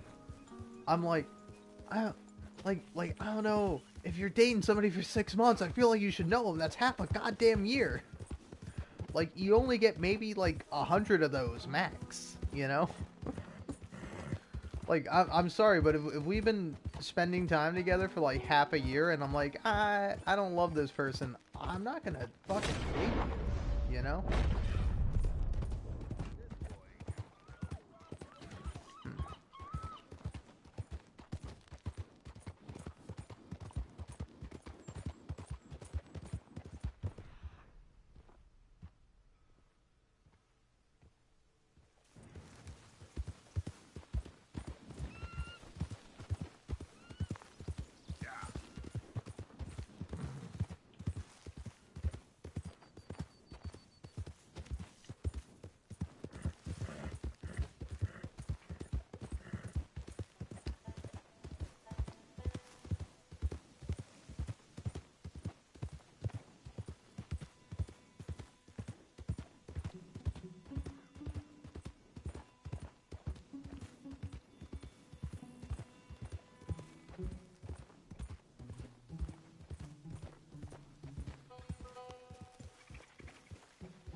No, hey.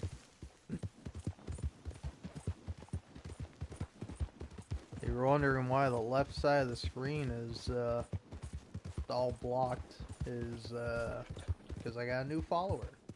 That's nice.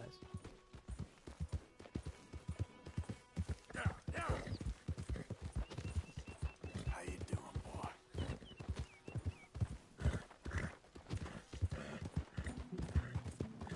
Now, if only I could get like 300 more subscribers, I'd be set. I don't know if I would be set exactly, but certainly be doing a lot better than I am. Alright, hold on.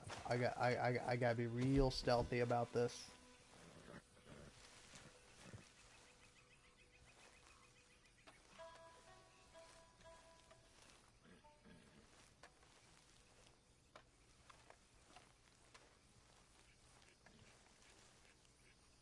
Hurry up. You search that and I'll toss this. Ooh, look here. Think I got something. What is it? I knew I should have been searching there. It's a boot.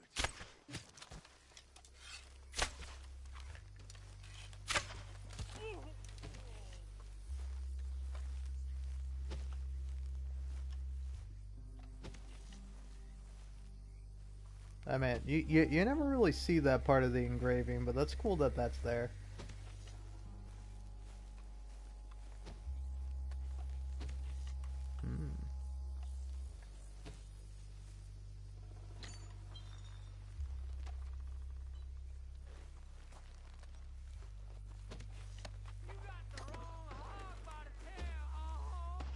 Alright, I feel like you fellas should know that I'm here. More, of course.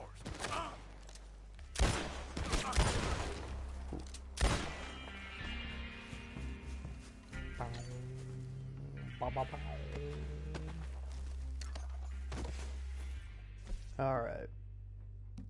Okay, yeah.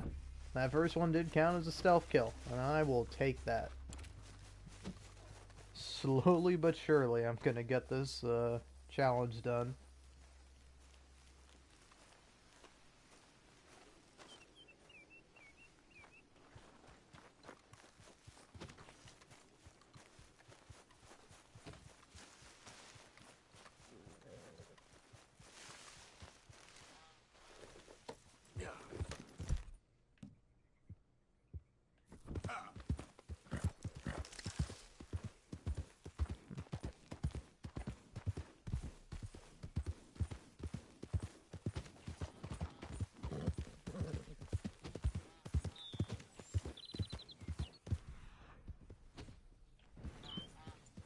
Ah, Pelican. Ah. Ah.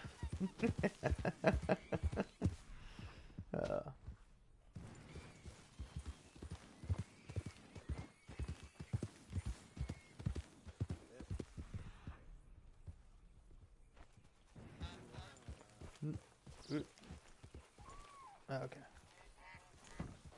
Not that big of a deal.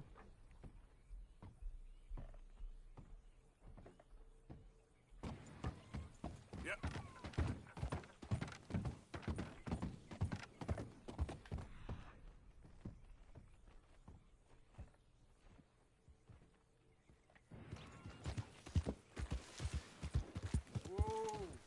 All right. I'm sorry, boy.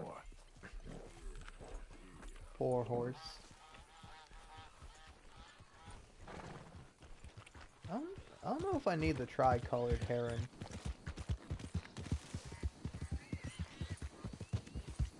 I don't know. I've yet to actually get the exotics request, but I want to prepare just in case. So let's see. Not ingredients, but materials. Collectible feathers. I wonder why these are collectible. Plumes. Yeah. Okay. Got a decent amount of plumes. Yeah.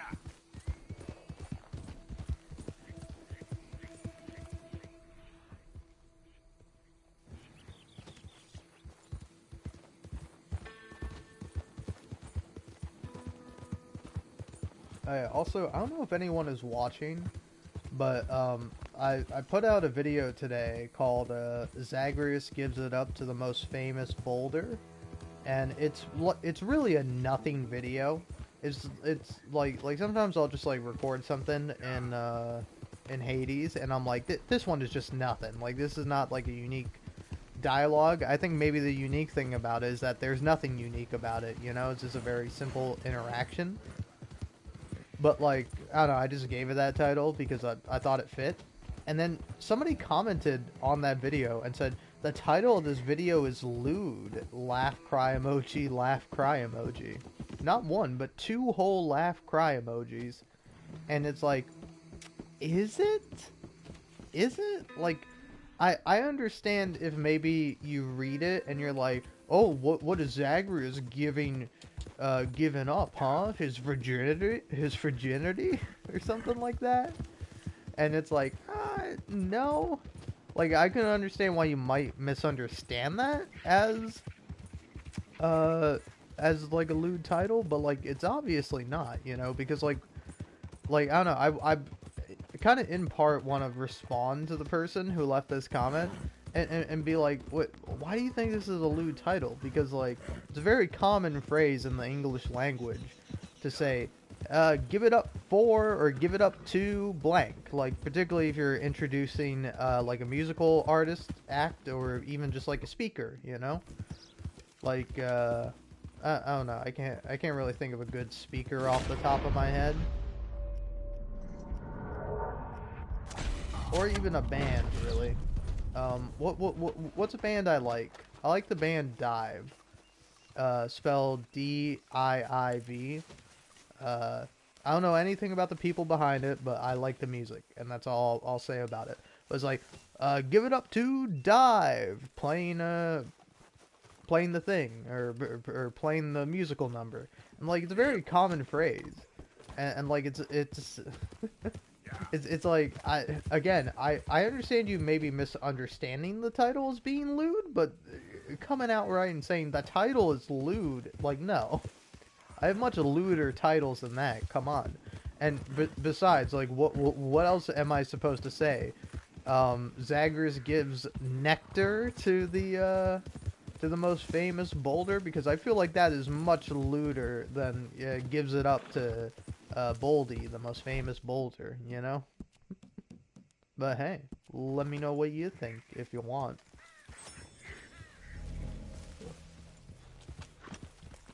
What's this fella doing? Hey now, you're somewhere you shouldn't be. Hey now, hey now. It's a free country, asshole. Yep.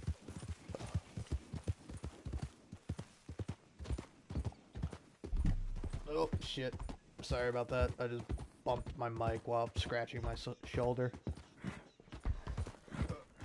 I'm gonna shift around in my chair so I don't do that again.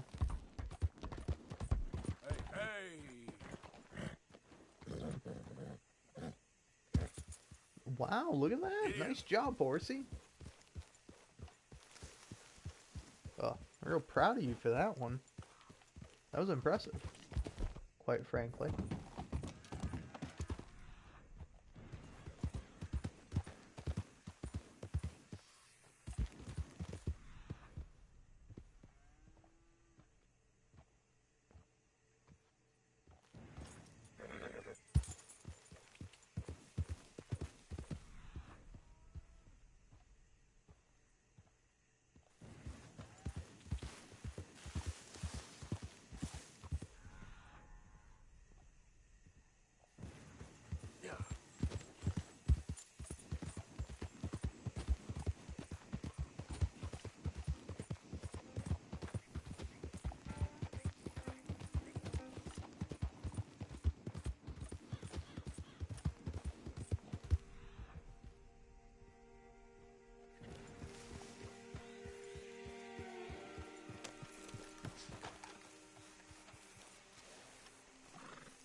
God, I'm listening to this podcast, and it's gotta suck to be a fucking woman.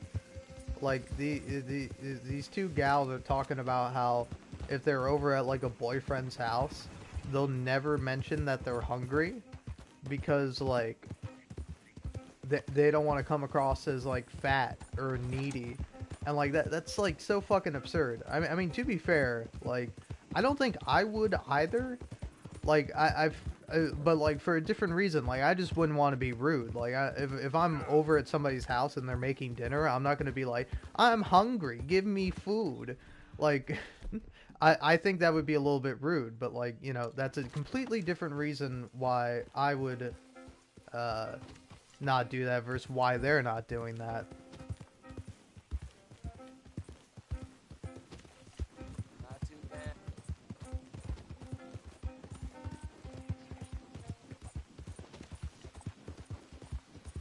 But yeah, that is like an absurd thought process. But I mean, like, also I wouldn't be afraid to, like, politely ask, is like, oh hey, I'm kind of peckish. When are we having dinner?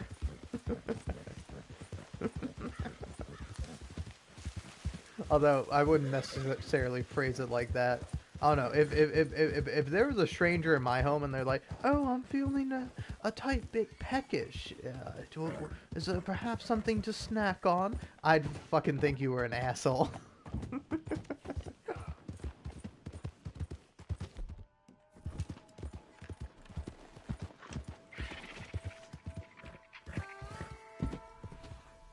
Is that a bird or a dinosaur? I don't know.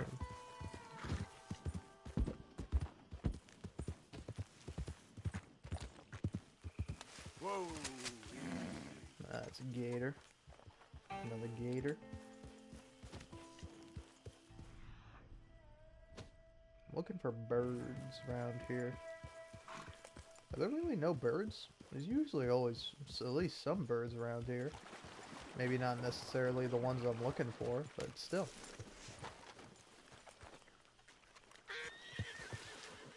Relax, horsey.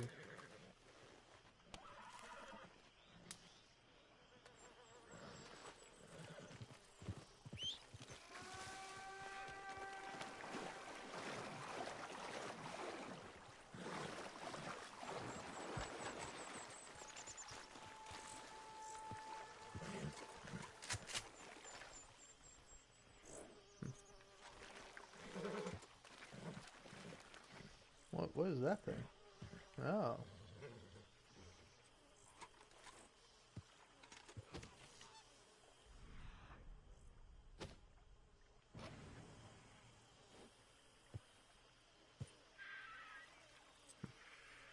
Shy-colored heron.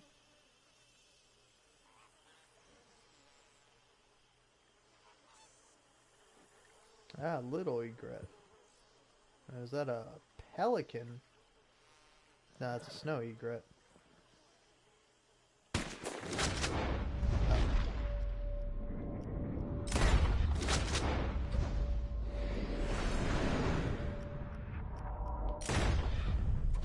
we go. It's okay, horsey.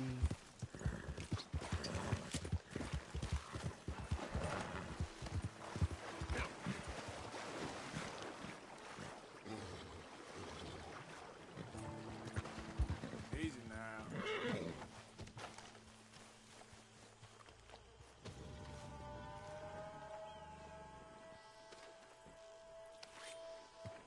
Oh man, I have to say, is something they're talking about where they're talking about like both of them would prefer to like have a career over being a housewife, but like if somebody wants to be a housewife, like hey, go right ahead if you know that's viable for you and your partner, you know, to be like housewife, house husband, house person, whatever, kind of taking care of more things at home rather than worrying about a job or anything like that. But like I don't know. I gotta say that there's sometimes like a really like sad thing you see online sometimes, where like you know it's like people criticizing trad wives or like wannabe trad wives, and like to a certain extent I do get it because they're like obviously reinforcing a really toxic way of thinking. But like I saw one post that was like, oh man, I'm gonna be like it's gonna be so funny, or I'm gonna celebrate when. Or, like, it wasn't necessarily phrased that way, but it was like, oh man, when... It's gonna be so, like, ironic when all the trad wives end up in abusive relationships and are unable to leave because they're financially tied to their husband. And it's like, you know, it's like, yeah, of course it's a bad thing that, you know, they're reinforcing that thing, but they're like, that's also not good. Like, again, it would really suck if somebody ended up in that situation. That's why it's a bad thing. That's why it's better for people to have more autonomy and people to be able to leave toxic relationships, even if, you know, it's not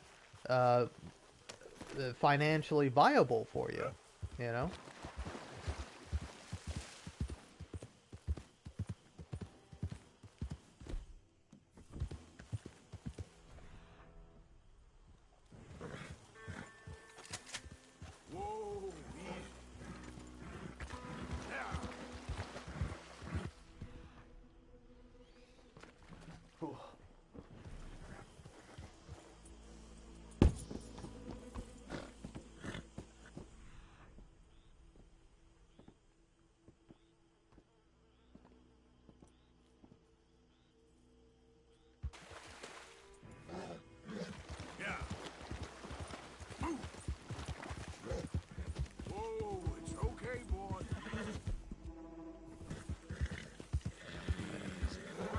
Everything's alright here, horsey. Even if everything's not alright in the world at large.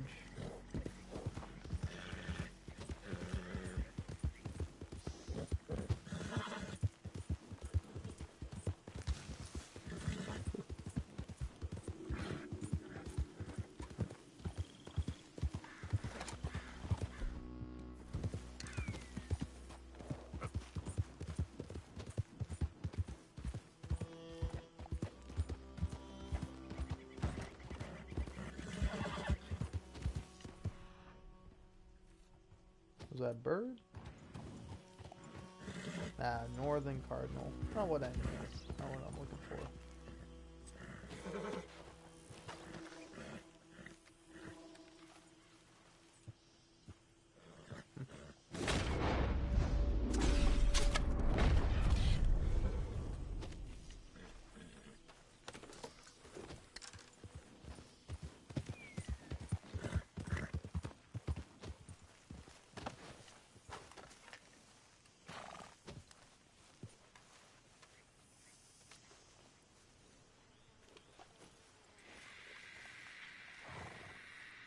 Time to go, boy.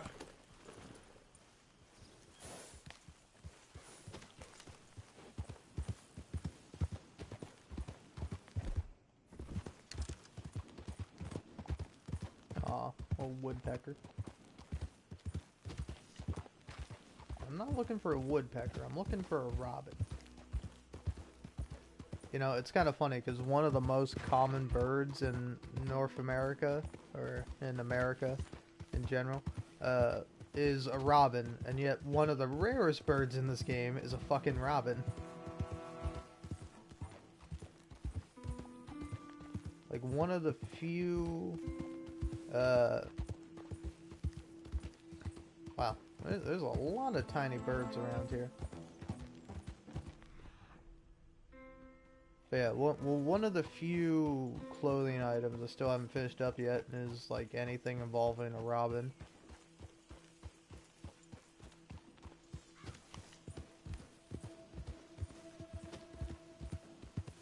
Which I do have one good robin on me, but that's it.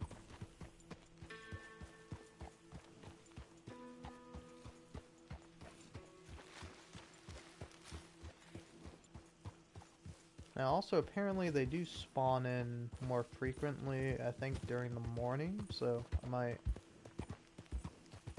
set up a camp and wait until then. Alright, Jesus fucking Christ, fellas, I'm just trying to check the birds. Yeah, those birds are too big anyway. I gotta skedaddle.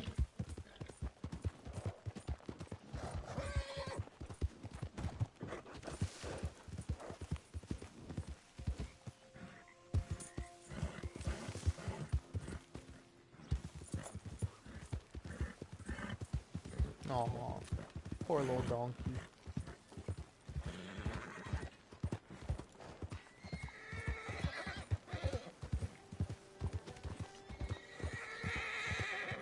Okay there, boy.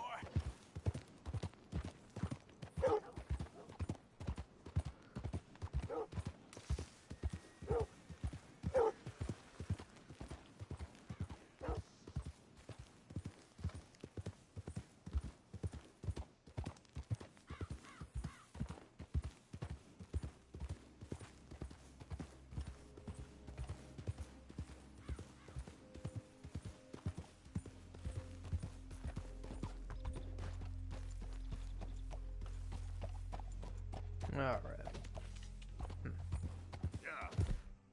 Be honest with you, I don't quite know what to do. I should probably continue along with the main story. But I kinda don't want to. Kind of would rather instead just wander around doing random stuff. Or possibly trying to, little badger. No, look at that little guy. Look at that little squirrel. Hold up. Yeah.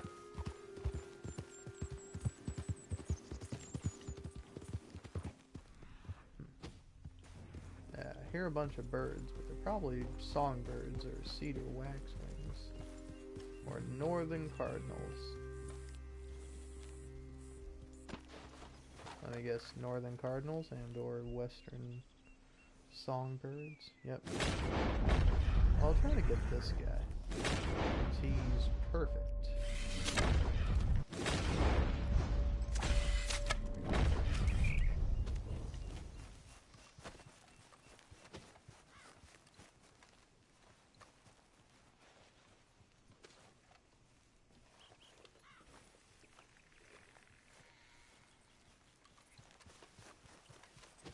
Yep.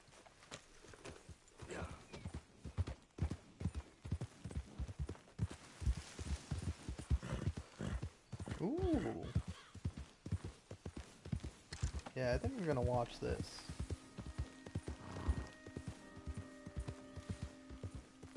If you're wondering what I'm watching Jack Saint's newest video. How did we get here? I like Jack Saint.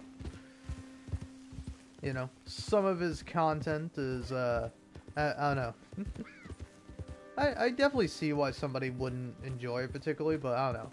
I think one of the first things I saw by him, or at least something I saw that I really liked by him, was his video on the video game Y2K, spelled Yeek or Yeek. It's spelled Y capital I K, because it's a fucking game made by hipsters. It's Y2K, a postmodern RPG. And of course, as soon as I saw that subtitle, I was like, oh, what's this game about? And I'm like, oh, it's fucking dog shit. It's everything I hate about hipsters, you know? Because I myself am a hipster, but, you know, the most hipster thing you can do is hate other hipsters, you know? Because you want to be like me, alright? I don't know. Just look up GTA 5 Radio Mirror Parks and DJ George specifically. Just like all his quotes are fucking hilarious to me. I know the 80s sucked, and I know why. Alright? I'm not like you. You want to be like me. Let me guess. That's a Western Raven. I mean, the game's not telling me, but I can use my eyes.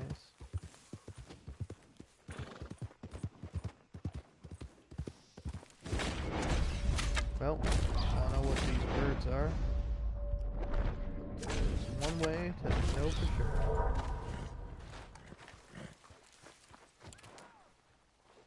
Ah, tree sparrow. Of course.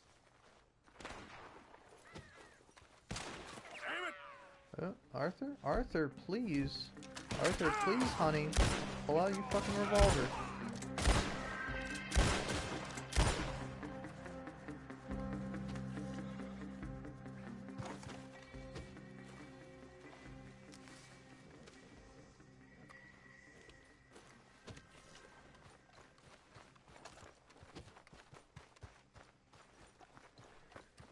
I don't know. Also, honestly, kind of in the vein of this, I saw like online, like kind of the prevalence of like gay cardinals on various different things, because you know, like you'll kind of have like a romantic thing with birds on it, but like, you know, male cardinals are red, and female cardinals are brown, and typically, I mean, I think they can occasionally be different colors and sometimes like a mix, but like, you know, it's like kind of a funny thing to imagine that there's like a bunch of unintentional gay cardinals out there. But then I don't know, I will say the one kind of funny thought I had to that is like, well, what if one of those cardinals is trans, huh? What then? Because think about it. That wouldn't be gay. You think that would be gay? Then fuck you. Meow. What kind of fucking bird is this? That's a loon. It's a crazy loon. He's just like me for real. Or she. Or they. Doesn't matter now. They're a fucking corpse. I mean, it does kind of matter. I mean, it doesn't matter. It's a fucking bird in a video game.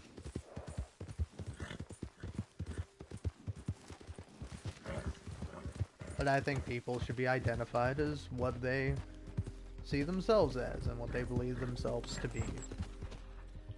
You know, regardless of how other people feel.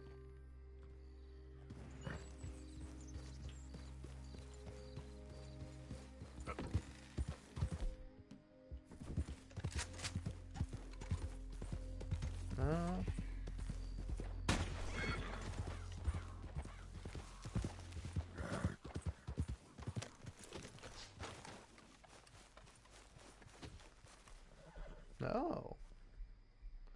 Were you carrying this, Hawk? Because that's funny. That is fucking funny.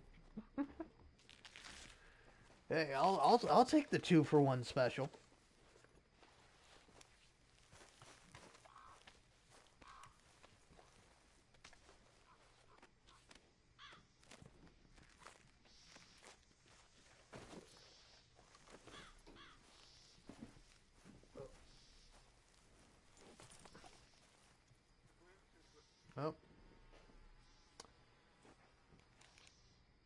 Come on, phone. Don't do me like this. Unless, okay, I was about to say, did my fucking earbud die? No. All right. Yep.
Alright, let's go ahead and wait till the morning.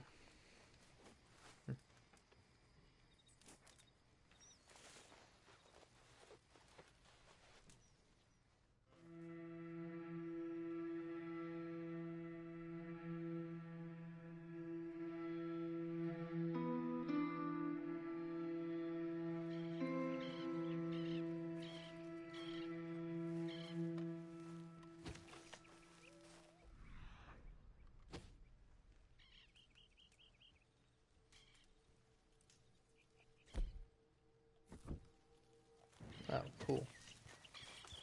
Why you always do this to me, game? You're always like, hey, fuck you. I'm taking your bow away. I need my bow. Yep.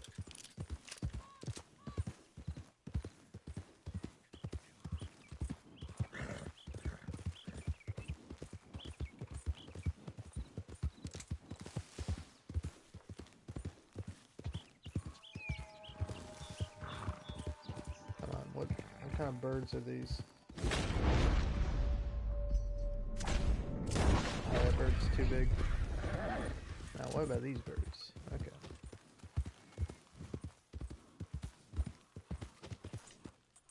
Yeah. Yep.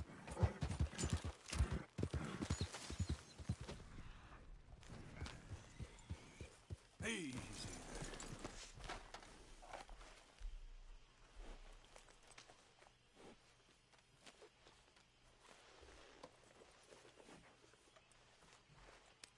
Let's go, boy.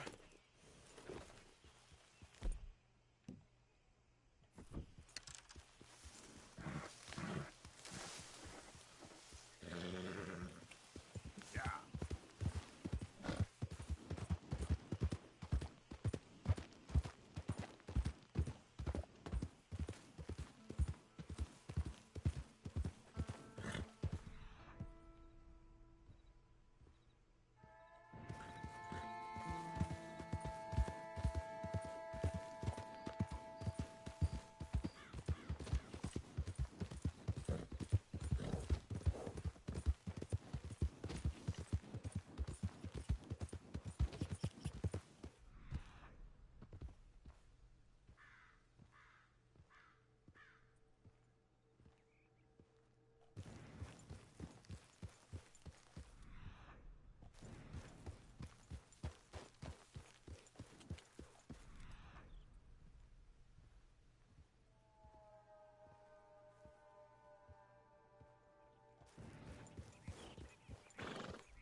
think I need a Baltimore Oreo, but it'd be nice to have.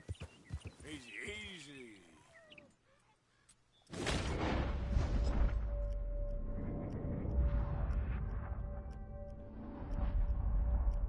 Come on. There we go. Damn.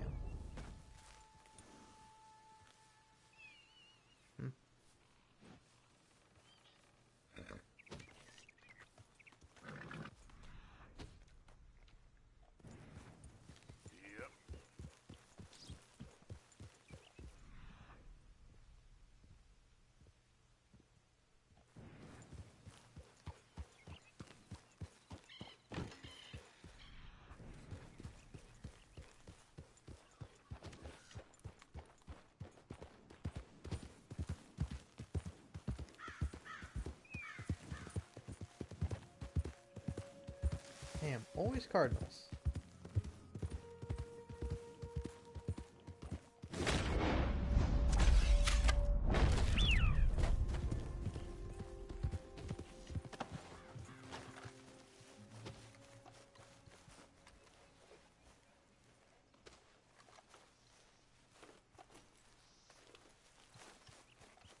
Yep.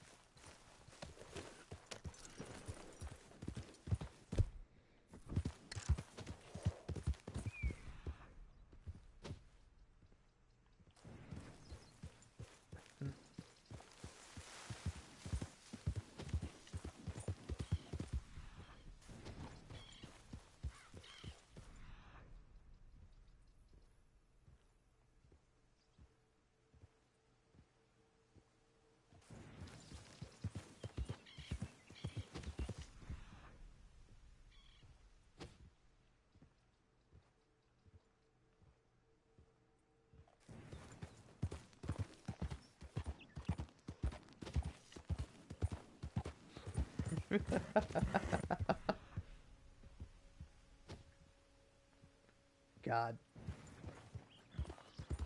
I gotta say two things about like being like a political commentator. Is like, first of all, if you speak with like a southern accent, it is really hard to take you seriously. Because like if I just hear somebody going like, now I'll tell you what's really the problem going on right now. It's not people getting murdered. It's not capitalism. It ain't any of that silly nonsense. It's wokeness, alright? People are waking up instead of sleeping, alright? I want to be a sleepy little fella. I just want to close my eyes and feel everything's alright and maybe have a nightmare and then wake up and then have my mama tell me that, no, it was just a dream, sweetie. You can go back to bed, alright? That's what I want. That's what the left wants to take away from you.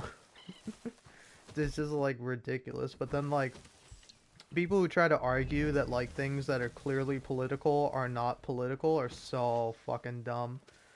Like the example Jack Saint said in his video is that people are talking about RoboCop.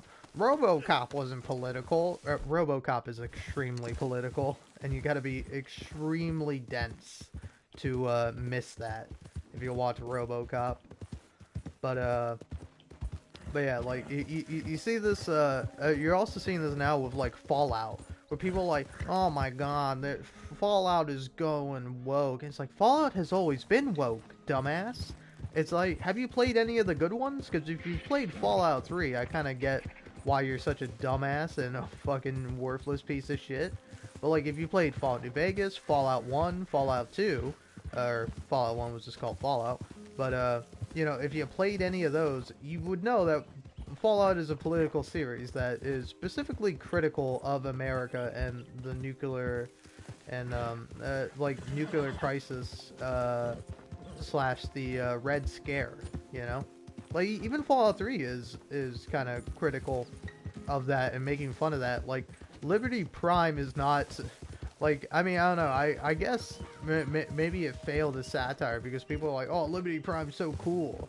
And it's like in Fallout 4 they'd be like, no, Liberty Prime is like a fascist thing. Like, look, here are a bunch of fascists that want to kill robots that are basically humans, you know?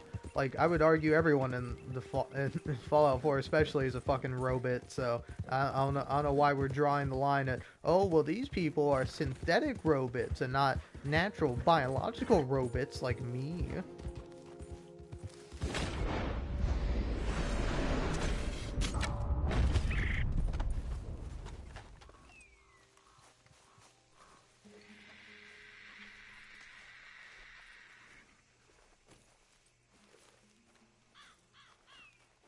Let's go.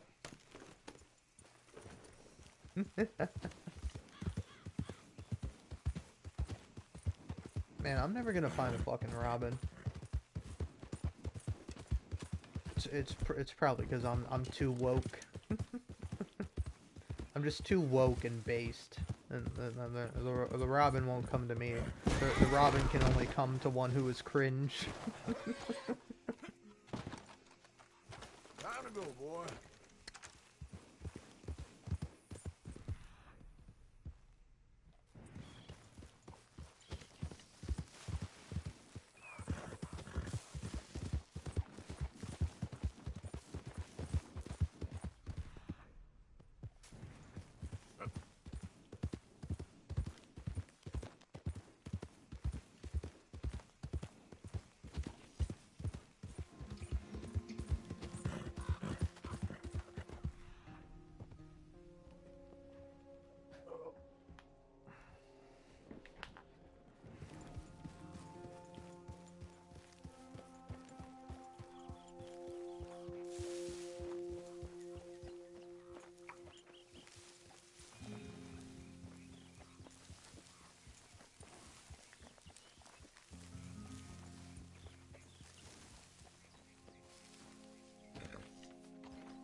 Also, I gotta say, if we're doing like political commentary and stuff, like, can we stop saying the lib slur? Oh fuck! What the fuck just happened?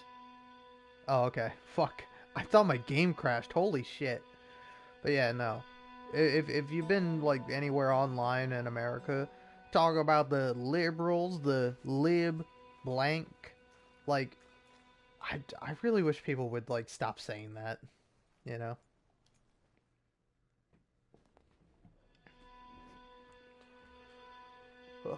But I of course understand that most of the people saying that are bigots and fucking idiots and morons who don't give a shit what other people feel. But like, I don't know. I think if you're like more on the left leaning side, you shouldn't say it even as like a joke or a parody, you know?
Man, I got real lucky when I finally found a perfect Raven, or a perfect Robin over here.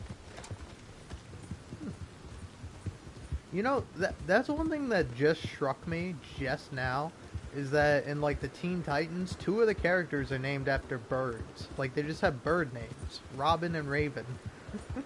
They're just... They just have bird names. And then one of them is Beast Boy, who can turn into a bird. Now, Cyborg and... Is it Cyborg?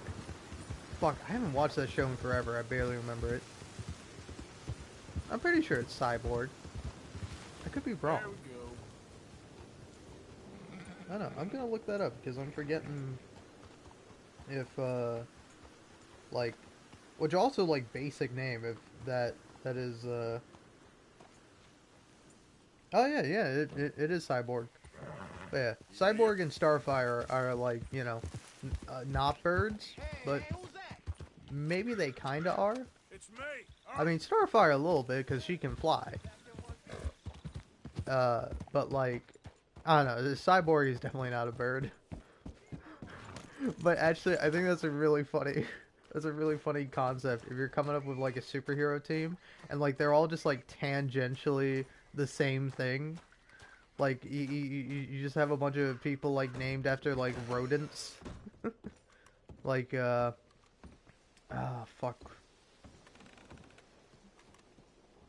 What the fuck is a rodent that's, like, not a rat? You got, like, Rat Boy, you got Mouse Girl, you got fucking...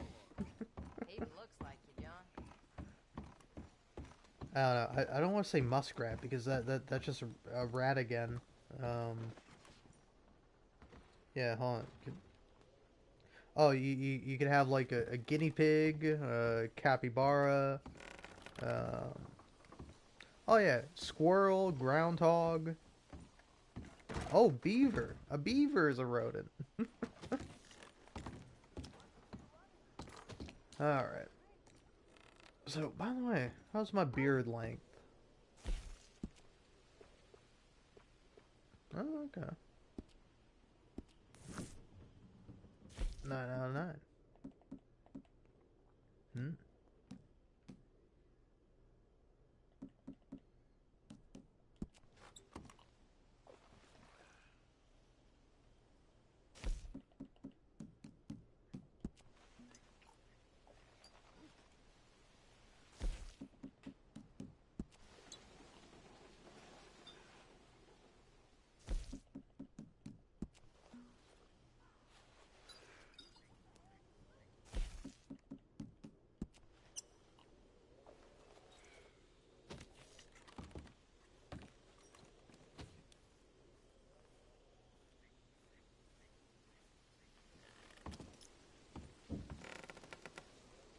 Alright.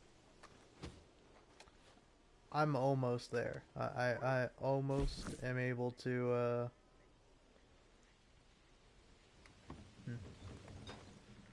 almost have a full beard. Alright, but I think I will change my outfit. To what? I don't quite know.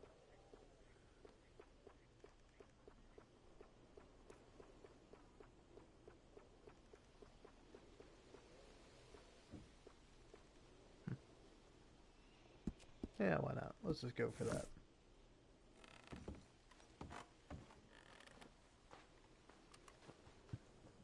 Alright. Let's go ahead and head to Annisburg? No. Close, but no cigar, no Van Horn trading post. That's where I need to go. That's where my destiny is taking me.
Hey, mister, you're back.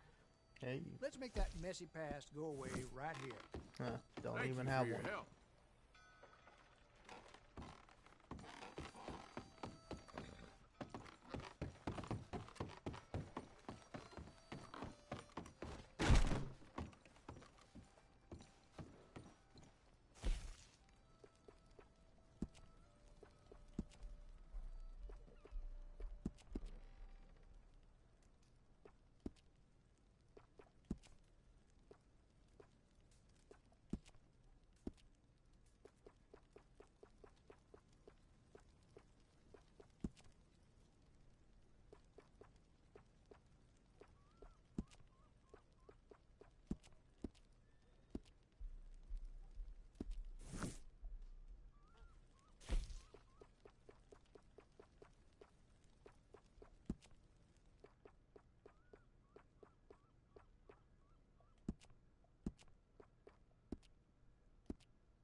Violent streak of yours. Better. I think you better open up that register. Damn. Okay, Right. then. I'll Let's go.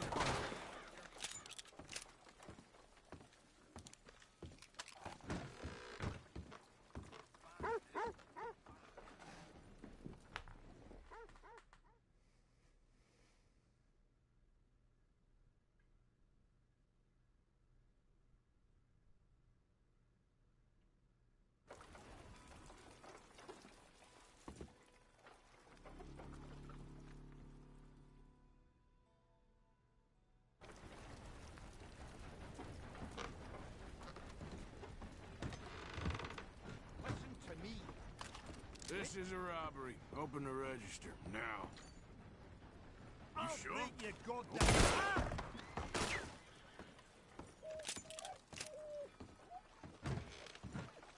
Sorry, doggy, but I need to grow all my beard.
Alright, I feel like...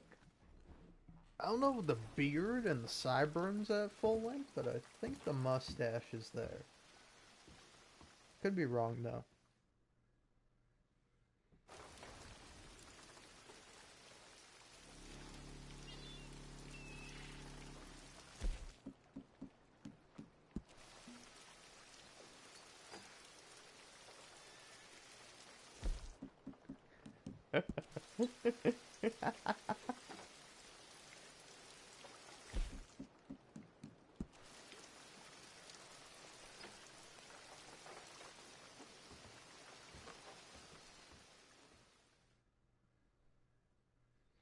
I...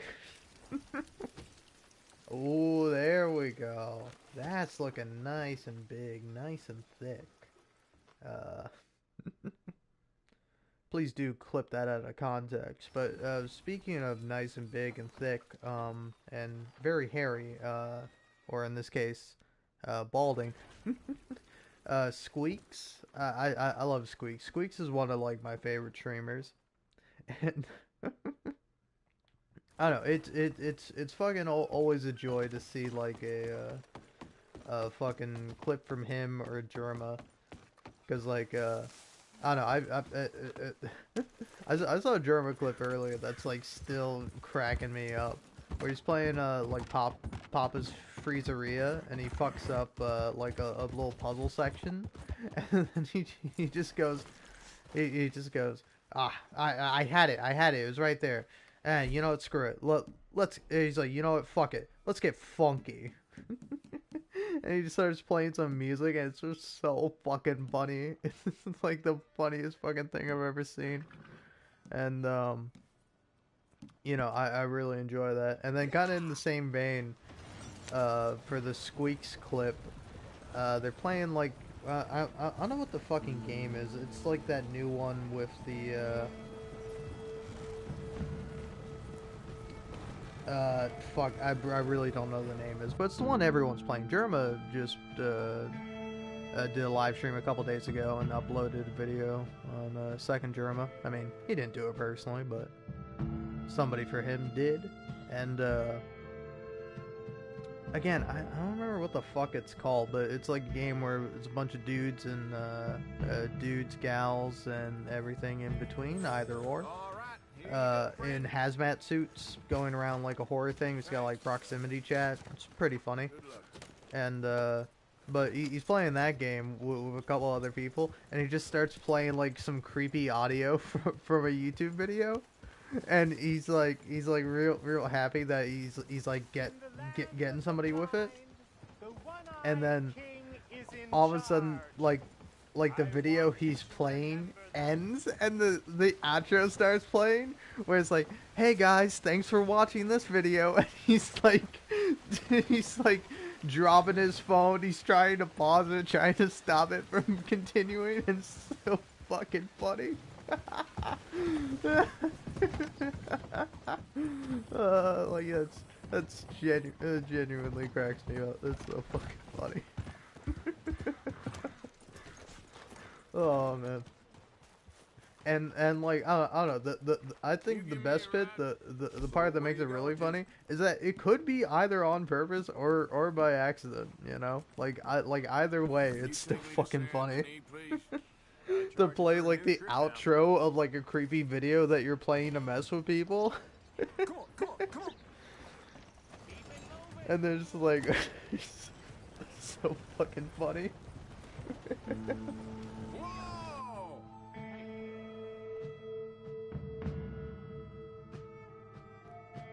Yeah, because he's playing it, he's laughing. And then... yeah, I don't think it was on purpose, because his reaction to it is so fucking funny. Oh my god. Oh, it's genuinely so fucking great. Alright, this is you.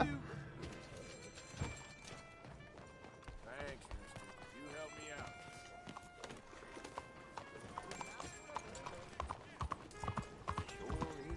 Again, like that whole concept is just funny. Like if you take like literally anything where like somebody's doing something like creepy or serious, like I don't know, say like hypothetically you have like a serial killer like killing somebody, and they like finally kill him, and they're all like into it, and they're like, this proves that I am God, and you are but a mere mortal. I stand above you. I stand alive, unkillable, immortal, to always be remembered, while you will die forgotten and alone, and nobody shall ever know your name. Anyway, guys, hope you enjoyed this killing. Make sure you hit that subscribe button and ring the bell. Like, that concept is just funny. Of course, you know, somebody killing somebody is not funny, but the juxtaposition of that, of like something very like horrific and creepy, and then just followed by, hey guys, hope you enjoyed the video. I had a lot of fun making it. And remember, if you want this show to continue, you can either donate to my Patreon, or you can donate your body and you can become my next victim.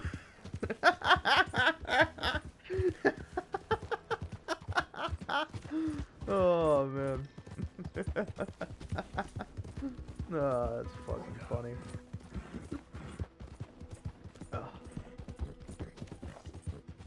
Oh yeah, I meant to go to the barbershop. I wanted to check to see if my beard was properly full or not. I can just check back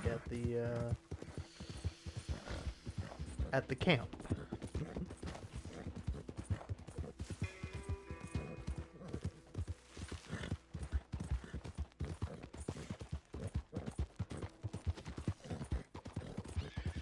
You know, can I just say it? If you post your fucking Spotify wrapped shit thing, fuck off. Like fuck off. Fuck off. Nobody fucking cares. Nobody cares about your fucking Apple Music top charts or whatever the fuck. Like, fuck off. I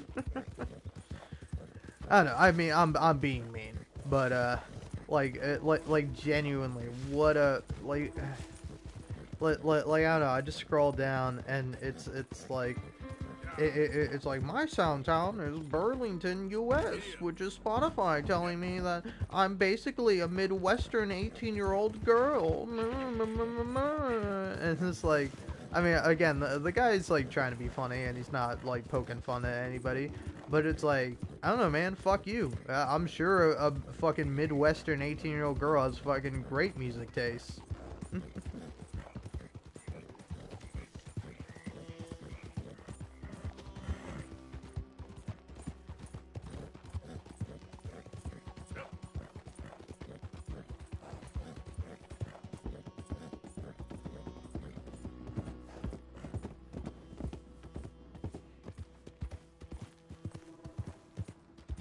Okay.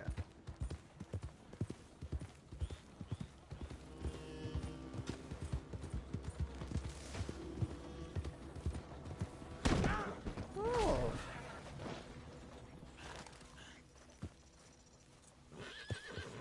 Wow, that's cool. You know, I gotta say, TikTok is fun sometimes, because lately it's just like miserable. Not necessarily miserable in terms of like people making content, but like, you know, talking about much more serious issues and kind of the tragic happenings of the world. But then, you know, like sometimes you get some you get some better shit. Like sometimes it's like this fucking this guy like making fun of his own music tastes. And it's like, I don't know, man. Fucking defend your music taste. Have a little bit of backbone. Like the whole joke is like, he's like, you know, I'm not saying that this girl that I'm like am internally on the inside or whatever the fuck isn't cool, but I'm not her, so I'm not cool. And it's like, buddy, nobody fucking cares. You do realize the coolest thing you can do is not give a fuck about being cool. Like, the moment you start caring, genuinely caring about being cool, that's the most uncool shit ever, and you'll never be fucking cool. Pro tip, if you want to be cool, don't give a shit about being cool. That's all you gotta do, you know? Now... I'd almost forgotten about you. Shut the fuck up, uncle. But, No, yeah, and like also I would say the solution is not also to like embrace being cringe, you know? Like, I mean, do what you want. Don't let me tell you what to do. But like, I don't know. I think there's like a good, nice, decent balance of like be yourself, but be like a performative version of yourself. That's like the best version of yourself, you know. And just do that. Like, don't be like, oh, this is what I'm doing, or oh man, isn't it weird and quirky that I'm this way, or blah blah blah blah blah. It's like, don't draw any fucking attention to it. Just be yourself and don't be a fucking prick about it. All right. Oh yeah, baby. That's full. That's full. That's a full fucking beard. That's a full bunch of hair. Alright, well, it's not really gonna matter what I'm wearing, so. I say, finally, I'm gonna do this mission, and then I'm probably gonna save my game, and I'm gonna call it here for now. Because I'm kind of hungry, and I've been streaming for probably way too long. I should be doing other things, like making videos and being productive. Hello, Trelawney. Trelawney. Looking smart as always. One must have standards, dear boy. Perfect attire for the great outdoors. Yes. I love Trelawney. Hello, Arthur. Miss Grimshaw. Oh, Arthur. I don't know. He's just a funny fella. I like him. But yeah, no. Anyway, the thing I saw that was actually great was Abigail Thorne, i.e., Philosophy Tube, is making a movie called I think Dracula's Ex-Girlfriend. And apparently it's Euphoria meets Jennifer's Body, according to whatever news site that published it. But yeah, that's cool to see.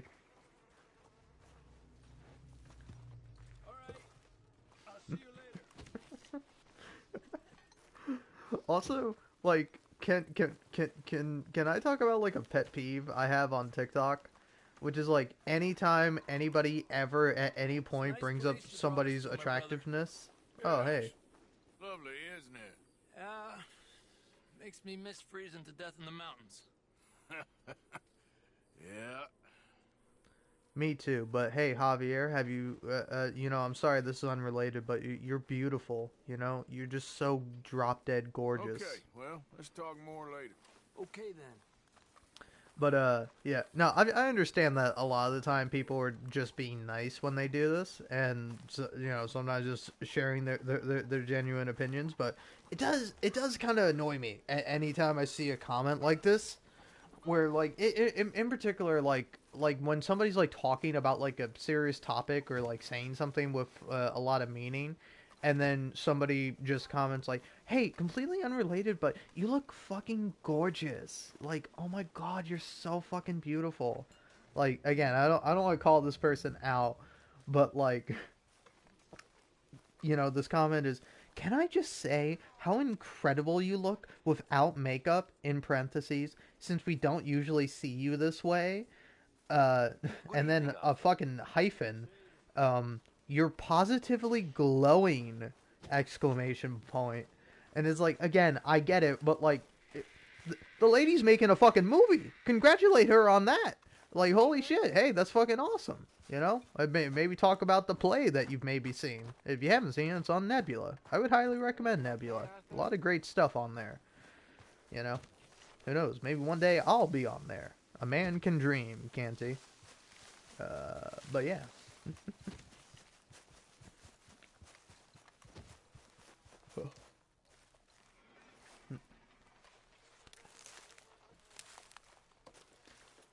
But yeah, again, like...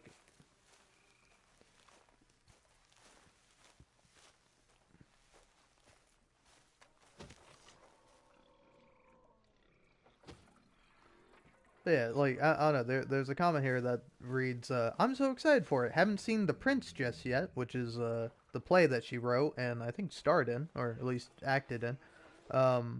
But we're showing it for the Durham University, in parentheses, I'm sorry, Trans Association next week. the sunglasses emoji. Like, that's a good comment. That's a good comment. That's like a genuinely nice comment. Like I don't know. Again, most people don't comment on any of my shit, so I'll take any comment I can get. You know, like, please comment, say anything. As long as it's not something that's like bannable, like, hey, that's cool. Because, like, here's the thing. If you say something that I think is bannable, I'm gonna fucking ban your ass, alright? This is not a debate. It's not a fucking conversation, alright? You fucking annoy me. Your ass is banned. I don't give a shit. But, like, yeah,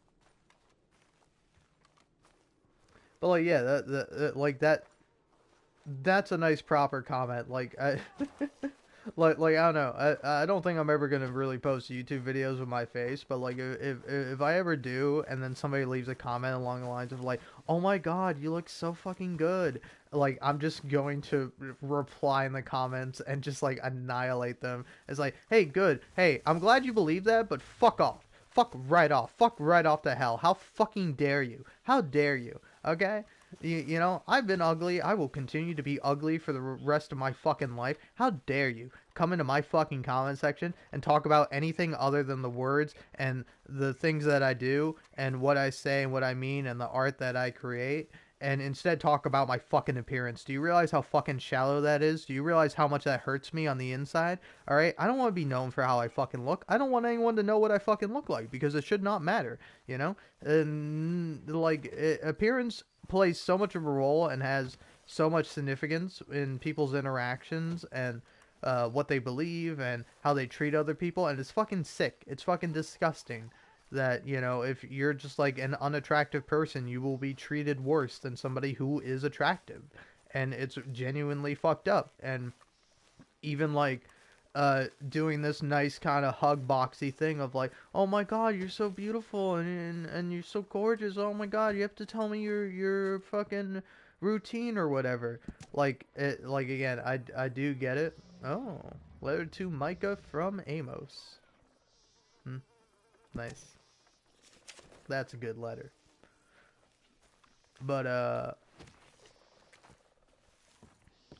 yeah, like like, again, don't leave me that comment, because I am liable to go off on you for that comment. All right.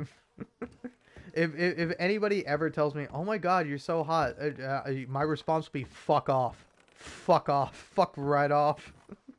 Now, if you come up to me and you go, "Hey, you have a beautiful mind," I'm gonna be like, "Thank you. Oh my God, finally somebody noticed." You might think I'm joking, but I'm not. I'm 100% serious. Anyway. Yeah, I think I'm gonna do this mission with Pearson. Why not? Arthur, you free? Yeah, I'm free. Free to hunt some gators with you. Sure, Something of the man. sort. Enough of that old man nonsense. I'm in the prime of my life. Oh, I'm sorry. How you getting on? Bored. You see that swamp, Arthur? That's God's own pantry. What are we eating? Venison? Come on, let's go gather some crawfish. See what else we can get. Crawfish? Yeah, crawfish. Finest eating there is. And it's not just crawfish. No, there's monsters out there that'll eat a feller for fun. Oh, Arthur, I thought you were a man. No, sir. When it comes to prehistoric monsters, I am very much a coward. Head for those trees across from us, and we'll take a look. On the starboard side. For what? My left, your right. This is a boat, Arthur. Okay. Whatever you say. Okay, go slow so I can see. My eyes aren't what they used to be. No, ground is too high here. Keep following the shoreline. What exactly are we looking for? We're looking for low ground and a lot of muck.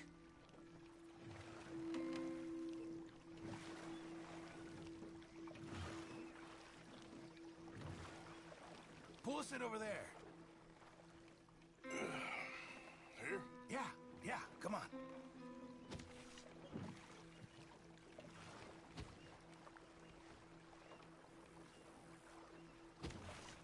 Come on. Okay, cool. Stop your whining, please. This is the place. Now tell me, Arthur, have you ever birthed a cow? No. Man, it's nothing like that, but it's equally as gruesome if you're squeamish. You're really selling this, aren't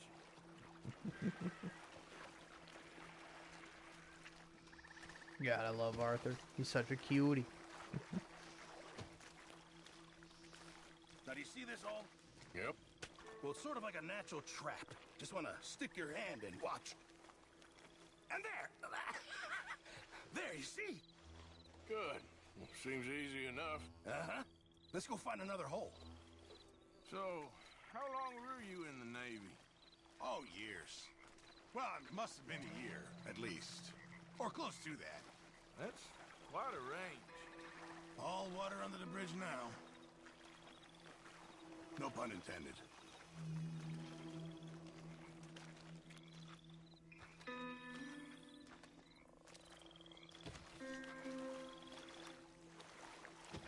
Hey, I'm following you, man.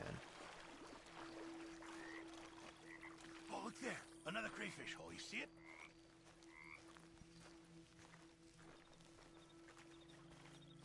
You try this time, Arthur. And remember to reach down deep and get right in there. They like to dig in, the little blighters. It's all right. They don't really bite.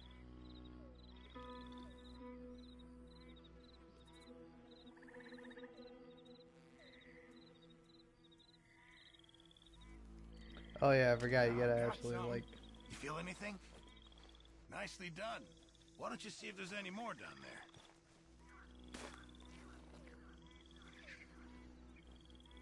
There we go. I bet there's more down there. What did I tell you? Okay, come on. Let's try another hole. Won't be much of a gumbo if we don't find some more.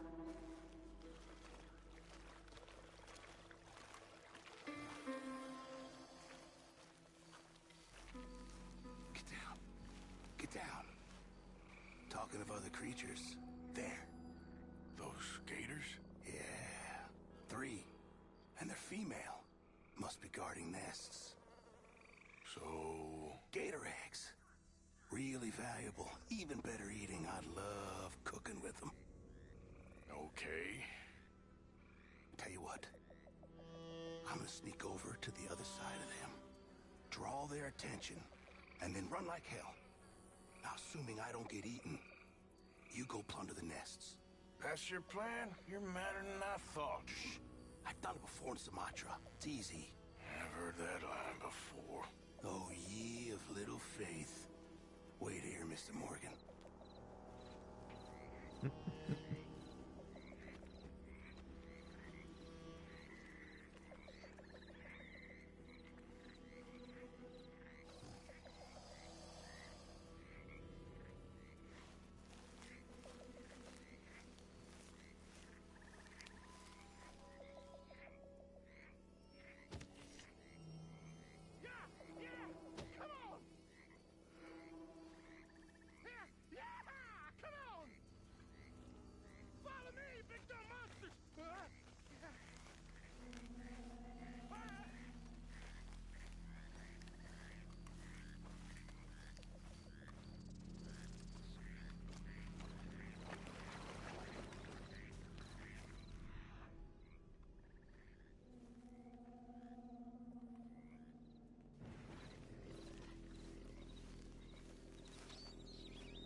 All right, sir, take us back to the dock. Excellent. That's what I call teamwork. I don't think I've ever seen you move that fast. People pay a lot of money for those eggs. I'm told there's a collector in Saint Denis who gives top dollar for them. For millinery, of all things. Yeah, because who doesn't want a hat with an egg on it? Well, this has been very pleasant. Very pleasant indeed.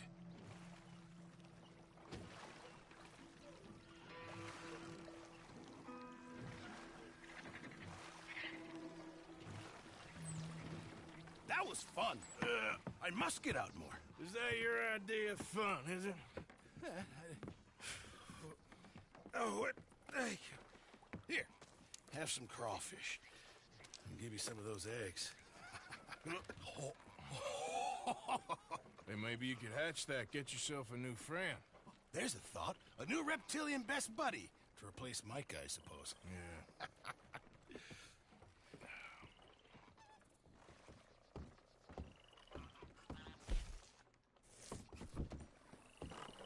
Damn, that's a lot of eggs I have.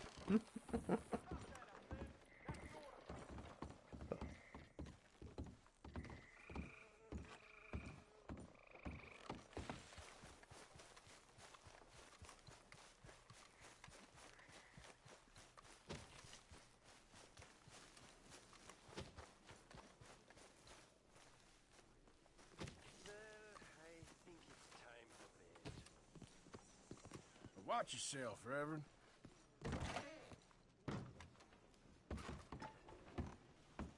You know, honestly, I'm not gonna argue with Strauss here. I think it is time for bed. So, I'm gonna save my game here and now.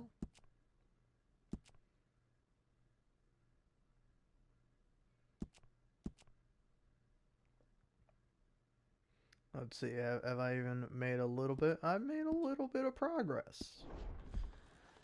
But, yeah, I'm gonna call it here for now.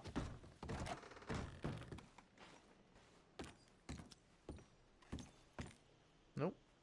Don't want to do that. Yeah, I'm gonna send Arthur Morgan here to bed, to sleep. And then that'll be all for today, I think. At least of Red Dead Redemption 2. Who knows? Oh. Sorry about that. That's the exact same video I was listening to. My earbud died. If you ever wonder, it's like, hey, how are you listening to podcasts and videos while live streaming? It's because I'm listening with my with an earbud in. Alright. Well, anyway, thanks for watching if you did. If you didn't, I don't care. I'm going to live stream anyway. This is all for me. Anyway, peace out for now.